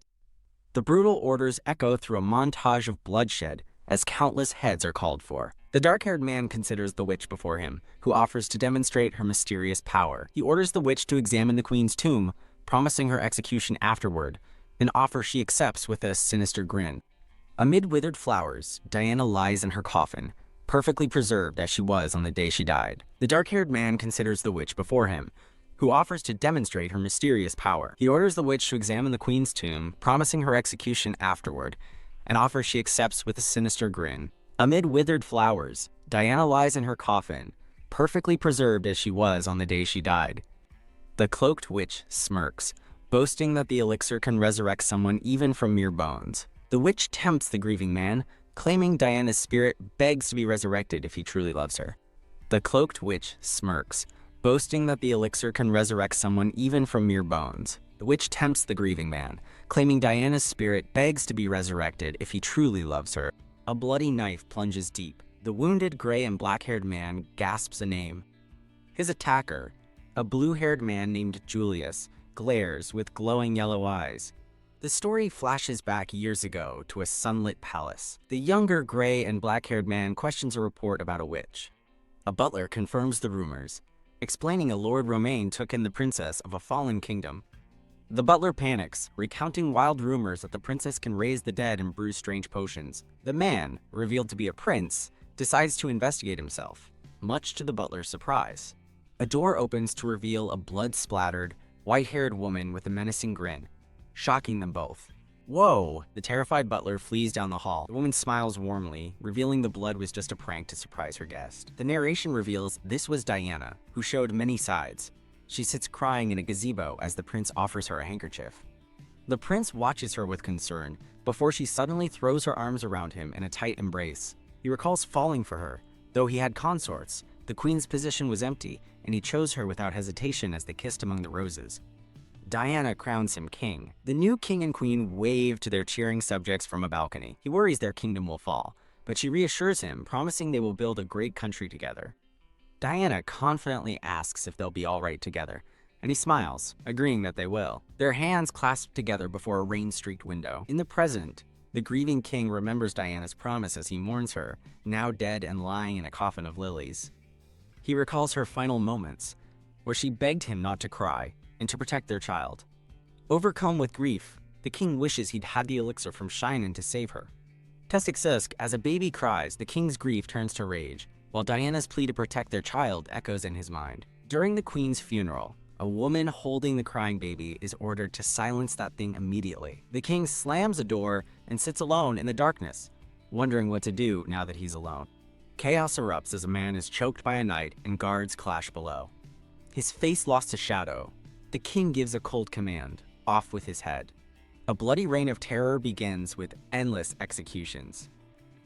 A mysterious hooded witch appears, offering to show the king her power as he wearily asks if she is a witch.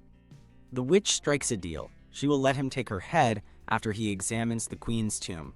Inside the tomb, Diana's body remains perfectly preserved among the withered flowers. The witch boasts that her elixir can resurrect someone from mere bones. The king sees a vision of Diana as the witch offers to bring her back to life, but only if he truly loves her. Flashing back 11 years ago, a woman with short white hair pulls down her hood, remarking she prefers a showy knife to think straight. She muses on how easily the king is manipulated, mocking the foolishness of love to a hooded companion. She smiles, thinking that destroying an entire country is surprisingly easy. Her thoughts are interrupted as she senses someone approaching. The prince silently watches her from behind a door. Back in the present, the king laments another failure, blaming the strange power of a foreign country. A dark voice offers a simple, brutal solution: slaughter them all. The white-haired witch embraces the king, whispering for him to forget hostages and just kill everyone. The witch throws her arms wide, laughing maniacally as she chants for a massacre. She explains with a crazed smile that the immortal bodies of the rival royal family will be useless once their false souls are shattered. The witch presents the king with the Black King, a dark sword named Mafutsu, meant to slay the unholy. She urges him to kill them all, then leans in for a kiss, demanding he love her. He agrees. The king resolutely accepts his dark path, agreeing to her plan. He approaches a woman in a purple veil, calling her Diana, and she looks up in shock. He remembers the real Diana's dying wish for a miracle, for even the smallest chance. He kneels before the veiled woman, kissing her hand and vowing to see his love once more. Holding a glowing orb, the king steals his resolve, ready to do anything for that chance. A blonde-haired man excitedly announces his father is assigning him a knight. In a grand hall, a woman begs his majesty to stop, as a white-haired man with an eye patch declares Alphonse is dead, and the king considers his own fate. The blonde woman with purple eyes states her wish to receive the corpse. Surrounded by skeletons, the king laments killing his people, retainers, and even his own son. He remembers Diana, whispering that everything he has done was for her. In a beautiful memory, he stands with Diana among lilies, thinking he can endure anything as long as he has her. Diana holds their newborn child, telling him that his father and mother are happy to see him. The baby sleeps peacefully, his name revealed to be Julius. Drip. In the darkness, blood drips from a knife held in gloved hands. The king gasps in shock, stabbed from behind by his son Julius. With tears streaming down his face, Julius cries out to his father, resolving to end things before a final, bloody slash. On a moonlit balcony, a woman with braided brown hair bids a final goodbye to the Black King. Her expression twists into a crazed rage as she screams that he should have chosen her after she showed him a dream. Adjusting her glasses with a sinister smile, she asks if he feels the same way. A blood-splattered blonde woman clutches her chest as a voice calls her my dear little sister, Patricia. A gray and purple-haired maid, her face obscured, declares it a shame. The white-haired witch's piercing blue eyes narrow as she muses she'd grown fond of the maid's face. As Julius and the blonde woman stand over the dying king, a voice condemns him, saying his foolish love will be his ruin. The king's yellow eyes stare blankly as he lies bleeding and defeated. He remembers Diana's gentle touch as she asked him to love their son Julius. She smiled warmly, adding that he should love Julius, just as he had loved her. His life fading, the king looks up at his son and weakly asks if it's really him. As onlookers watch, the king realizes Julius was alive after all, and a man with black cat ears remarks that Julius looks exactly like his mother. A flashback shows a young Julius crying behind golden bars, asking why he has no mother and why his father does not love him. Sobbing alone, the young boy can only ask, why? The narration explains he came to believe he no longer needed his parents' love and had accepted it. Yet as he looks down at his dying father, that past acceptance is shattered. The king calls his son's name, and Julius cries out in anguish, asking why his father won't let him hate him completely. The blood-stained blonde woman, Patricia, gives a faint smile as Julius leans his head against her shoulder. A single tear rolls down Julius's cheek as he closes his eyes in sorrow. Patricia gently takes his hand, covering it with her own bloodied one. She looks at him with resolve, telling him to go and sit on the blood-stained throne. Her hand suddenly goes limp and falls away, causing Julius to scream for his father in a panic. A final, beautiful memory of Diana's smile fills his mind. As white petals fall around him, the king's last thought is of his beloved Diana. A woman in a purple veil sits upon the throne, the veil lifting to reveal glowing, ethereal eyes as she fades away. The throne now sits empty, draped only in the woman's forgotten veil and dress. In a memory, Julius and Patricia stand together as a dark thought notes that it looks like he's losing. The thought continues, questioning if that's true, as a pair of hands holds a pistol. The white-haired witch declares this a turning point in history, and asks a hooded, haloed figure to help fate along. With a sharp gesture from the witch, a blast of power strikes a man aiming a pistol. The hooded figure, with a golden halo, stands solemnly beside an empty throne in a celestial hall. The man with cat ears, Toto, sits stunned, realizing why the attacker came as the pistol smokes on the ground. Patricia is shot through the chest, grimly thinking her rescuer will never make it in time. Julius and a blonde man stare in horror as the smoking pistol drops. Bloodied but defiant, Patricia glares forward, undeterred by her fatal wound. Julius recoils in shock, screaming Patricia's name. As Toto looks on in horror, the wounded Patricia weakly tells him not to make that face. Her gaze softens as she thinks to herself, "I'm fine, so." In a grand room, the white-haired witch sits before a chessboard, coolly holding a black knight piece over a defeated white king. The white-haired witch breathes out softly, her cheeks flushed. Later, she plays chess, declaring that no one can defy fate. Neither the prince nor the beast cub, both fated to die, could escape. With a sinister smile, she adds that not even a life never meant to be can resist. As a lone white king stands surrounded, she muses on who could possibly resist fate. She smirks, thinking it would be her, but a hand suddenly stops her move. A voice tells her she can't. The hooded figure with a golden halo commands her to obey the rules. Haha. She laughs, agreeing, and notes that they have become more human lately. He smiles wryly, asking if she could go a little easier on them. She poses a cold question. Does one think about how hard they press when crushing an ant? He bursts into laughter, admitting she's absolutely right about that. His expression hardens as he states, that is precisely why this won't do. He holds the unconscious Patricia in his arms, calling her an important piece. The witch watches him, realizing he cares for that human. He kisses Patricia's head, calling them his precious children, as the witch looks on from her throne. Ugh. She clutches her head in anguish, wondering why it hurts so much to be unloved by the one she loves. Clenching her fist, she wonders if he feels that way too. A white knight chess piece, the child of the beast, rests in her palm. Patricia awakens with a sudden gasp of shock. She looks around in a daze, wondering what happened to her. Glancing down at her bloody dress, she recalls being shot before blacking out. A voice calls out, asking if she is awake. The hooded man with the golden halo sits on a throne and greets her with a friendly wave. Bam! She lunges at him with a furious cry, determined to strike him down. He calmly tells her not to move so suddenly as she trips and falls flat on her face. She collapses onto a floor littered with shattered crystal restraints. The man tells her that her existence is currently extremely unstable. He explains it's because she was killed by the witch. He thoughtfully confirms his previous statement. Patricia glares up at him as he asks her about the reason she was born. He asks if she knows the story of stacking stones on the riverside's bank, a metaphor for futile, endless labor. When she doesn't answer, he dismisses the question. He explains that continuing a task with no end is torture, recounting how he created and nurtured the world like a garden. Surrounded by stuffed animals, she listens as he calls himself the world's gardener. He admits, however, that he eventually grew tired of the task. He reveals he abandoned the world, leaving Patricia speechless with shock. He lists the feelings he cast away: hope and despair, longing and disappointment. Before his throne kneels the witch, born from the things he cast away. He reveals with a slight smile that the witch is his own daughter. He explains his daughter hates him and seeks to destroy his world, leaving Patricia to look on in horror. That's when he noticed Patricia, her extraordinary ability, her nature, and her prayer from a pure sinner willing to kill a god. As a city burns, he recounts how the witch infiltrated countless nations to bring them to ruin.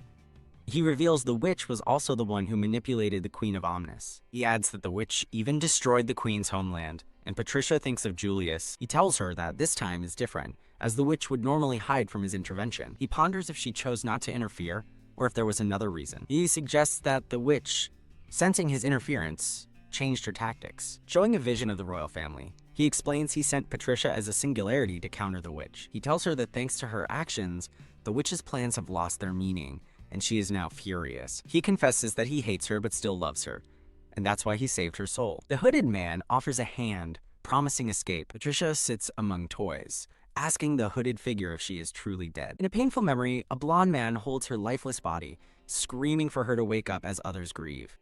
The blue-haired man and Toto recoil in shock and sorrow. The hooded figure shows Patricia a vision of her loved ones mourning her death. Enraged, she shatters a crystal restraint with a powerful punch, screaming about her weakness. She begs him to save her family, flashing back to their unbearable grief and inability to recover from her death. With tears streaming down her face, she pleads with him to completely erase the existence of the daughter named Patricia from their hearts. Looking up from the floor, she firmly agrees to the plan. A beautiful memory shows Patricia happy with all her loved ones as she apologizes for her selfish wish. As he agrees to grant her desire, she closes her eyes amid a swirl of glowing blue petals, accepting her fate. A single blue petal drifts past a gilded picture frame. The frame holds a picture of a baby, presumably a young Patricia. The full portrait reveals a happy family, her beloved people, now destined to forget her. Back at the scene of her death, surrounded by loved ones, she thinks that it's all her fault. Toto recalls holding the pistol, believing he killed her with his own hands. He screams in agony, convinced that he is the one who killed Patricia. The blue and white-haired man furiously grabs him, telling him not to kid himself. He shouts that someone like Toto could never have killed Patricia. Toto angrily retorts, questioning if that is supposed to make him feel any better. As their confrontation escalates, the blue-haired man begins to question Toto's behavior. A woman's sharp voice cries out, telling them to stop. The brown-haired woman holds Patricia's body, calmly reminding them where they are. With a tearful smile, she looks down at Patricia, asking if she is finally free from pain. The blonde man sobs into the brown-haired woman's shoulder, overcome with grief. Two other men weep, as a mother's silent pain fills the air. A ghostly young Patricia watches her father embrace her mother, thinking his name. The apparition of the young girl embraces her grieving parents as her older self looks on sadly. Bam, a hand reaches out, interrupting the spectral vision. The brown-haired woman awakens suddenly, wondering who it was she just saw in her dream. She remembers seeing a girl with a blurred face in a rose garden, and questions whose dream it was. As the scene glitches, the hooded figure states that her family has now forgotten her. He confirms that every trace of Patricia von Anneke has been erased, asking if this is what she truly wanted. He looks down upon her, calling her the daughter of a great sinner. Patricia looks at him, noting that his statement came from him. She shrewdly deduces that since the witch is his daughter, she must be able to predict his every move. With renewed determination, Patricia clenches her fist and declares she will strike the witch herself. Confident the witch will be off guard, she asks God to resurrect her just as she is now. He questions if she can endure being erased, showing her a vision of a desolate life on the streets. Patricia scoffs, reminding him she has lived that life before and that her memory of love will persist even if her family's does not. She declares her love will never vanish, and the hooded man looks on in surprise. Ah ha ha. He bursts into loud, unrestrained laughter, startling her. He touches her forehead and asks if she is ready. With a brilliant smile, she confirms she is. They shake hands, sealing their pact. The scene shifts to a beautiful castle overlooking a garden of red roses. A baby with blonde hair and purple eyes awakens with a horrified thought. She's a baby again. She panics, realizing with dawning horror that she has been reincarnated as an infant. Recalling her death and God's promise of resurrection, she realizes this was not what she expected. Her mind screams in utter disbelief, "I'm a baby." As she recognizes the familiar feeling, she furiously realizes that God must have tricked her.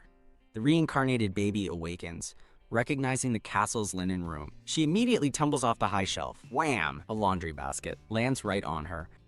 She groans. Frustrated with her clumsy baby body, a maid enters, annoyed by the messy basket. As the maid complains, the baby panics, trapped. An empty laundry cart sits nearby. The baby hides in the cart as the maid wheels it away. She reflects on God's words as she sees her mother, recalling how he repaired the timeline after erasing her. A faded memory shows her original, happy family. In the new reality, the family portrait is complete without her. She realizes Shinan was never invaded by Omnis. She wonders if her friends vanished from the world too. She stares into a lavish but empty bedroom. She wonders if this room, now occupied by others, was once hers. This is a world where Patricia von Anneke never existed. She worries about the fates of Debolis and Julius in this new timeline. A horrific vision of a bloody figure makes her fear for Toto. She fears the worst. Toto is still a slave. A shadowy figure enters her room at night. A familiar voice calls out, and as a bright light fills the room, a hand reaches for her. The figure suddenly grabs her and lifts her from the crib. Tears well in her eyes as she recognizes the person.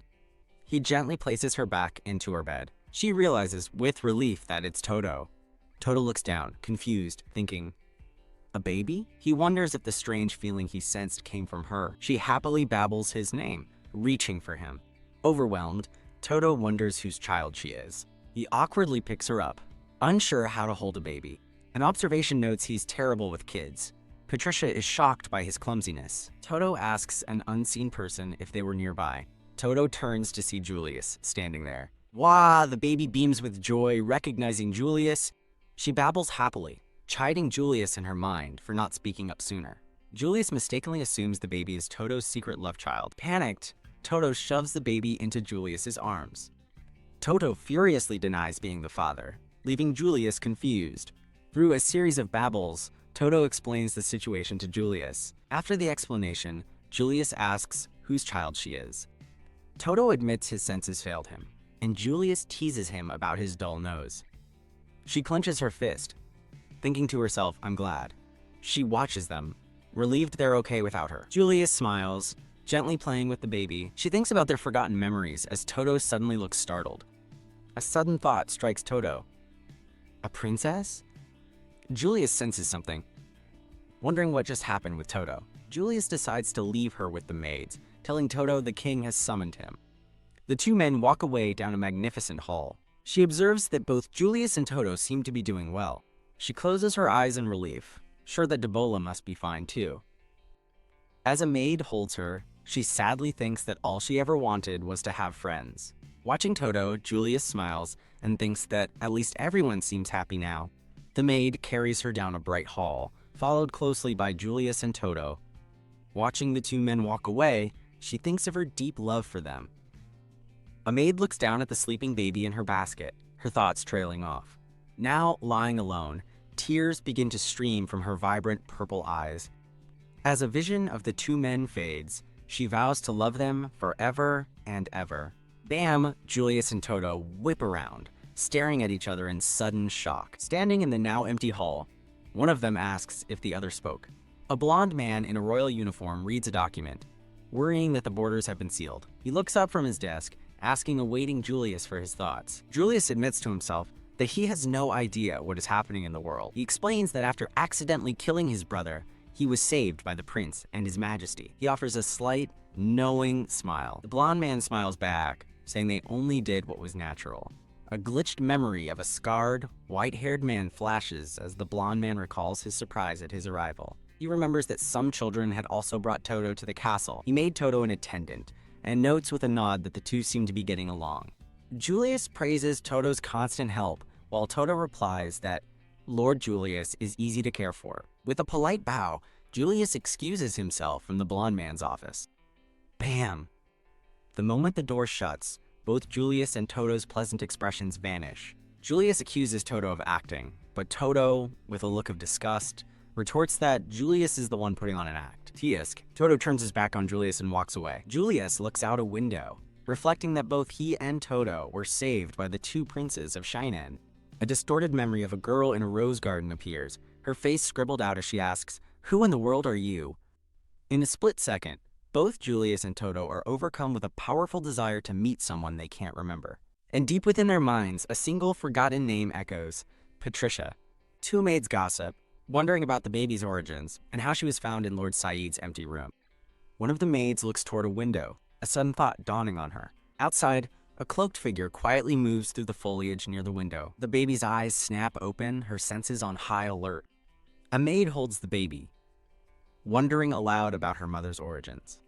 The maid looks concerned, realizing they don't even have any milk for the infant. Wah! Suddenly, the baby begins to wail uncontrollably. Panicked, the maids wonder if she's crying for milk, as one promises to run to the kitchen. The two maids hurry out of the room together to fetch milk and a towel. The moment they're gone, her crying stops, and she begins crawling with determination, ready to make her escape. Thinking it's time for a little cleaning, she reveals a sharp pin clutched in her tiny hand. Night descends, blanketing the majestic castle in starlight. Two assassins peer through a window, one confirming that the castle has settled down for the night. After slipping inside, one complains about their troublesome job, while the other asks if the room is unused. As the baby listens from the shadows, they note the thin security and that their target's room must be close. She instantly realizes the presence she sensed earlier was them, and that their target is Julius. One of the assassins freezes, spotting her on the floor and muttering in confusion, "A baby?" The two men wonder why a baby is in the castle, speculating she could be a prince's secret child. But the masked assassin's eyes narrow as he reminds his partner of their orders. Eliminate any witnesses. With a wicked grin, the other assassin draws a dagger, deciding to kill her quickly before she can cry. Across the room, the baby sits frozen, not moving an inch. An assassin suggests throwing it off a cliff, but his masked partner below suddenly freezes in shock. The first assassin lies bleeding on the floor as the baby stands over his defeated body. The surviving assassin looks down at his fallen comrade, confusedly asking what happened. Holding a bloody pin, the baby thinks she'd regret leaving anything undone. The assassins stare in terror. The hooded man shouts in disbelief as the baby turns to face him, radiating an unexpectedly menacing aura. She notes this one is tougher than the first, as the assassin clutches his leg and cries out in agony. Blood drips from the assassin's mouth as he trembles. The baby watches him, unmoved. He calls her a monster, but she internally scoffs at being a cute baby and vows to protect Julius.